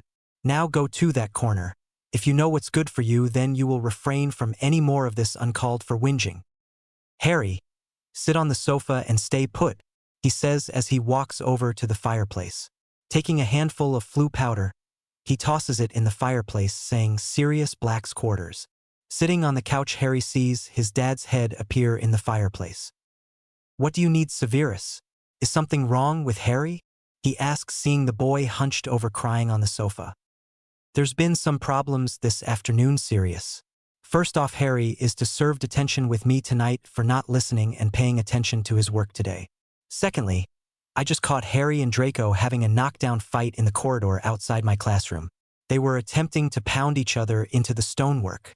Apparently, they have also been casting spells without permission. I wanted to inform you of this. Now I will handle Draco's punishment. He has the punishment coming for disrupting your class also. I received that notice not more than 10 minutes ago. In fact, that is how I happened to come upon them fighting. I was looking for Draco. What do you wish me to do with Harry? I have no problem handing out his punishment also. I will take care of that myself. Please send him along now. He will be at your lab by the time you want him tonight. Thank you for informing me of his behavior. It shouldn't happen again, but if it does, let me know." His head disappears. "All right, Harry. I'm sure you were listening to that, so come along. I'll send you to your dad now." Sirius calls over to the now sobbing child. Standing up, Harry walks as slowly as possible to where Professor Snape is standing. Brushing the tears from his face, he steps into the fireplace, dreading going home. Sirius tosses a handful of powder in beside him and says, "Sirius Black's quarters." Within seconds, Harry is engulfed in green flames and standing in his own fireplace. "Come here, Harry. Let's talk about what went on today," Sirius says, seeing the boy just standing in the fireplace with tears running down his face. He crosses over and sits on the sofa, holding his arms out to the child. Rushing across the room, Harry falls into his dad's embrace, sobbing loudly. I'm sorry, Dad. "I'm so sorry. I lost my temper and it just happened." He manages to get out between sobs and gasps for breath. Sirius strokes his hair, murmuring soothing sounds for a few minutes until Harry can calm down enough to talk. "Okay, now, let's sit up and tell me about what happened today. You know we always talk about problems, so let's hear it." "Ron and I were partners today. We thought Professor Snape said to do page 92 when he actually said 102. We were following the wrong directions and using the ingredients for the potion we were supposed to be doing. It turned black, and before Professor Snape banished it, it was smoking. He scolded us and gave us detention tonight at 6. We have to redo the potion to bring up our grades." Harry stops there, realizing he'd now have to say what his grade was. That might lead to other questions he did not want to answer. Unfortunately, his dad just had to ask. "So what grade did he give you?" Dreadful, Harry whispers into his own chest. "I see. Now what about this fight? What made you lose control like that? You know better than to let someone provoke you into losing your temper. Tell me about the spell being cast. What was that all about?" "Draco was teasing me about my grade. He said some nasty things about me. He threatened me too. I just had had enough, so I told him to be quiet. He wouldn't hush, so I put him on the ceiling with Leviosa and I used Silencio to make him hush. He was able to reverse them and landed back on the floor. He punched me, and then we were both rolling and hitting each other until Professor Snape stopped us." "Well, Harry, no matter whether or not he provoked you, using magic outside of class or without permission is forbidden. So is fighting. You know this. What did he say to threaten you?" Sirius asks. Not getting an answer, he says sternly, "Harry, I expect an answer." "He threatened to tell you on me for having made some low grades." Harry answers, recognizing the warning in Sirius' voice. "Since I already knew about the 2 pours you received, what else could make you fly off like that? Are there other grades I don't know about?" Sirius asks, looking intently into Harry's eyes. Seeing the answer to his question, he says, "What are they and what subject?" Biting his lip nervously, Harry answers, "Potions." Then, seeing the stern look on his father's face, he whispers, "2 dreadfuls." "You are telling me you have received 3 more scores of dreadful this term? I remember you had one from early in the term, but you made that potion again." Sirius asks. At Harry's quick nod, he says, "Harry, didn't I just ask you last night if there were any more problems in your schoolwork I should know about? We were discussing the grades of poor on your essays, were we not?" "Yes, sir, you did, and we were," Harry whispers, beginning to cry again. "And what did you answer me?" I said there weren't any more problems. Harry says, wishing he could just flew out of there. So you lied to me, didn't you? Sirius asks, his voice very quiet. Yes, sir, I did. I'm sorry. I just didn't want you angry at me for my grades. Harry answers. I'm not angry. I'm disappointed, Harry. I thought we were open with each other and did not hide things in this family. I trusted you to come to me with any problems and we would work them out together. You didn't do that, and now you find yourself in a lot of trouble because of it. Go to your room. Knowing this was coming, Harry slides off the sofa and walks slowly to his room. Lying down on the bed with his face smashed into his pillow, he lets the tears come. Hearing his dad say he was disappointed is worse than knowing he is in for a spanking.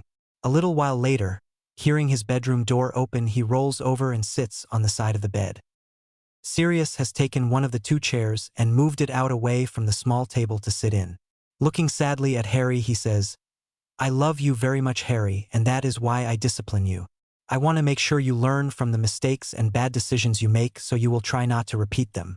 You have made quite a few bad decisions, son. The use of magic without permission, using it against another person, and the lying are serious issues. Lying, hiding something, or fighting is never the answer to solving a problem.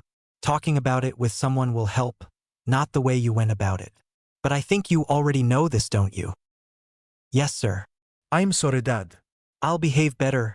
I promise. Harry answers, pleading with his eyes. He has a good idea of what is happening next. I'm sorry for what I have to do here, but it must be done. Come here, Harry. He now says sternly. After he has finished, Sirius lifts Harry off his lap and hugs him tight. I don't like to spank you, Harry, but you gave me no choice this time. Lying and fighting, as well as the other misbehavior, called for severe consequences. You have an hour before dinner time. Stay here and rest. I'll come get you for dinner. He gently wipes the tears from Harry's face as he tucks him into bed. Lying on his stomach in bed, Harry thinks about his awful day. The only good thing about today is Draco probably got his bottom warm too. Merlin, that ruler stings something fierce. I hate that thing. I need to get rid of it so he won't be able to use it again. Walking into the potions lab for his detention later that night, Harry is surprised to see Draco there as well as Ron. What's he doing here, do you know? He whispers to Ron as he sits beside him at a table. Don't know. He was already here scrubbing cauldrons when I came in. Of course he didn't speak to me. I'm unworthy of being spoken to by a Malfoy, you know. They are far too superior to speak to us peons down below them. You ought to be glad he doesn't speak. That way he can't cause you to get your backside lit on fire. Harry whispers back. At Ron's raised eyebrows look, he says, with the ruler. For fighting, lying about my grades, hiding the grades, and for putting Malfoy on the ceiling during our fight. Ron didn't have to ask. Harry knew him well enough to know what he would have asked. You put him on the ceiling? Ron asks in awe. Yes, but he got himself off in just a couple of minutes. Man, I wish I could have been there to see that. I'd love to see Rat face up on the ceiling. I bet it was funny. Ron whispers back. It was until my dad got hold of my backside with his ruler. Then it wasn't funny anymore. I'm seriously thinking of getting rid of that thing. It hurts. Harry answers just as Professor Snape enters the lab. All right, boys. Time to prepare the potions you need to rework. If you do this correctly, it will bring up your grades. I believe you both have some dreadfuls to bring up. This will be your only chance to raise your grades, so follow instructions this time. The assignments are written here on this board. You have 2 hours to finish both potions. I want them completed with 2 labeled vials of samples on my desk by 8 o'clock. Any questions? Yes, sir. May we have a break during the 2 hours, sir? Ron asks, blushing. Yes, Mr. Weasley. I will allow the 3 of you to take a 5-minute break if needed. Any more than that, and you will not have time to finish your assigned potions. Do you understand? Yes, sir, we won't mess around. We'll finish the assignments, Professor. Harry assures him.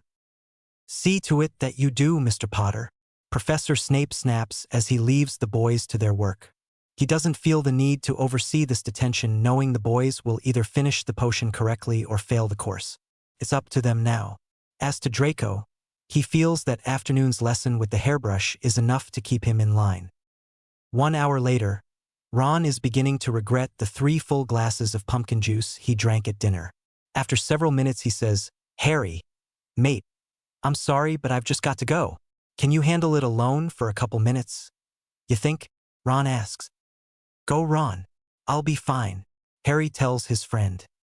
Shaking his head at Ron's silliness, Harry reads the next step on the board. Add 3 small vials of lance wing flies. That's strange, all I see is flies in pewter dishes. Well, I guess if Professor put them out, that's what he wants us to use. Taking 3 of the dishes, he tosses them into the cauldron, stirring the mix. Harry doesn't notice Draco smirking happily in the corner of the room where he is scrubbing out cauldrons. Stupid git. He should have realized I changed the directions. Putting in 3 dishes instead of 3 vials is sure to cause the potion to be ruined. If he's such a prodigy as everyone says, you'd think he would know that was wrong. I can't wait to see what his reaction is when the potion doesn't work out the way it should. Draco smirks to himself. 2 hours later, the boys have bottled their potions into the vials and labeled each with the name of the potion. They wait anxiously for Professor Snape to come to dismiss them. "Draco, I noticed you were squirming a lot over there. Did you get a spanking tonight too? My dad used his ruler and walloped me really good. I'm also grounded until winter break. I'm sorry I cast the spell on you and punched you," Harry tells him. Surprised at the apology and noticing how sincere Harry sounds, Draco answers honestly. "Yeah, I got it with the hairbrush. Uncle Sirius walloped me good too. I got 10 with the brush on my bare backside. I hate that brush. When I was 7, I took it and hid it. Uncle Sev found it though and walloped me so hard I couldn't sit down for the rest of that day. I was staying with him while my parents were away. I haven't tried to get rid of it since." Ron and Harry can't resist giggling at the look of disgust on Draco's face when he says the brush was found. Being a kid sucks royally sometimes, doesn't it? I hate getting spanked or grounded. It seems like they would remember being a kid and go easier on us. Both of my dads pulled all kinds of pranks here when they were in school, but if I do it I get in trouble, Harry says. Ron speaks up then. "My mom says she does remember. So that's why she punishes us even harder. She doesn't use a brush very often. Most times it's that awful wooden spoon that's 2 times bigger than a normal one. Man, that thing can light you on fire in a hurry." Later that evening, while checking the potions the boys bottled, Severus is surprised to find one 2 times too strong. Looking at it, he immediately figures out the reason. The potion is dark purple, almost black, and the only thing that could make the potion this color would be adding too many ingredients. Reaching over, he flips up the chalkboard to reveal the side with the directions for the first potion. There on step 4 it reads, "Add 3 vials of lance wing flies." Looking at the boys' station where they mixed the potion, he sees pewter dishes instead of vials. One of the pewter dishes still has a few flies stuck to it. Usually the students are required to clean up after themselves and put away their materials. This time he asked them to leave it so he would be able to check for mistakes. There's only one way this could happen. Someone deliberately changed the vials to dishes to sabotage the potion. There's no way Harry or Ron would do that to themselves, so that leaves Draco. That young man is in for another round with my hairbrush. 3 weeks later at Black Manor, Harry is busy decorating the 6-foot Christmas tree he and his dad put up in the living room. Harry hears his dad call from the kitchen. "Harry, come in here please." Frowning slightly at the stern tone of his dad's voice, Harry obeys reluctantly.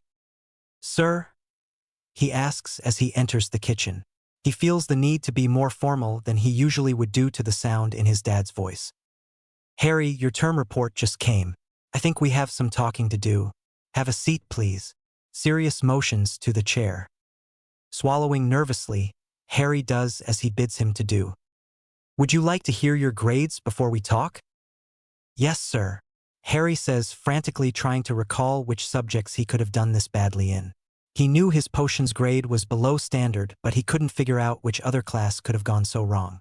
Something definitely was wrong the way his dad was acting. "Oh, I wish I'd had time to find and hide that ruler," he thinks as he waits for the bad news. Sirius begins to read astronomy, outstanding, charms, outstanding, herbology, outstanding, potions, acceptable, transfiguration, outstanding, Mathematics poor, English literature, acceptable S&D deportment, behavior, acceptable. Your professors have included comments for each class including your behavior in them. Son, I am extremely proud of you for doing so well in most of your classes.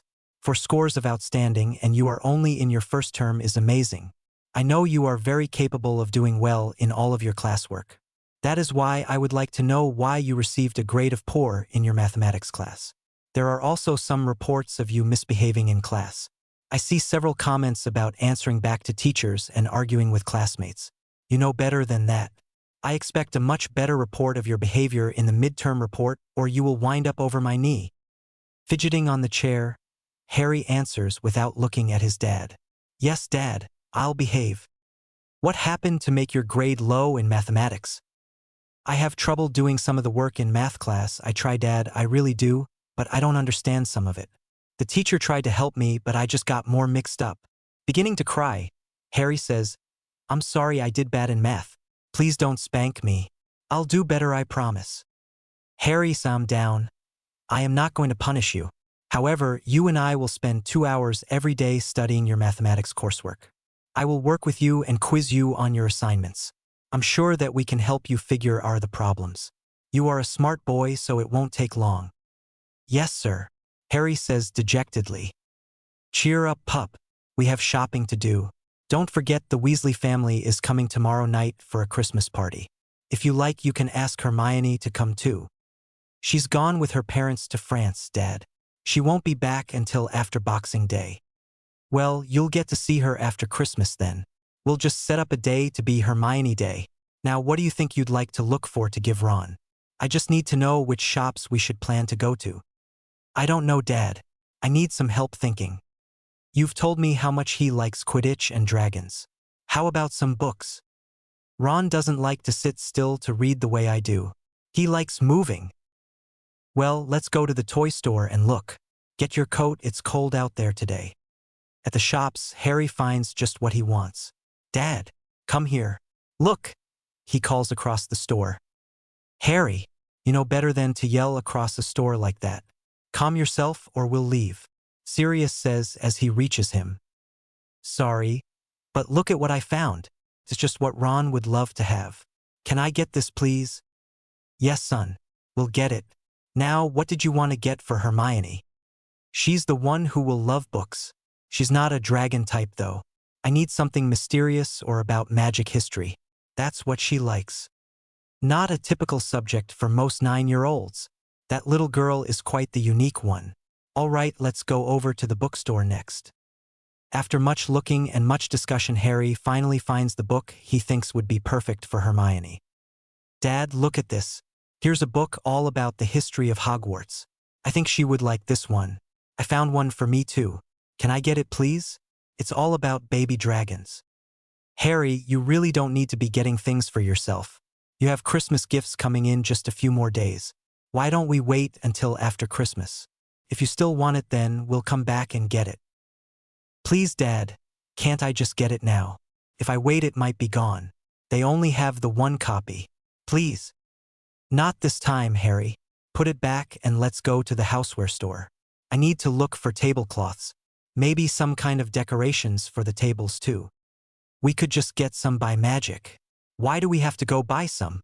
Harry asks after taking the book back to the shelf. It's more fun to go look and pick out some than just have one appear. Dad, when can we start the lights of the tree? Can't we do it now, please? I want to see it all lit up. Pup, we just finished putting the decorations on. Don't you think we should admire them before we light up the tree and can't see them? Sirius asks. No, small dad. I'm dying here.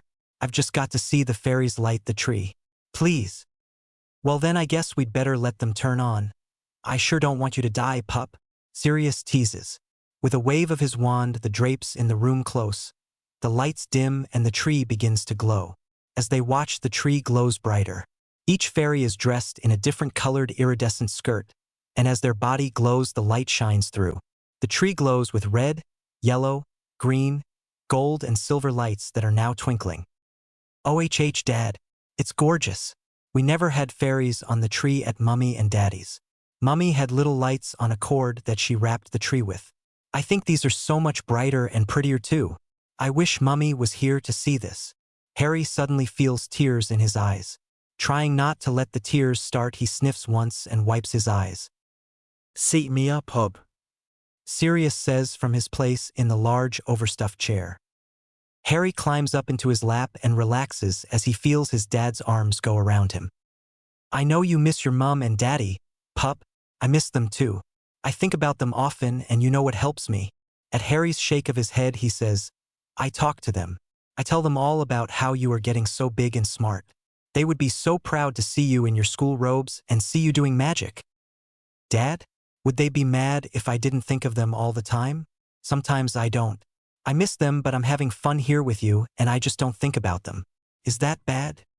Squeezing the boy against his chest for a minute, Sirius has to take several breaths before he can answer. No, son. That is definitely not bad. You are doing what they would want you to do. Be a happy little boy who goes on with his life. I'm having fun with you too, son. I'm positive your mum and daddy would be thrilled to know you are growing up happy. Now, let's go get us some cocoa and come back here to read together before bedtime. Tomorrow we'll go into town and buy the rest of our decorations for the party. We need something special for the tables. The next night, Harry found himself surrounded by children with red hair. The oldest Weasley brother, Bill, felt he was too old at 16 to stay around the children, so he stayed with his parents. Then came Charlie, who at 14 was a favorite of Harry's. Percy was next at 13, and following him were Fred and George, who were 11. Ron was the same age as Harry, and then they had a little sister, Ginny, who was 7. Harry liked all of Ron's family except maybe for Percy, who was a bit of a telltale. Upstairs with just Ron now, Harry is showing him around the house. What's in that room with the dark black door? I don't know. Dad said it was off limits and I wasn't to ever open that door. He meant it too. I haven't even touched the door. I don't want to get in trouble. Harry, aren't you curious? It could have all kinds of great stuff in there.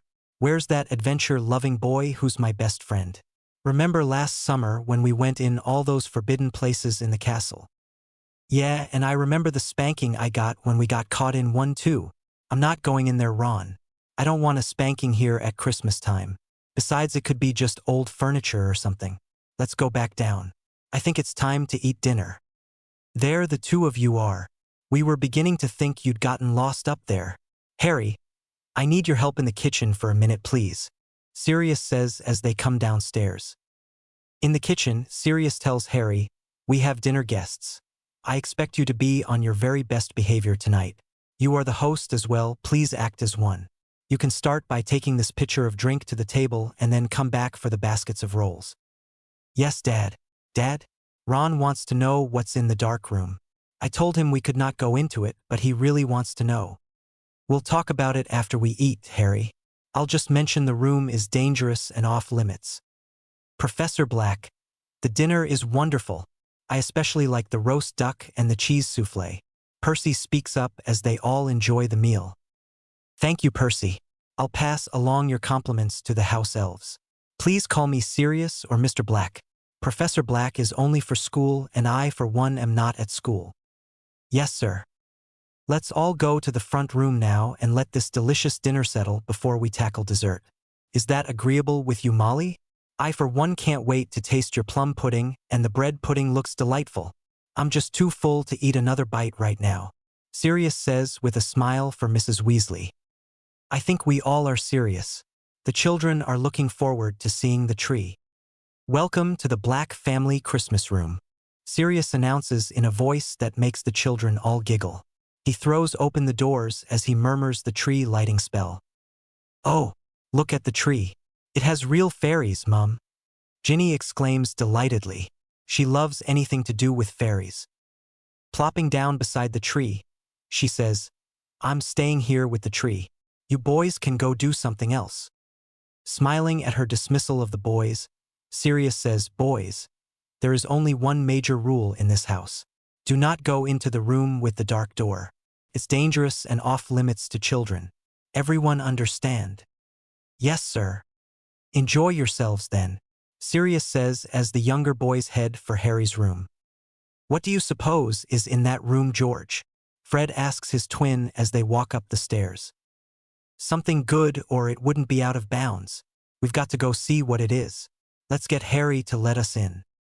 After admiring the new Quidditch bat Harry received from Remus, the twins begin to badger Harry. So Harry, what's with the forbidden room anyway?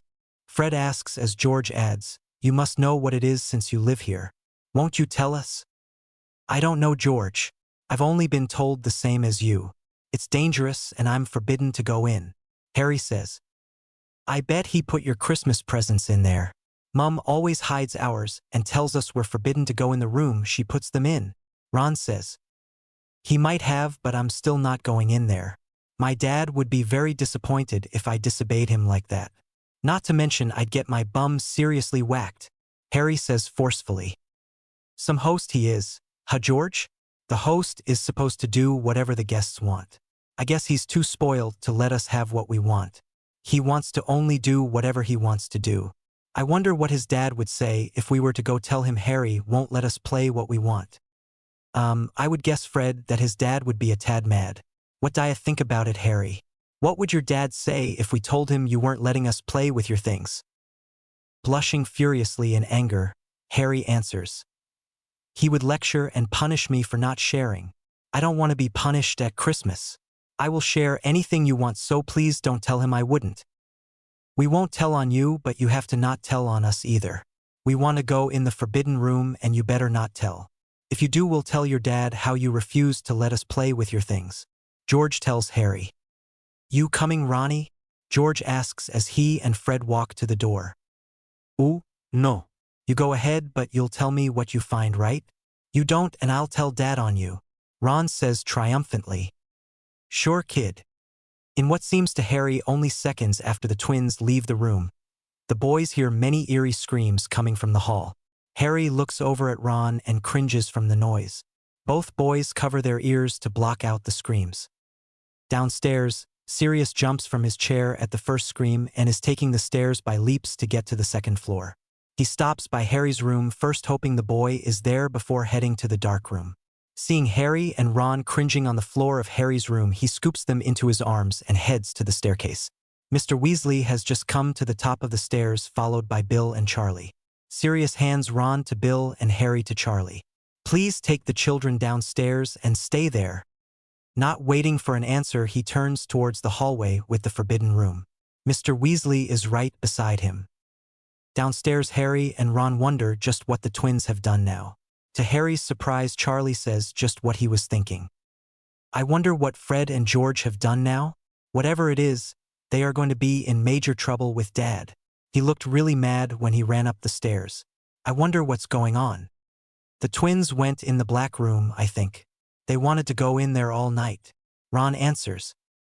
If that's what happens when you open that door, then no wonder Sirius didn't want us in there. Fred and George are going to regret disobeying when Dad gets done with them. Moving quickly, Sirius heads for the dark room. The screams are increasing in volume as they get nearer. Reaching the door, they see the door is on the floor and the twins are as well. Both boys are holding their ears and rolling on the floor. Sirius sees two black balls on the floor beside the boys. Shaking his head at their foolishness, he reaches down and lifts the balls off the floor. Placing them back into the ornate box they were in causes the screaming to stop. What these balls are, boys, is something you are not to mess around with. They are ancient objects that are used for black family rituals. They have been placed under a spell which only allows the eldest heir to the family to use them. Anyone else who touches them gets treated to the screaming you just witnessed. This room contains all kinds of ritual objects with the same spell. This is why I asked you not to come into this room.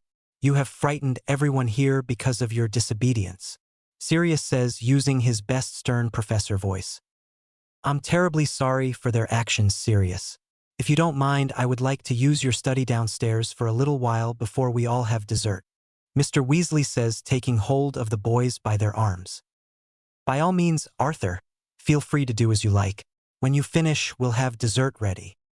Downstairs, Harry and Ron see Mr. Weasley take the twins into Sirius's study and close the door.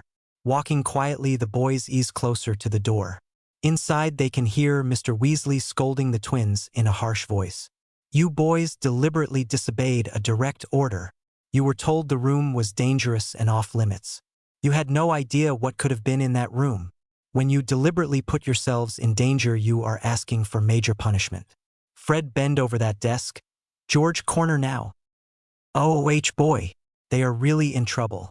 Dad's going to tan their backsides. Just as Ron finishes whispering this, the boys hear the sound of someone getting whacked. Yow, Dad. Not that thin paddle. It hurts too much. Ow, Dad. Ow-wee. The boys hear Fred yell out. Grinning at each other, Ron and Harry turn to walk back to the front room. Turning around, they come face to face with Sirius. After an admonishing look, both boys hang their heads, expecting a stern scolding or even a few smacks for listening at the door. To their surprise, they hear, "Come with me, boys. Let's let the twins have their privacy." You wouldn't want someone listening in while you were being punished. Taking each boy by the hand, he leads them back into the living room. Harry, didn't you have something you wanted to give Ron tonight? Sirius prompts. Yes, sir. Ron, go get that big box over there with the green striped paper and big bow. Happy Christmas, Ron. Bringing the box over to where everyone can see, Ron tears into it. Well, Sirius, I hope you don't want that paper back. Ron never has been one to open things politely, Mrs. Weasley says with a smile. His mother's comments cause Ron to stop and look up. I'm sorry, sir. I didn't think. I should have been more careful with the paper. Nonsense, Ron. That's what wrapping paper is for, to tear into. Now open the box before Harry expires from excitement. Opening the lid, Ron carefully reaches in and lifts out a miniature Quidditch stadium with players, enclosed in a clear plastic dome. Sitting back staring at it in awe, Ron can't speak. You see, Ron, you just say, play game, and the game begins. You just watch and enjoy. Each time you play, you get a different game with different teams. There are 10 different teams, and each team has 2 sets of players. If you look back in the box, you see the instructions and the rest of the players. When Ron still doesn't speak, Harry asks nervously, "Don't you like it? I thought you loved Quidditch." Finally coming out from his trance, Ron sees his best friend's worried look and the scolding frown on his mum's face. Harry, this is the most bestest, nicest present you could give me. I love it. I can't wait to play a game. Let's play one right now. Hold up there, Ron. Ron hears his dad's voice. I believe we are guests here and we will do as the hosts want us to do. Isn't that right, Fred and George? Yes, sir. Professor Black. Sir? I am sorry for disobeying you, sir. Fred says, sniffling a little, his face red.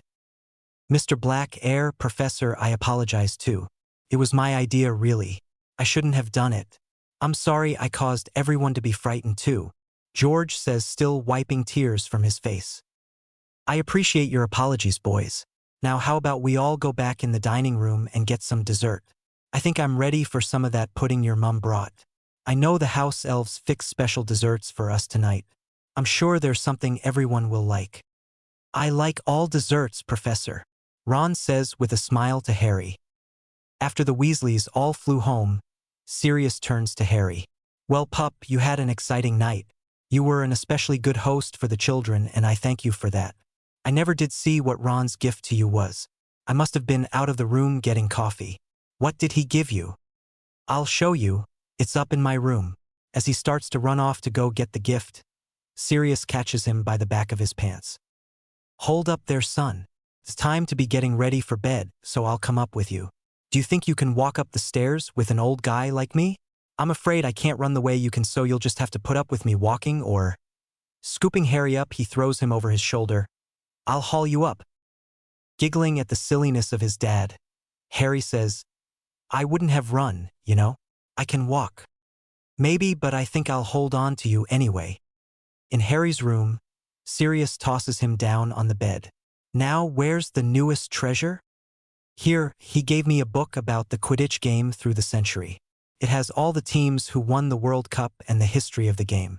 Look, the pictures move. At the back is a fantasy Quidditch game.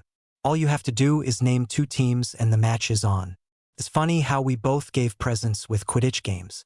Ron's mum gave me something too. She gave me a knitted muffler for my neck and some matching gloves. They're wine and gold, just the way they should be for Gryffindor. Those are very nice gifts, Harry.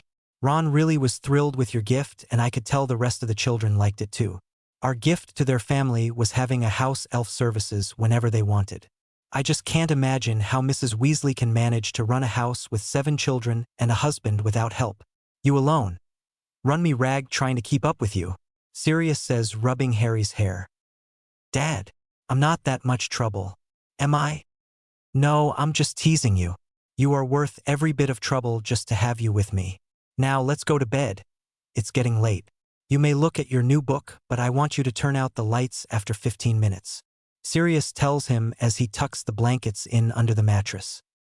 An hour and a half later, Sirius is slightly startled to feel something crawl up on the bed with him. Turning on the light, he sees Harry snugged down into his bed. What's up, pup? I thought you were asleep.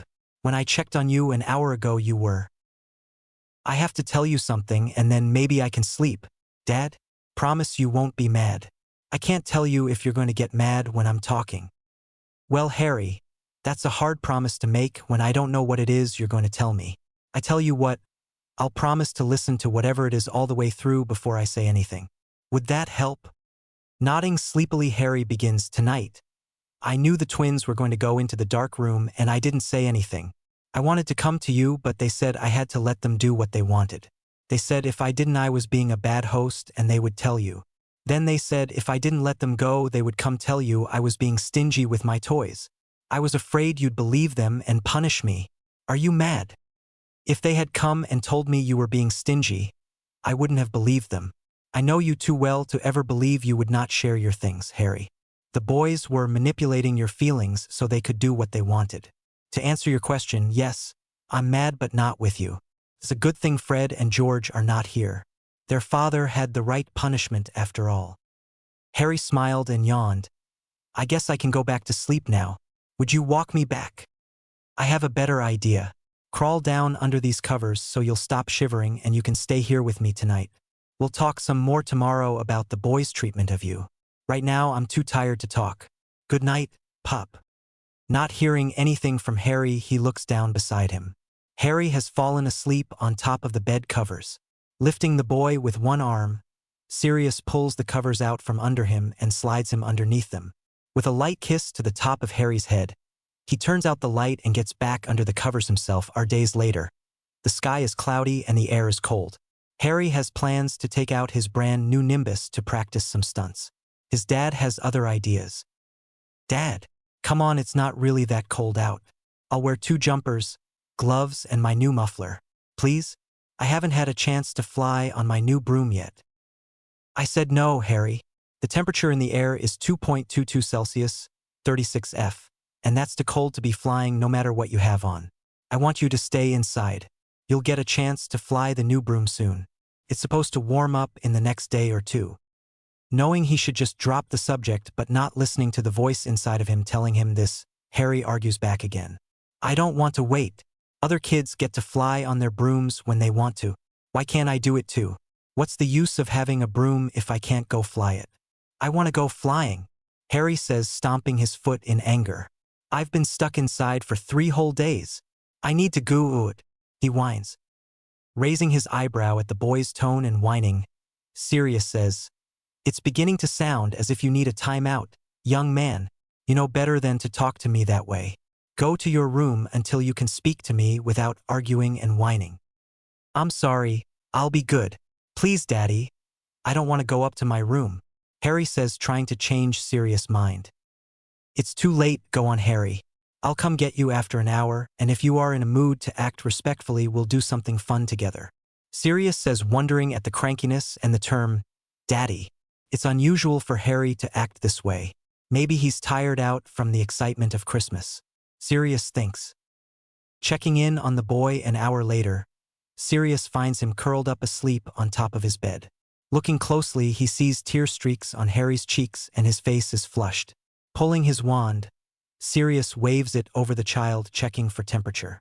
Just as he suspected, Harry is feverish.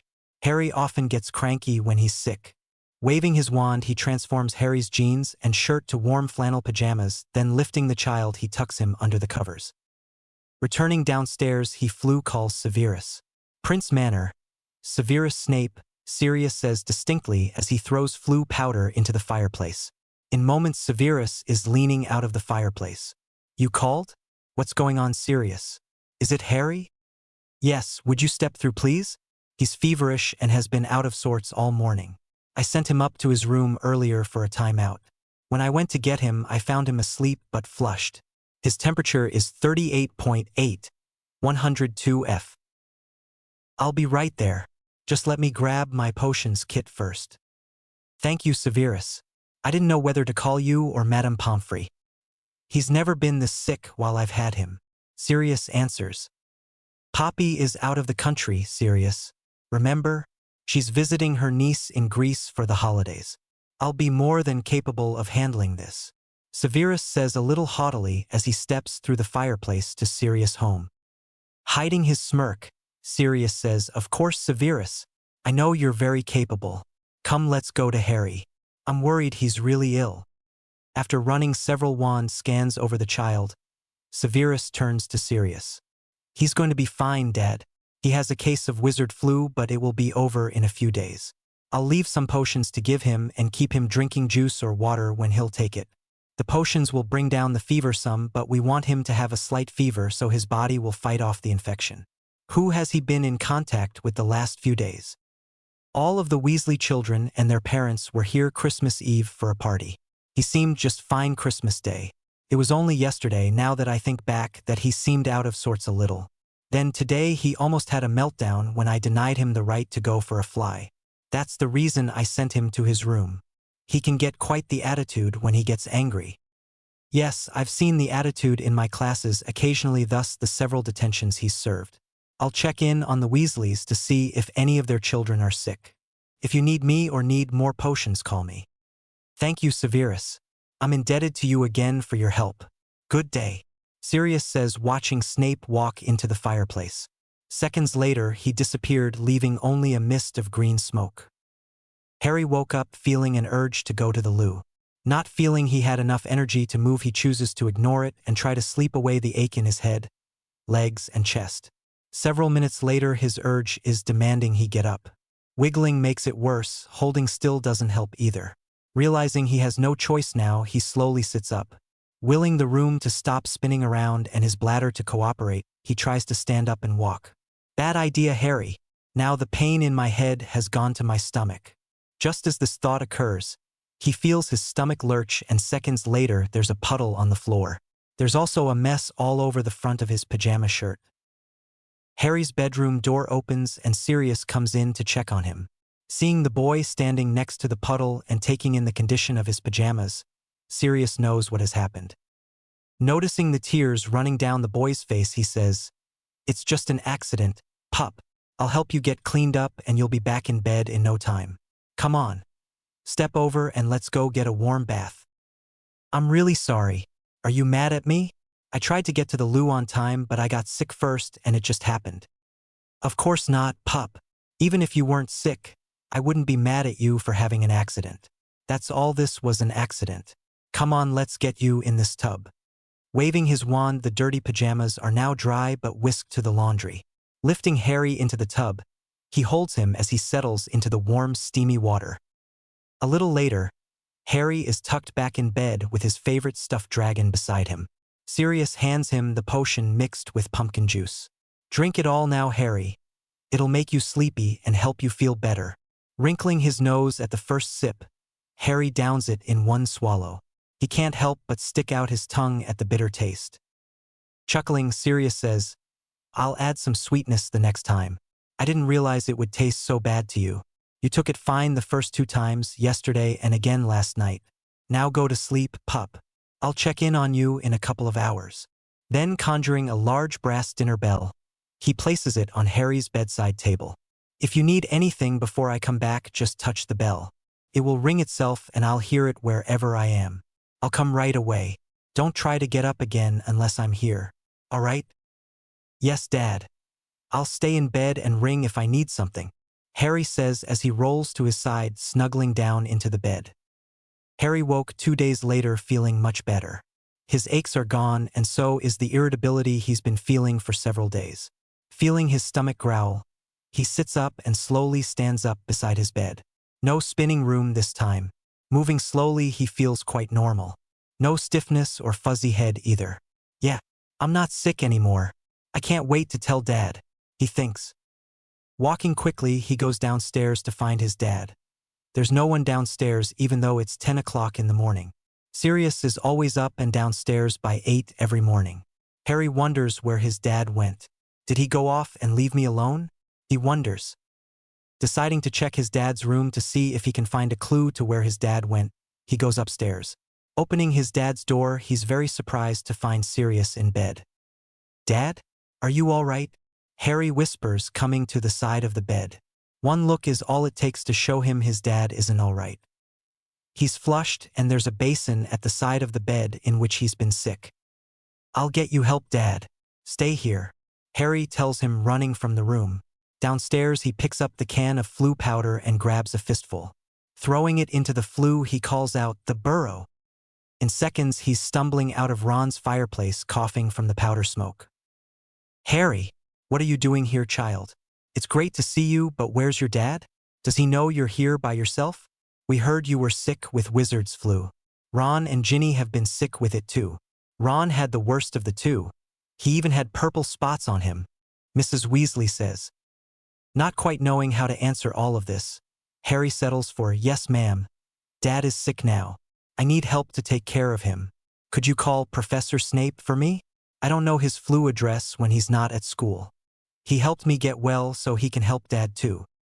"Of course I will, Harry. Just let me check on the children so I can give Severus a report when I talk to him." Walking in circles around her living room, Harry wishes Mrs. Weasley would hurry back. Finally, she returns. Everyone seems to be better. The twins have it the worst now. Both are broken out in multicolored spots. It's quite the sight. Walking to the fireplace, she throws powder in and calls, "Prince Manor, Severus Snape." Harry can't help the grin that spreads on his face as Professor Snape appears. His hair is sticking straight up on top, making him look like he has a black comb attached to the top of his head. "Yes, Molly? Are your children worse? Is that Harry you have with you?" The children are holding their own, and yes, this is Harry. He says Sirius is sick with it now. He asks if you'll come over to their place to check him. "I would go, but I can't leave the children." "Of course. Step through, Harry, and we'll go to your home together. I'll be in touch, Molly. If you need me, flew Sirius place. I'll be staying there until he's up and around again. Someone has to take care of Harry too." Harry frowned at the last statement. He didn't think he needed taking care of, but he was wise enough not to say so. He didn't want to admit it even to himself, but he was a little afraid of Professor Snape away from school. School provided security with set rules for teachers in disciplining of students. Outside of school, there were no rules. Harry often felt Professor Snape would be far more strict with him than his dad was. The man had no tolerance for any foolishness. He himself has said that on many occasions. Harry remembers. Chapter 21. The next day, Severus was busy taking care of Sirius. A case of wizard flu was harder on adults than children. Harry helped some but mostly stayed in his room away from Professor Snape and his sharp tongue. More than once, he'd already been on the receiving end of a tongue lashing for not obeying what he'd been told. "It's not my fault. I don't know one potion from another. They all look the same to me." He grumps at me for bringing the wrong potion when I don't even know what they are. "I'm so tired of being stuck inside." Harry complains to his stuffed dragon. "You know what, dragon, I'm going outside. It's warm enough today to try out my new broom Dad gave me for Christmas.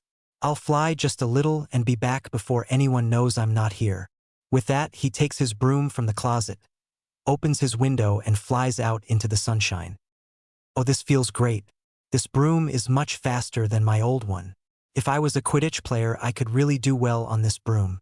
After flying for what he thinks is a short amount of time, he flies back to his bedroom window. "That's strange. I left it open, not closed. Oh well, I'll just go in through the front door," Harry thinks. Walking into the house carrying his broom, he heads for the stairs. Just as he reaches the foot of the stairs, he hears, "Hold it!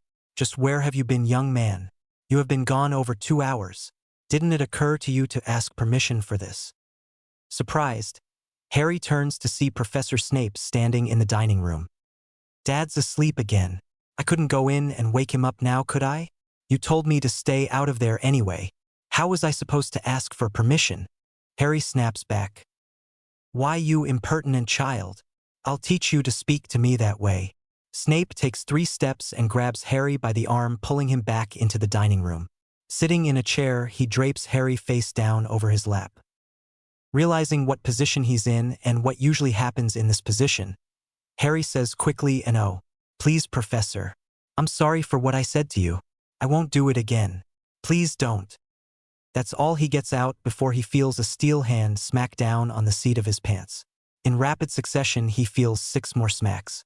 Losing control at the 3rd smack, he's sobbing hard by the 5th. "Ow, please stop. You're hurting me. Ow, wow." Finally being lifted to his feet, Harry has to grab hold of the chair to keep his balance. Wiping the tears that keep rolling down his face, he says, "I'm very sorry, Professor. I was rude and disobedient." Then rubbing his hand over the seat of his pants, he says, "You spank way too hard, Professor. My bottom is numb." Well, young man, maybe this will make you think twice before you foolishly run off to do something without letting anyone know where you will be. What if you'd been hurt or gotten sick again out there in the air? I wouldn't have known where to look. As long as I'm taking care of you, you had better always ask me for permission to leave the house. You don't, and I'll put you over my knee again. You hear me, Harry? Yes, sir. Professor, are you going to tell Dad about this? As soon as he is well enough to listen, I certainly will be telling him. He needs to know his son is running around doing whatever he pleases without permission. He should know to set some limits for you. I would in his place.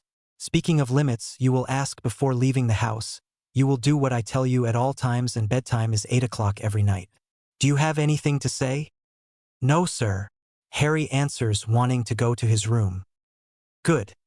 Now that we have this settled, go to your room until lunch. After lunch, I have some chores for you to do. Turning, Harry walks up the stairs to his room. In the room, he puts his broom back in the closet and sits on the bed. Springing back up seconds later, he rubs his hand over his bottom. Darn ole Snape. He didn't have to wallop me. Dad wouldn't have. He probably would have just grounded me from my broom for a day or 2. I'd rather lose my broom than get a walloping any day. He grumbles to his toy dragon. You know what, dragon, if you were bigger, I bet I could ride on you. Let's try it. Harry places his toy on the floor and waves his hands at it. Magnus maior massimus verus dragon. With a puff of smoke, the live dragon whisks its tail back and forth. Delighted, Harry claps his hands. A middle-sized real dragon to play with. How great is that? Suddenly he has to jump out of the way as the green dragon tail whisks close to his legs. Giggling, he jumps over the tail as it swings back the other way. The dragon seems to have a smile on its snout. Playing jump the tail several more times makes Harry a bit winded. He has to sit on the bed to rest. You're just a little taller than me, but I can still ride you. We'll try it outside, he tells his new playmate. Harry! He hears Professor Snape call as he also hears footsteps getting closer. Grabbing his invisibility cloak, he quickly throws it over the dragon as he tells it, curl up in a ball and stay quiet and still. Seconds later, the door to his bedroom is flung open. What are you doing in here? What was all that thumping around I heard a few minutes ago? Snape asks, eyeing Harry suspiciously. I was playing with my dragon, sir. I was just jumping around. Well, come on down for lunch. After lunch, I'll let you visit with your dad a little. He's feeling some better and has asked for you to visit. Dad, I've missed you. Professor Snape is not fun. He won't even let me go out to the yard by myself. He spanked me for going outside. It's not fair. I'll tell him to let you out in the backyard, pup. I want you to mind him, though. He's doing us both a favor by staying here with you. I don't want to hear about any disobedience from you. I'm doing much better, and Severus thinks I'll be able to get up by tomorrow afternoon. Don't worry so about me. I'm strong and I've got this great kid to look after, so I have to get better. Thank you for loaning the dinner bell to me, by the way. I found it on my nightstand. Sirius says as he sees Harry frown. Not realizing the frown is for the misbehavior Harry has already done, Sirius continues to console Harry. Relax, pup. I'll be back to normal soon. We'll go to Diagon Alley and visit the Quidditch store and then go to the ice cream parlor for a giant sundae to share. How does that sound to you? Sounds great, Dad. I can't wait. All right, Harry, out of here. My patient needs to rest so he'll feel up to that trip he just promised you. Go on now, go play in your room. Harry hears Professor Snape say from the doorway. Sending a pleading look to his dad, Harry hears Sirius say, Severus, let the boy go out back to play. He needs to get out in the sun. He'll be safe in the backyard, and he knows he's not allowed out of the yard without an adult. Isn't that right, Harry? Yes, sir. I'll stay in the yard. I promise I will. Please, may I go outside? I've played in my room until I'm tired of seeing it. Harry says earnestly. Very well, but you best stay within calling distance. I may need you for something. Severus replies. Yes, sir. Going into his room, Harry shrinks the dragon and tucks him into his pocket before grabbing a jacket and heading out back. As soon as he gets far enough away from any windows, he enlarges Dragon once more. He and Dragon have a wonderful time playing together. Dragon isn't very good at hide and seek, but he's excellent at flying just under the treetops.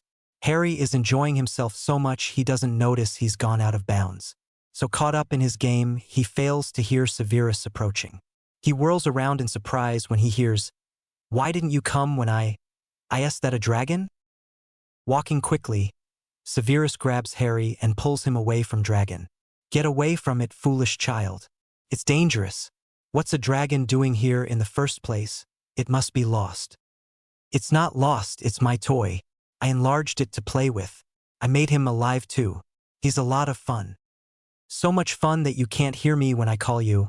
I called you 4 times. I'm surprised at you, Harry. I thought you were much better behaved at home than this. You know better than to use magic without permission. That's against school rules, and I know for a fact it's against your father's rules too. What do you suppose he'll have to say when he hears about this? Biting his lip, Harry answers, He'll punish me, sir. Please don't tell him. He's not well enough to get up to punish me, and he'll think he needs to, Harry says, dropping his head. Just what punishment do you anticipate receiving from him? Sighing, Harry replies he would probably spank me. He's warned me several times not to use magic without permission. Since I did it anyway and did it to Dragon again, I'd get a hard spanking. What do you mean, you did it to Dragon again? Last spring, when I first moved in with Dad, I made Dragon come alive. He was a real live dragon. Grandpa sent him off to Romania, and then Dad conjured a new stuffed dragon toy for me. Well, that leaves us with a problem. You broke the rules and deserve to be punished. Your dad isn't up to the task, so I guess I'll be his stand-in. Go to your room and wait. I'll be up as soon as I put Dragon back down to his normal state. Waiting in his room, Harry felt very uneasy. Professor Snape's first spanking hurt badly. What would he do for this? After all, Harry himself had told him Dad would have given him a hard spanking. Oh, he hoped he wouldn't get a brush used on him. Ron said it stung for hours. After what seemed to Harry to be at least an hour, the door opens and there is Professor Snape. Coming over to the bed, Snape sits on the side of it and pulls Harry up next to him. All right, Harry, you will be receiving a spanking with this table tennis paddle this time. Use of magic without permission by underage wizards is expressly forbidden outside of school. After 4 hard licks, Harry is squirming and crying over the man's lap. After 6, he's pleading with him to stop. By lick number 10, he's sobbing so hard he can hardly breathe and can't see for the tears. He hears the door to his bedroom open and then his dad's voice. That's enough. Leave him be, Severus. I agreed to a spanking with the paddle, but not a hard paddling. 6 light smacks is plenty, and you've given hard smacks over that amount. Letting Harry stand up, Severus says, If you'll excuse me, I'll let you 2 finish this alone. With a severe look at Harry, he leaves the room. Sirius pulls Harry into his arms, hugging him closely as the boy sobs on his shoulder. You deserved that spanking, Harry James, and you know it. I'm surprised at you for breaking that rule. If the Ministry of Magic found out it was you who performed the spell, you could be kept out of Hogwarts. Underage magic is forbidden without supervision outside of the school. You have been told this before. This is why when Severus told me all about what you have done and asked for my permission to spank you the way he did, I gave it. If I had been well enough, I would have done the same thing, just not so hard. Still holding the boy closely, he waits until Harry's sobs have stopped before saying, Harry, you are grounded from your broom for 3 days. You are not to perform magic without permission, son. Remember how we have talked about you magic being unsteady and your ability to control it at your age is limited. This is the reason for the rule. You could harm yourself or someone this way. Sirius tells him, giving Harry a very stern look. Yes, sir, I understand and I won't do it anymore. I don't want to be kept out of Hogwarts or paddled either. My bum is burning, Daddy. Would you please do a soothing spell on me? No, Harry. You deserved that spanking and now you have to suffer the consequences of your actions. I will allow you to have a cooling cloth though. Lie down and I'll put one on your bum. The burning will go away soon. While you wait, you can lie here and think about what you did to deserve such a harsh punishment. You will wait here in your room until someone comes to get you for supper. Enjoying the warmer temperatures, Harry is out flying when he hears Sirius calling him. Looking down, he sees him motioning for Harry to land the broom. Dad, what's going on? I thought you said I could fly 2 hours today. I haven't been on my broom in a whole 3 days and I've only been up a few minutes. Pup, you've been out here almost 3 hours. I just received a flu call from Molly. She wants to know if Ron can come over and stay for a couple of nights. It seems the older boys are all invited to a weekend getaway, but he isn't. Really, he could come for a whole weekend? That would be wicked. I thought you would feel that way, so he's coming tomorrow afternoon. We'll go to Diagon Alley for a late lunch after he comes. You two can spend time drooling over the newest Quidditch items they have in. You can spend some of that Christmas cash you have if you'd like to. Just be sure to include Ron in what you buy if it's some kind of treats. I would never buy something and not give Ron some or buy him some, Dad. He's my best friend. Best friends don't act that way. You're right, pup. I know you always treat your friends nicely. It must be the old parent gene acting up for me to say something like that, Sirius says with a smile. Welcome back to the Black Manor, Ron. We're happy you wanted to come back after what happened the last time you visited. Sirius teases the boy as he watches him brush off flu powder from his jeans. Mum told me to apologize again for how the twins behaved. They were grounded for 3 days after we got home. Then we all got sick, so no one has been anywhere in over a week, Ron answers. Well, we're going somewhere today, Ron. We're going to Diagon Alley for lunch and shopping. We can go as soon as you stop jabbering and get ready, Harry announces to Ron. Harry, Sirius scolds. Remember your manners, pup. He softens his tone at Harry's frown. At the Quidditch store, Harry and Ron are admiring the latest posters of professional Quidditch players. Did you know the World Cup is coming to Britain the next time? It's only 3 years from now. We'll be 12 by then and old enough to attend. Ron exclaims excitedly. Well, we'd have to get tickets first. I heard the tickets were already being sold. They'll probably not have any left by then. We'll just have to watch it on the telly like we do the regular matches. Harry replies. Have you ever been to a real Quidditch match? Ron asks. No, but Dad said he would try to get tickets to one this spring. I'll get him to get you a ticket too. We can go together. When we get home, we can play with my new Quidditch stadium. It's the one we looked at when we're here before. It has 6 different teams and real bludgers and snitches. We'll have a match. You can be one team and I'll be another. You can control what player you want to be. They respond to voice commands. That sounds wicked. What else did you get for Christmas? That was one of my gifts from Dad. He also bought me a new broom with all of the safety equipment that goes with it. Don't tell Dad, but I've flown it without the harness and helmet already. He'd ground my broom if he knew that. I've been flying for 4 years on a real broom, not a child's broom, and I've never needed a harness before. That helmet itches. Then I got some money and new clothes from St. Nicholas. Dad thinks I still believe in St. Nicholas. I didn't want to cheat him out of his fun, so I didn't let him know I don't. Remus gave me some new books too. At the amazed look on Ron's face, Harry remembers his friend has 5 brothers and a sister, so he wouldn't have nearly as many gifts as Harry.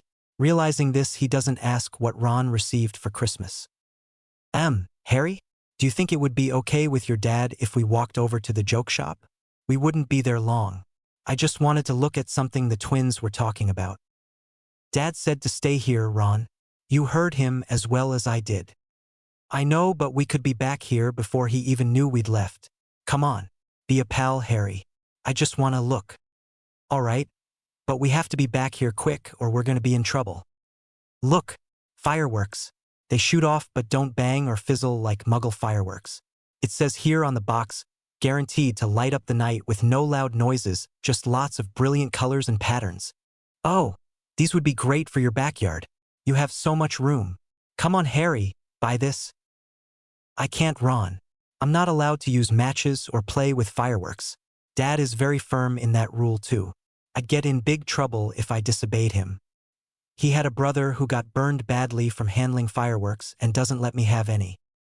Well, if you're too chicken to do it, then I'll do it. I'll light them if you'll buy the set. Please, Harry. For me? You get all kinds of wicked things and I don't. Just this once I'd like to have something I want too. All right, just hush up about it. I'll buy it, but you better not say anything to Dad.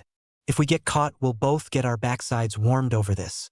Are you willing to risk that for a little fun? Yes. Carrying the bag with the fireworks, Ron leads the way back to the Quidditch store. Entering the store, he stops so quickly that Harry runs into his back. Ah, Ron, what's the matter with you? Why'd you stop like that? Harry James, where have you been? I was about to send for the bobbies. Start talking right now, Sirius says as he escorts the boys to a park bench outside the store. We wanted to see the new joke shop, Dad. Harry says, looking at the grass instead of his dad's flashing eyes. Boys, I told you both to stay at the Quidditch store, did I not? Yes, Dad. Yes, sir. He hears. You disobeyed me, boys. I did not know where you were. Harry, you know better than to wander off like that. I imagine you do also, Ronald. Sirius scolds quietly. I'm tempted to turn you both over my knee right here and now. Dad, please don't. I'm very sorry. We just wanted to look for a minute. We didn't mean to scare you or to be gone long. I apologize, Harry says, finally meeting his dad's stern eyes. I'm sorry too, sir. It was my idea and I talked Harry into going. You can punish me if you like, but please don't punish Harry. It's my fault. Harry knows the difference in right and wrong as much as you do, Ron. He has a mind of his own and can decide to obey or disobey for himself. Since both of you decided to disobey, you will both take the consequences. When we get back to the manor, you will both have a bath and go to bed. No playing or talking, just go to sleep. Understand? At the boy's quiet response of yes, sir, he says, let's go get that early supper we came for. Then we're going home. I planned to treat you both to ice cream, but now we're skipping that. Maybe the next time we will be able to get some if you both mind me.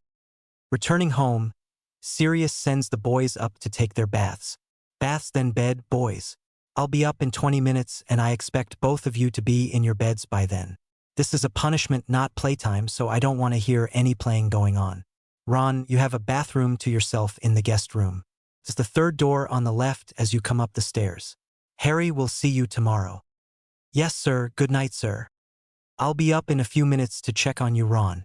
I'll say good night then. At the top of the stairs, Ron whispers to Harry, is he going to wallop you? I'm sorry I got you in such trouble. I didn't mean to make him so mad. I don't think he's going to spank me. He would if he found out about what I bought, so be sure to hide that bag good. We'd both be in for a spanking if he finds that box. Tomorrow night we'll wait until he's asleep and then we'll set them off. Okay? Yeah. I can't wait for tomorrow night. It's going to be brilliant, Ron says. Real brilliant, Harry answers but thinks. I just hope we can pull this off without getting caught. I do enjoy being able to sit down without it stinging like a million ants are attacking my bum. I wish I didn't feel so guilty already. I haven't even done anything yet. I'll have to be careful or Dad will be able to see something's going on. Good morning, boys. I hope you both slept well. Ron, we have a full breakfast here, so what would you like to eat? Sirius greets the boys as they come into the dining room. Good morning, sir. I'd like to have some waffles with strawberries and cream. Is that too much? Call me Uncle Sirius when we are not in school, Ron. No, that's not too much. It's not enough for a growing boy. We'll add in rolls, eggs, and kippers to go with those waffles. That's one of Harry's favorite breakfasts too. Would you like milk or juice to drink? Maybe both. Could I have hot tea, please? Mom lets us have tea for breakfast if we want to. I'll add milk to it. That's fine, Ron. Now, Harry, will you have the same? Fix me hotcakes and blueberries with sausage and eggs. I'll have juice to drink, though not tea. I don't want tea for breakfast, that would be too strange. Harry grumps. Harry, mind your manners. Sirius scolds the boy firmly. Turning away from Ron and Sirius, Harry brushes the tears brimming in his eyes from the scolding. He wonders why he's feeling so grumpy and irritated this morning, not realizing it's because he didn't sleep well. With a wave of his wand, Sirius has the breakfast laid out on the table. There are platters of waffles, hotcakes, bowls of fresh strawberries and blueberries floating in their own syrup, bowls full of scrambled eggs, kippers, sausage, and a platter of bacon. There are pitchers of pumpkin juice, orange juice and milk, as well as a teapot and coffee pot sitting on a burner to keep warm. Right in front of Harry's place is a platter of breakfast rolls with jars of jam and a plate with butter. As Harry watches Ron heap his plate full of food, he wonders where Ron is going to put it all. After several minutes of quiet eating, Ron has finished one plate of waffles. He is scooping up eggs to go with the 5 sausage links and 4 bacon strips on his plate. As he reaches across the table for the platter of rolls, Harry says snidely, "What are you going to eat next, Ron? The tablecloth? Don't you think you've had enough already? Where do you put all that you eat anyway? Don't you know enough to ask for things to be passed to you instead of reaching across for it?" Coming back into the room from the kitchen, Sirius is just in time to hear Harry's hateful little speech. He's appalled at his son's lack of manners towards his friend. "Harrison James Potter Black, upstairs. To your room. Now!" Sirius snaps out his command. Hearing his full given name, and knowing he's crossed the line, Harry dashes for the stairs. As he leaves, he hears his dad say, "I apologize for his lack of manners today, Ron. He will be back to apologize himself in a few minutes. While you wait, please continue to help yourself to whatever you wish to eat. While you are here, you may have as much or as little as you like." "Yes, sir." "Sir? Uncle Sirius?" Harry didn't mean it. He's not like that. I think he's just feeling out of sorts this morning," Ron says as Sirius stands listening. "Thank you for sticking up for your friend, Ron. Whether he meant it or not isn't the problem here. His definite lack of manners is the problem. Harry knows better than to talk to someone like that. He also knows I'm not going to allow him to behave like this. As I said, he will be back to apologize to you in just a little bit. Until then, please continue to enjoy your breakfast. Harry Potter ch 23. Climbing the stairs to deal with Harry's behavior, Sirius stops off in his own room first. Leaning down into his closet, he finds just what he came to look for. Picking up one of his older bedroom slippers, he examines it but decides to leave it in the closet. He still remembers how much a slipper spanking burns and isn't ready to do that with his pup. Walking into Harry's room, he sees the child in bed with his head under the pillow. He can tell from the quivering back that Harry is crying. Sitting down beside him, Sirius begins to rub Harry's back. "Talk to me, pup. What's going on here? This is not like you at all. Sit up and tell me what caused you to treat Ron so hatefully." Muffled words come out from under the pillow. "What was that? I can't understand you. Sit up here, Harry. Do it now, please. We have some talking to do," Sirius says sternly. "I don't have a reason for talking to him that way. I just did. I'll say I'm sorry if you want me to. I'm not sorry, though. He eats like a pig," Harry says hatefully. After a long look at Harry, Sirius stands him up beside the bed. Reaching out, he unsnaps Harry's jeans and pulls them down. Still looking at Harry's face, he says, "Consider yourself lucky, Harry James, that I'm only using my hand. I started to bring a slipper but didn't. If you ever speak to anyone the way you did downstairs, I will apply that slipper to your backside, young man. You do not speak in this disrespectful tone you are using. You will remember your manners and treat your guests politely. Commenting on their eating habits and being rude will not be tolerated," Sirius says, pulling Harry's underwear down and applying his hand to Harry's bare bottom. After what, to Harry, seems to be forever, he stops. Having only given the boy 5 whacks with his hand, Sirius is a little surprised to see Harry crying so hard. "All right, Harry, you are forgiven. After we finish talking, you are going to go down and apologize to Ron. After that, you have 1 hour of room time. I will entertain Ron while you sit up here and think about how you will behave towards your friends. You may come down in an hour, but if you misbehave, you'll be right back up here again. If you need to be sent to your room, I will be applying something other than my hand the next time. Are we clear on this? Yes, sir, I'll behave. I swear it. Harry sobs out. He's trying hard to stop the sobs that insist on coming. Reaching for the boy, Sirius pulls him into his arms, letting him sit on his lap. After several minutes, Harry is calm enough to listen. Harry, I love you very much. You know that I hope. What just happened doesn't mean I don't love you. It's because I love you so much that I punish you. I want you to be the best young boy there is and grow into the man your parents and I always knew you would be. It's a parent's job to teach right from wrong and apply the reminders when the child misbehaves. Harry sniffles a little. I'm ready to apologize now, Dad. I don't know why I acted like a prat downstairs. Talk to me, Harry. Why did you treat your friend that way? I've never seen you be rude to a friend. I had a hard time sleeping and I'm tired, I guess. I got mad when you were being all nice to Ron but scolded me. I don't want you being nice to Ron and not me too. I'm your boy, not him. Pup, I know you are my boy. I love you very much and no other child being around is going to make me love you any less. I scold you and punish you to teach you to behave better. I want you to show your best behavior to everyone. Will you try to do that for me from now on? Yes, Dad. I love you too. I'm sorry I acted so ugly this morning. You were right to spank me. I didn't like it, but I did deserve it. I know better than to talk that way. I know you do, son. Thank you for apologizing so nicely. Now go on and apologize to Ron. You have an hour of thinking time in your room afterwards, so let's get it started. You said you were sleepy, so go ahead and take a nap if you feel you need it. 2 hours later, the boys are enjoying flying just below the trees in the backyard.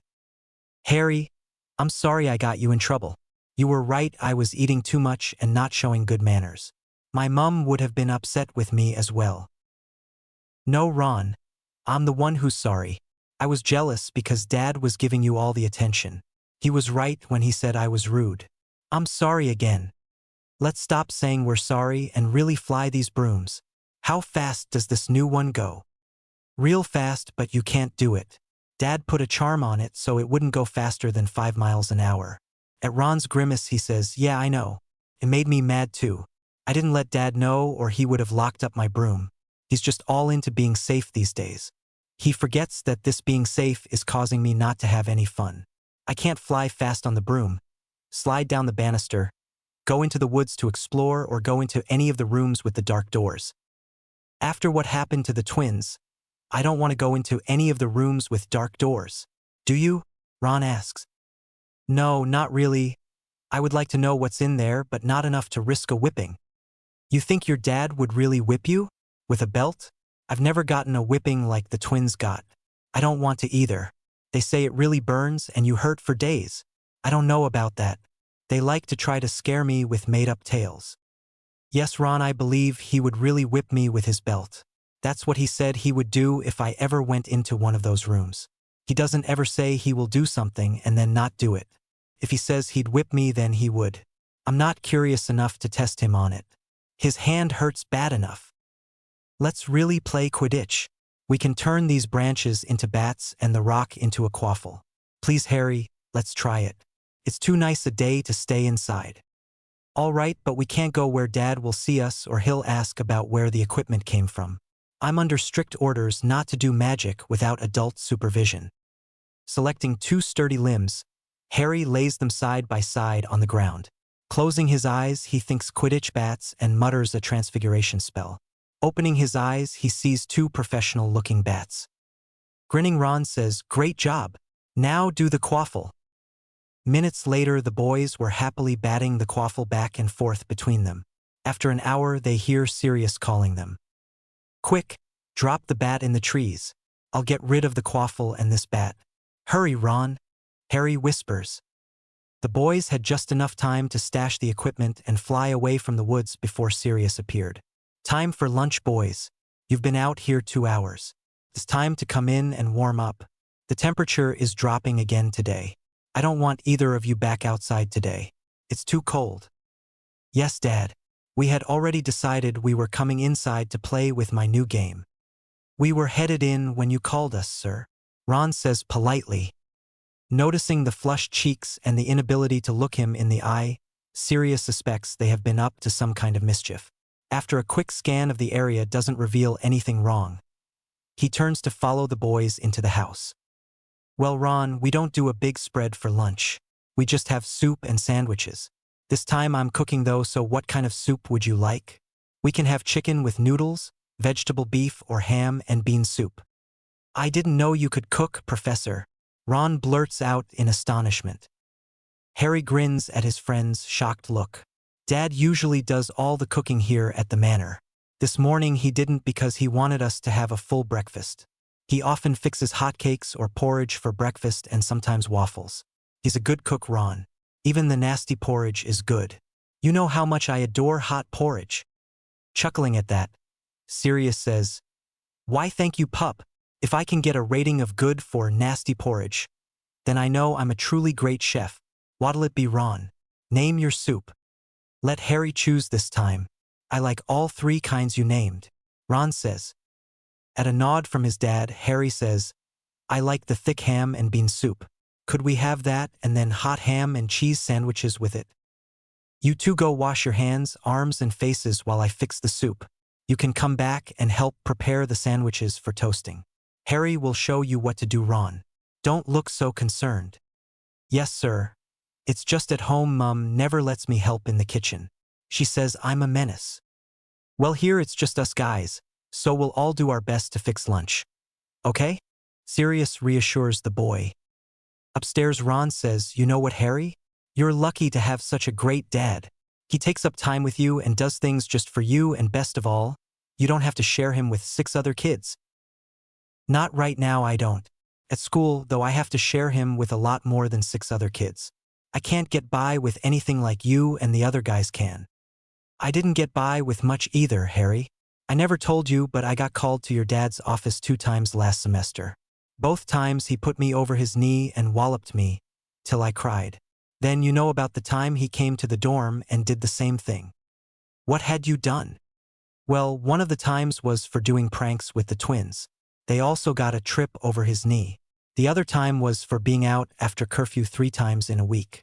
That was when he called my dad and asked him if he wanted me to be sent home. Dad said for him to handle it, so he spanked me with his ruler. You are right, Harry, that ruler is bad. That was 2 weeks before we got out for Christmas break. Boys, I could use some help if you want to eat lunch before supper. Sirius calls up the stairs. Coming, Dad, Harry calls back. He's so silly sometimes, Harry whispers as they hurry downstairs. Later that night, as the boys listen for any sounds, Harry whispers, Ron, I think it's time. Dad's asleep by now. We've got to be very quiet. You carry the matches and I'll carry the fireworks box. Remember, be quiet. Also skip the 3rd stair from the top because it creaks. I'll go first so you'll know which one to step over. Everything went fine until they were outside. Man, it's cold out here. I can't feel my cheeks, Ron complains. Yes, but if we're going to do this, we have to do it now. There's no other time we can do it and not get caught. Come on over here by the tool shed. The wind will be blocked by the building. Okay, I'm taking one out of the box. Here's the fuse in my left hand. Oh, do be careful with that match, you nearly lit my glove. The firework in his hand was fizzing, so Harry quickly tossed it straight out in front of him. As the boys watched, it lit up in a circular disc, changing colors as it spun. Red, green, gold, silver, blue and yellow, with a mixture of all the colors at the end. Brilliant, whispered Ron. The next 3 they lit were different versions of the first. Each changed into a different shape, displaying many colors. These did fly into the air before changing. The next one they lit seemed to react differently from the start. It went straight up into the air, spun around dizzily, and then exploded with a loud bang. The sparks flew in different directions, most of them landing on the snow. Harry and Ron ran around, stomping out the burning pieces until Harry happened to look at the tool shed. Ron, the roof is on fire. Quick, where's your wand? I didn't bring it over. Use yours. Mine is locked up inside. Do something. Do magic without the wand. You know how Harry. Aquamaninti. Harry chants, pointing to the toolshed. Nothing happens. After what seemed like hours to the frightened boys, Sirius runs up. Taking one look at the burning toolshed, he waved his wand Aquamenti, and water flowed out of the wand. With the fire out, he turns to the boys. Seeing the box of matches lying next to the box of fireworks, he knows what happened. Inside, both of you, go upstairs, put on dry pajamas, and stay in your rooms. Both boys obey instantly. Going into Harry's room first, Sirius says, "Drop your pants and bend over the bed. Harry, you have 6 licks coming." With that said, he snaps the slipper against the boy's bare backside. "Ow, Dad, that burns," Harry cries out after the first smack. "Yes, I know. You could have hurt yourself or Ron tonight with this stunt. You could have been badly burned by those fireworks. You know how I feel about using fireworks without supervision. Putting yourself or someone else in danger calls for extreme punishment. We'll be talking more about this tomorrow." When he's finished with the spanking, Sirius helps Harry into bed on his stomach. "Go to sleep, pup. Things will be better tomorrow." Going into the guest room, he finds a very nervous Ron. "I'm sorry, sir. It was all my idea. I talked Harry into buying them and shooting them off. I didn't think it would hurt anything." "Tell me this, Ron. If you didn't think it was wrong, why did you wait until I was supposedly asleep before shooting them off? Why did you hide them from me to start with? You knew it was wrong, and you knew better than to use matches and fireworks without an adult around. Both of you could have been seriously hurt tonight with this stunt. I'm going to give you the same punishment I gave Harry. Drop your pants and bend over the bed." YOW. "Professor Black, sir, Uncle Sirius. Ow, please stop," Ron begs after 2 smacks with the slipper. "For more to go, Ron. Tough it out." "It burns, sir," Ron says, crying into the bed covers. "Yes, I'm aware of that fact. We're done, Ron. You and Harry are very lucky just to have a slight burning in your bum and not to have been burned by those fireworks tonight. Now climb in bed and go to sleep. We have much to discuss in the morning. Good night, son." "Yes, sir. Are you going to tell my parents?" "I'll be in for another paddling from my dad if they hear about this," Ron says dejectedly. "We'll talk in the morning, Ron. Go to sleep." As Sirius closes the guest room door, he hears the boy whisper, "Who can sleep when their bottom is on fire? Better your bottom than your whole body, child," Sirius thinks to himself, his hands shaking at the thought of what could have happened to the 2 boys. They were in for a very long discussion tomorrow, and he knew the boys wouldn't be very happy about it. "All right, boys, let's talk about what happened last night. Harry, where did those fireworks come from?" "I bought them when we were in the joke shop the other day. They were only supposed to fly up, spin around, change shapes and colors. It didn't say on the box that any would explode the way that one did. We only wanted to see the different shapes they could change into. We did not want to cause trouble." "I know that, pup. Neither of you boys would deliberately start a fire. You both put yourselves in danger last night. You could have been burned or hurt badly. One of the fireworks could have exploded as you held it. The fire could have burned you. Those are the reasons you were punished. It would be terrible for me and Mr. and Mrs. Weasley for either of you boys to have been hurt." Seeing Ron squirm on his chair, Sirius decides to end the boy's suffering. "Ron, I have to mention this to your parents. However, I will tell them how I punished you. I think you have been punished enough. I don't believe your parents will add any additional punishment. Am I right in thinking you will not do anything as foolish and dangerous as this again? Either of you?" "Yes, sir. I promise I won't," Ron answers, hoping he isn't going to be punished at home. "I promise too, Dad. I won't be playing with fireworks ever again. That slipper sure does burn," Harry says, grinning mischievously. "Yes, pup, it does. So unless you want to feel it burning your bum again, you will keep yourself out of dangerous situations. I'm not teasing here, Harry James. I mean what I say," Sirius says, giving both boys a stern look. "Now, the temperature is too cold for you boys to go outside today. After breakfast, you may go down to the basement to play or play upstairs in your rooms. Remember, boys, the rooms with the dark black doors are not to be touched. There are still some dangerous things in the house, and I don't want either of you anywhere near them. I haven't been able to remove them all yet. We don't want to be near them either, Dad. After what happened to Fred and George, we don't want to even see any of those strange things. Harry replies as Ron nods his head in agreement. Up in Harry's bedroom, Ron says, "Well, what are we going to do today? We can't go out, so we can't fly. I don't want to just sit around, so what do you have in mind for us to do?" "I've been practicing some things and I'd like to show them to you. If you like, I can teach you to do it too." Harry answers, watching for Ron's reaction. "Is it something I'll get in trouble for doing? If it is, count me out right now. After last night's spanking, I want to continue sitting without stinging. I sure don't want to make it start stinging again," Ron says ruefully. "It's all right, Ron. If anyone gets in trouble, it would be me because it's my idea. Let me show you what I have been working on. Then if you want to try it, we'll work on it together." At Ron's nod, Harry lifts his hands and says, "Leviosa!" The toy dragon and the 4 small soldiers beside the dragon float up into the air and hang there. "Commence battle!" Harry commands the toys. The dragon begins to breathe fire, and the soldiers attempt to capture the dragon as it flies around the room.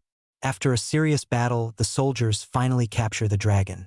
Harry picks the toys up off the floor and places them back on the shelf. "Why did they fall to the floor that way? Did the charm break?" Ron asks. "No, when the game is also over, they go back to being just regular toys. I can also stop at any time by saying end game. Do you want to try it?" "No, I have a hard enough time doing Leviosa with my wand. You did it with just your hands." Even Hermione, "No, all can't do it with just her hands. I hope you'll show her this when we get back to school. She thinks she knows all the answers and is much better than we are." "Ron, that's not true. She's very smart and does know the answers. Plus, she reads all the textbooks way ahead of the rest of us. It's not very nice of you to call her names, you know? I like her and hope you'll be her friend too. She doesn't have many friends." "Well, no wonder. Who wants to hang out with someone who thinks they're better than you?" Ron answers. Harry, deciding to just change the subject, says, "Let's go down to the basement so I can show you what else I've learned. Then we can fly around down there if you like." "Sirius would let us fly inside? My mum never lets us fly inside." After several trips around the basement and practicing flying with only their knees guiding the broom, Harry motions Ron to land. "Let's stop and do something else. Would you like to see the new magic I've learned?" "Sure, what is it? What does it do?" "Well, first answer this. Would you like some pomegranate juice? I like it more than pumpkin juice." "Okay, I guess I'll try it." Waving his hands towards the basement door, Harry says, "As I owe 2 glasses pomegranate juice and biscuits." Within seconds, a plate of sugar biscuits and 2 glasses of juice appear. "Wow, how'd you get that to come by itself?" Ron asks. "It's a summoning spell, Ron. You just say, 'Accio, whatever you want,' and it comes to you. I saw it in one of Dad's old school books and tried it out. I can do it without my wand. Most times you have to have a wand for it to work." "Let me try it. Assisio, a new broom," Ron chants loudly. Both boys wait and watch, but no broom appears. Trying it again, Ron waves his hands and yells it this time. Waiting a full 5 minutes with no new broom before him, he says, "I guess I need a wand to do it." "Yeah, that must be the reason. Well, keep practicing and maybe you can get it to work," Harry says reassuringly. "Let's go to my room and play Exploding Snap or something. There's more fun up there." Dad says he'll try to fix up the basement into a better place to play, but he hasn't had time to do it yet. Walking to the stairs on the first floor, they see Sirius sitting in a chair by the fire. "Well, boys, off to new adventures, I see. Before you go though, Harry, I'd like to see you a minute." "Go on up, Ron. Harry will be right there." After Ron has left, Sirius says, "The strangest thing happened a little while ago. 2 glasses of juice and a plate of biscuits flew by themselves down to the basement. Now I know I didn't send them, so how did they get down there?" Harry, knowing better than to try to deceive his dad, answers, "I was practicing a new spell I learned. I can Accio things now, Dad." "I saw that, Harry. You haven't taken your wand out of the desk, have you?" Knowing that he would be in big trouble if he had, Harry answers firmly, "No, sir. I didn't use a wand. I didn't need to. I just say Accio and it comes to me. I think it's brilliant, don't you? It might be brilliant, Harry, but you know you are not allowed to use magic like this. If you want a juice and a snack, you should have come up here to get it or asked me to get it for you. You are still too young to do magic without adult supervision, son. Could get out of control and hurt you or someone else. I thought we talked about this when Professor Snape stayed with you and several times before that. Yes, sir. I'm sorry, Dad. I just wanted to show Ron what I've learned. It's just a small summoning spell, not something really big like I did before. I didn't think it would hurt anything to do it one time. Sirius pulls the boy over closer to him and holds him in his arms for a few minutes before answering. Son, it doesn't matter if it's a small spell or something bigger. You must not use your magic without adult supervision. You are going to have to be punished for this, son. At Harry's woebegone look, Sirius says, Harry, I don't like having to punish you. I hope you know that. Parents have to teach consequences for behavior that is reckless or dangerous. I know. I guess I just was showing off. I guess I deserve to get another spanking. Harry says sorrowfully. But Dad, I'm still a little sore from last night, so please don't spank me. I'll be good. No, pup. I'm not going to spank you. You did have someone with you who could have gone for help if you needed it. Your punishment will be spending time writing lines tonight instead of us playing games together. After you finish the lines, you will go to bed. Next time you want to practice magic, ask me to come watch you, please. Then you won't wind up being in trouble. Ron's waiting, so go on up to play with him. His mum sent an owl and he's to go home this afternoon around 4. Before Harry reaches the stairs, he hears Sirius's voice. Harry, Sirius says sternly and waits for the boy to look him in the eyes. Yes, sir. Remember, no more unsupervised magic. Ask an adult to be with you. Going into his room, he finds Ron looking at one of the old spell books. Is this where you learned the Accio spell? What other cool spells can you do? I can do some, but I can't show them to you. I got in trouble again for doing that spell in the basement. I now have to write lines and have an early bedtime tonight. It's not fair, Ron. What good is it to have magic if you get in trouble for using it? The grown-ups use it all the time. The bigger kids at school use it too. When we are caught using it, we get punished. I'm tired of being just a kid. Harry, you are not just a kid. You are famous. Don't you know? Everybody knows the name Harry Potter as the boy who lived. You knocked back an extremely powerful dark wizard and you were only 8 at the time. You have a big future in being a great wizard. Ron tells him. That's all well and good, Ron, but still, what use is being magical if I can't even practice magic when I want to? Harry complains. I don't know, Harry. My dad says it's because we're still young. Something about our magic core is not settled yet. I don't really get it either. I just know if I do any kind of magic without him or Mum, I get in trouble. I'm not nearly as good at magic as you. I have to use a wand and sometimes things don't come out too good even then. Like last week. I wanted to turn a towel into a rabbit fur muff for my mum. I chanted the spell straight from the book and waved my wand just like the picture. What happened? Did you change it? Yeah, I changed it. It went from a towel to a snapping rabbit. I've never heard of a snapping rabbit, only a snapping turtle. What happened then? Well, Dad had to come in and rescue me. The rabbit was trying to bite me and had me backed up into a corner. I yelled for Dad and he came and vanished it. Then he put me over his knee and spanked me for doing unsupervised magic. Seeing Harry collapse on the bed and giggles, Ron says, Hey, it's not funny. Dad spanks hard, especially when he conjures a hairbrush. Sorry, it's not that you got a spanking that's funny. I just can't stop seeing a mad rabbit holding you in a corner. Did the rabbit wear a hat, Ron? You know the Mad Hatter? Well, you had a mad hair. You know what, Harry? You are so not funny, Ron says, glaring at the boy who's still laughing. Later that evening, Harry finds himself sitting at a table writing, I will not use magic without adult supervision, 100 times. At line number 40, he looks over to his dad, who is in the room reading. Dad, can I tell you something? It's really funny. Have you finished writing the lines? I'm almost half done. Well, when you are all the way done, let me know. We'll talk then. When you are writing lines, Harry, you are to write not talk unless it's for the loo. By line 50, Harry asks, Can I stop and get some juice?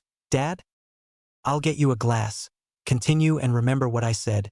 You are being punished, so no talking unless you need the loo. Dad. My hand is hurting. I'm on line 60. Can't I stop now? 60 is a lot of writing. Harry whines several minutes later. Your assignment is 100 lines, and I have warned you twice about talking. Would you rather your bum be hurting? At Harry's quick shake of the head, Sirius says, finish your lines with no more talking and it won't be. Glowering at that, Harry picks up the hated quill. Why is it so hard to write with these things? Why can't I just use the muggle pen or pencil to write with? Hermione uses them but says she'd rather use a quill. Not me, I could get done much faster that way. I hate writing lines. He thinks as he dips the quill into the ink and starts line number 61. At line number 82, the quill suddenly slips and leaves a big ink stain across the lines from 81 back across to 76. Staring at the stain, Harry feels tears threatening. Trying his best not to cry, he picks the quill up and keeps writing. On line 92, the quill slips again, tearing the paper. This is too much for Harry. He shoves the ink and paper off the table, puts his head down on his arms and lets the tears come.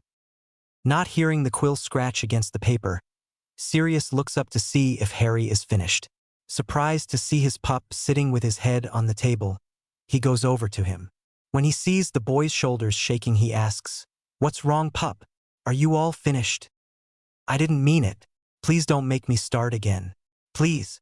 Harry sobs. "Why would I make you start again?" Sirius asks, confused. Then, seeing the paper on the floor, he picks it up. "Are you upset over the stain, son?" "I messed it up. I'll have to start all over now, and I was almost done," Harry wails. "Why would you have to start all over?" "That's what Professor Snape says when you have a rip or a big stain on your papers. You have to start again and make it neat this time. People should know how to use a quill and ink by 9 years old. Even 6-year-olds can use quills and ink without making a big mess." Realizing his pup is quoting what he's heard, Sirius sighs to himself. He really needs to have a talk with Severus about relaxing his expectations some. In Sirius's view, the children shouldn't be expected to meet such high expectations. "You know what, pup? I doubt even I could write out a long paper without making a stain. These quills just don't seem to like me. Never have actually. I had a hard time in school. There was a professor who was always handing back my work. 'Do it better, black. Not so many blots. It's unreadable,' he'd say.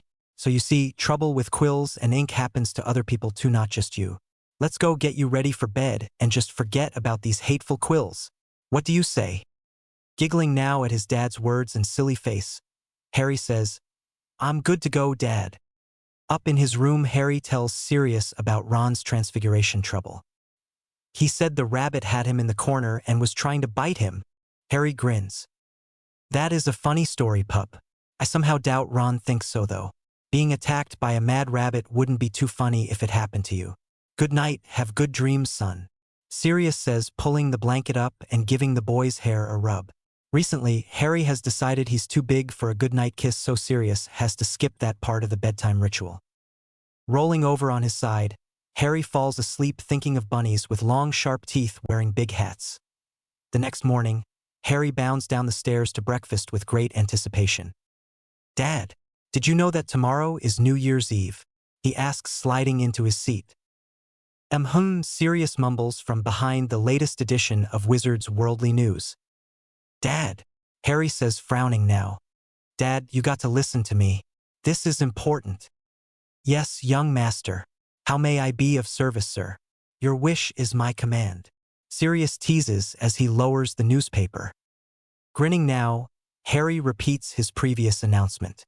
"Tomorrow is New Year's Eve." "Yes, son. I did look at the calendar today when I got up. So do you have a special reason for telling me this news?" Slumping down in his seat now, Harry responds, "No, I guess not." Taking pity on the boy, Sirius says, "Well, that's good to know because I, for one, have plans for us. I didn't want to say anything just in case you had something planned for yourself. If you were going out to a party or dance, I wouldn't want my ideas to ruin your fun." Staring at his dad for just a minute, Harry realizes Sirius is joking. "Dad, I'm 9. How can I go to a party or dance without you knowing? Besides, I want to be with you." Tell me what you have planned. Please. There's going to be a huge fireworks display at Diagon Alley. If you like, we can go early for dinner and then watch the fireworks. I just might even let you try some butterbeer. It's supposed to be safe for children to have. Would you like to go? Yes, Harry says enthusiastically. Ron told me there's a new ice cream place open that's really good. It's called Fontescue's something. I forget the rest. There's a pet store too. It's next to the ice cream parlor. Could we go to both? Please, Dad. I don't see why we couldn't. I'm sure we'll have plenty of time to shop before the fireworks display. Are you thinking of getting another pet? Pup? I know you miss having Inky, and I'm sorry she couldn't continue as a live cat. It just wasn't working out for her. I do miss her some. I shouldn't have tried to make her alive when she wasn't. She had to go back to just being a cartoon cat on a smock. I guess it's like Mummy used to say, it wasn't meant to be. No, son, it wasn't. We'll look into getting another pet, but I can't say for sure that we will get one tomorrow. Why don't you just plan on looking and then we can go back and get it? If you find someone you think is a good match for us. What should I get? If I get a dog, I can't take that to school, and besides Padfoot might not like having another dog around. Harry stops talking to grin at Sirius. Padfoot will accept whatever pet you decide on. But you are right about the fact you can't take a dog to school with us. You will have to choose something that is allowed at Hogwarts. A cat, owl, toad, lizard, elephant, scorpion. No, wait, those last two aren't allowed. I just got forgetful for a second. Sirius teases him. Dad? Harry asks, cocking his head sideways to look at Sirius. Yes, Harry? Did you put something different in your coffee this morning? You are being awfully silly this morning. Did you take a potion? Are you sick? Laughing now, Sirius answers, no, son. I'm not sick. I didn't have anything in my coffee that's different from any other morning. I'm just feeling happy today. I think this new year is going to be a great one. It's going to be 1991. See, it is going to be a great one. Dad, your jokes are really bad. You know that? Ron likes them. Ron thinks everything is funny. He's kind of loony, Dad. Harry James, you know better than that. Name-calling is not allowed, and in this case it certainly isn't true. Ron is a nice young man. He's been a good friend, and you should treat him respectfully. Sirius scolds. Yes, sir. Dad, am I famous? Am I different? Maybe I'm the one who is loony. Harry says regretfully. What makes you think this, son? Ron told me that I am famous. He said everybody knew my name. Then he said some silly stuff about me knocking out a grown wizard. I don't know what he's talking about. I haven't been fighting anyone. I promise I haven't. I know you'd paddle my bum if I got in a fight. You're right. I would definitely paddle your bum.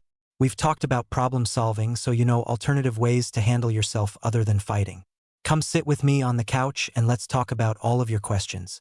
I'll do my best to answer. Sirius then thinks I'll only answer what he asks. I'm not telling him the whole story unless I just have to. He's too young to have to know about all of this. All right, son. What do you want to know? Sirius asks as they settle back on the couch. Sirius puts his arm around the boy and snuggles him close. Well, why did Ron say I'm famous? How could that be? Famous people are the ones who do something special or new. I can't be famous because I haven't done any of those things. I'll answer your question, pup, but first let me ask you something.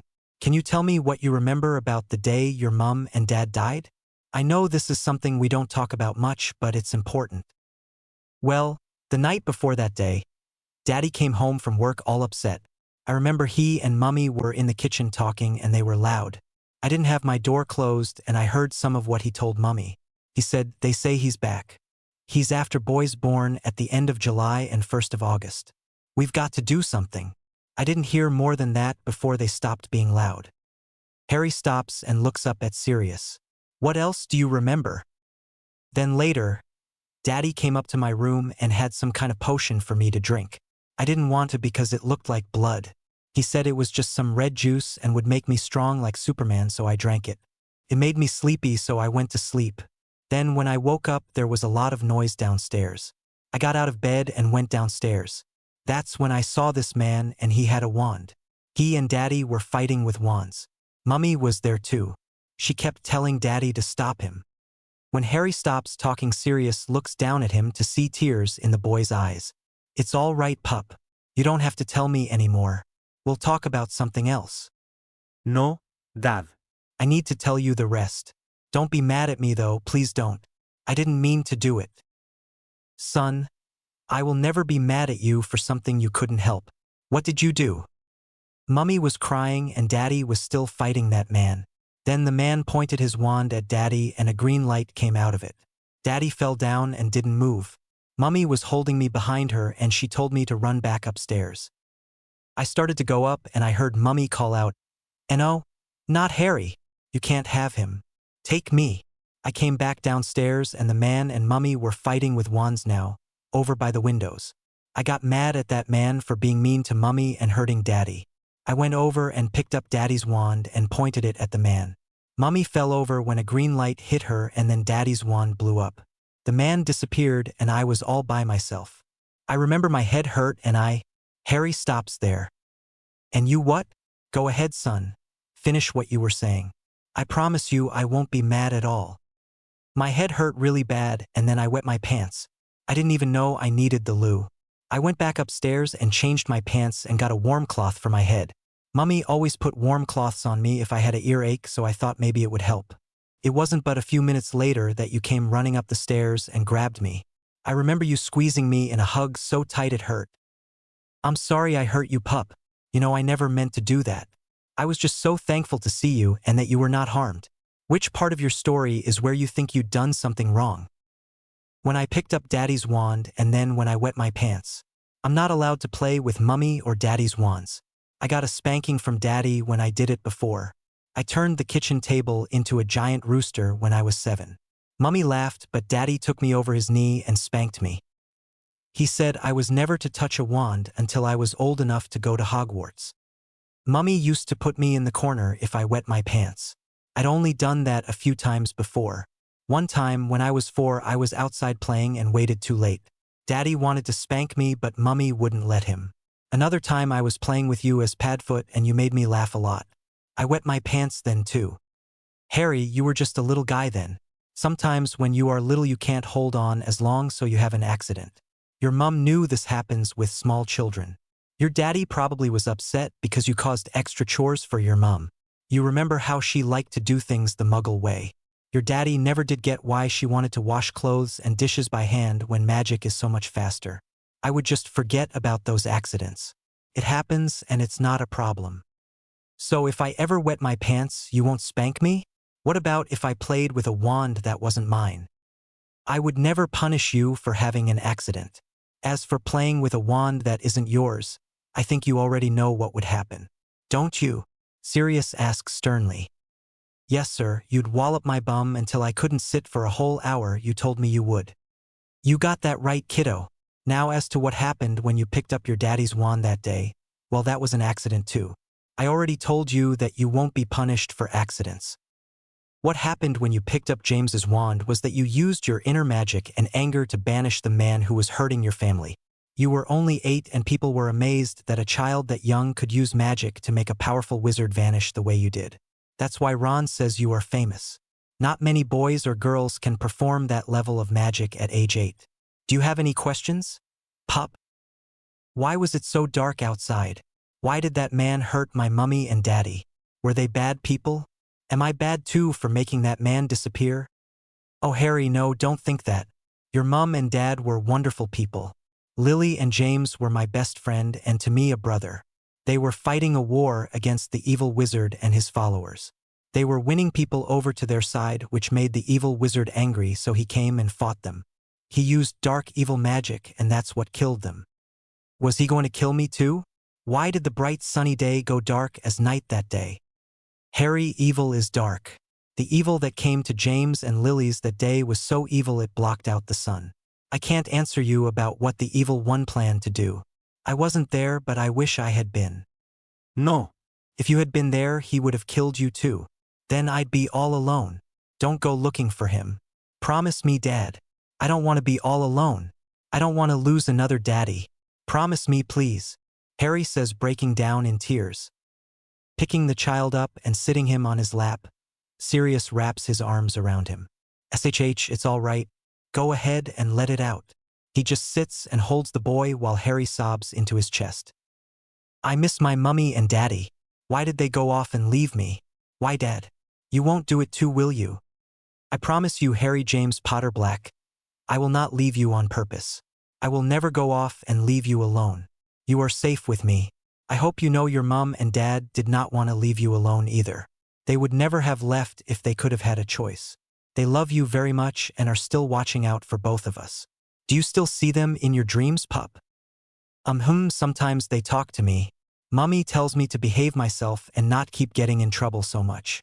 Daddy said I have the heart of a marauder and can't help it. He tells me I'm doing a good job taking care of you." Smiling at hearing that, Sirius tells him, "Well, I'm glad you still see them, son.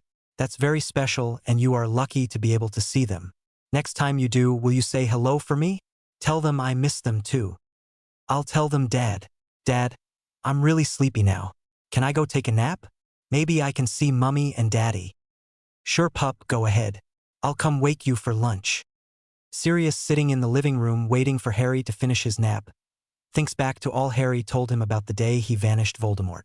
Sirius has received word that Voldemort's followers are gathering together and becoming more vocal. The evil one is not dead, just sent away to regroup, as the Muggles might say. The day will come when the Dark Lord will return.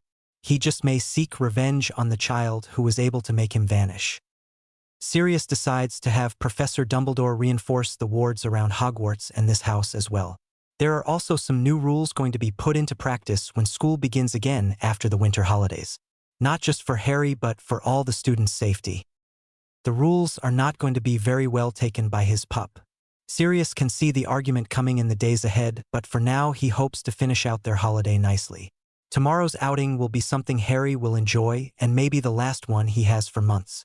If Voldemort is getting stronger, Sirius plans to keep Harry away from places he could be harmed.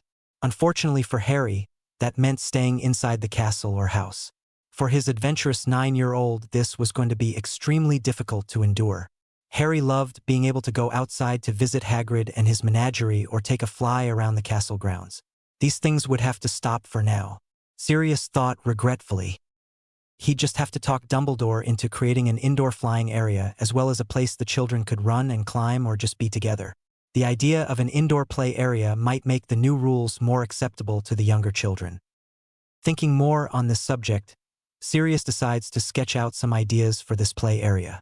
With his quill drawing as he spoke, he listed indoor flying area, a climbing apparatus that will change shape to be whatever shape a child desires, ceiling swings, looping slide to cover one whole side of the room, area for sitting including tables for refreshments and games, art area, discuss with Harry more possibilities.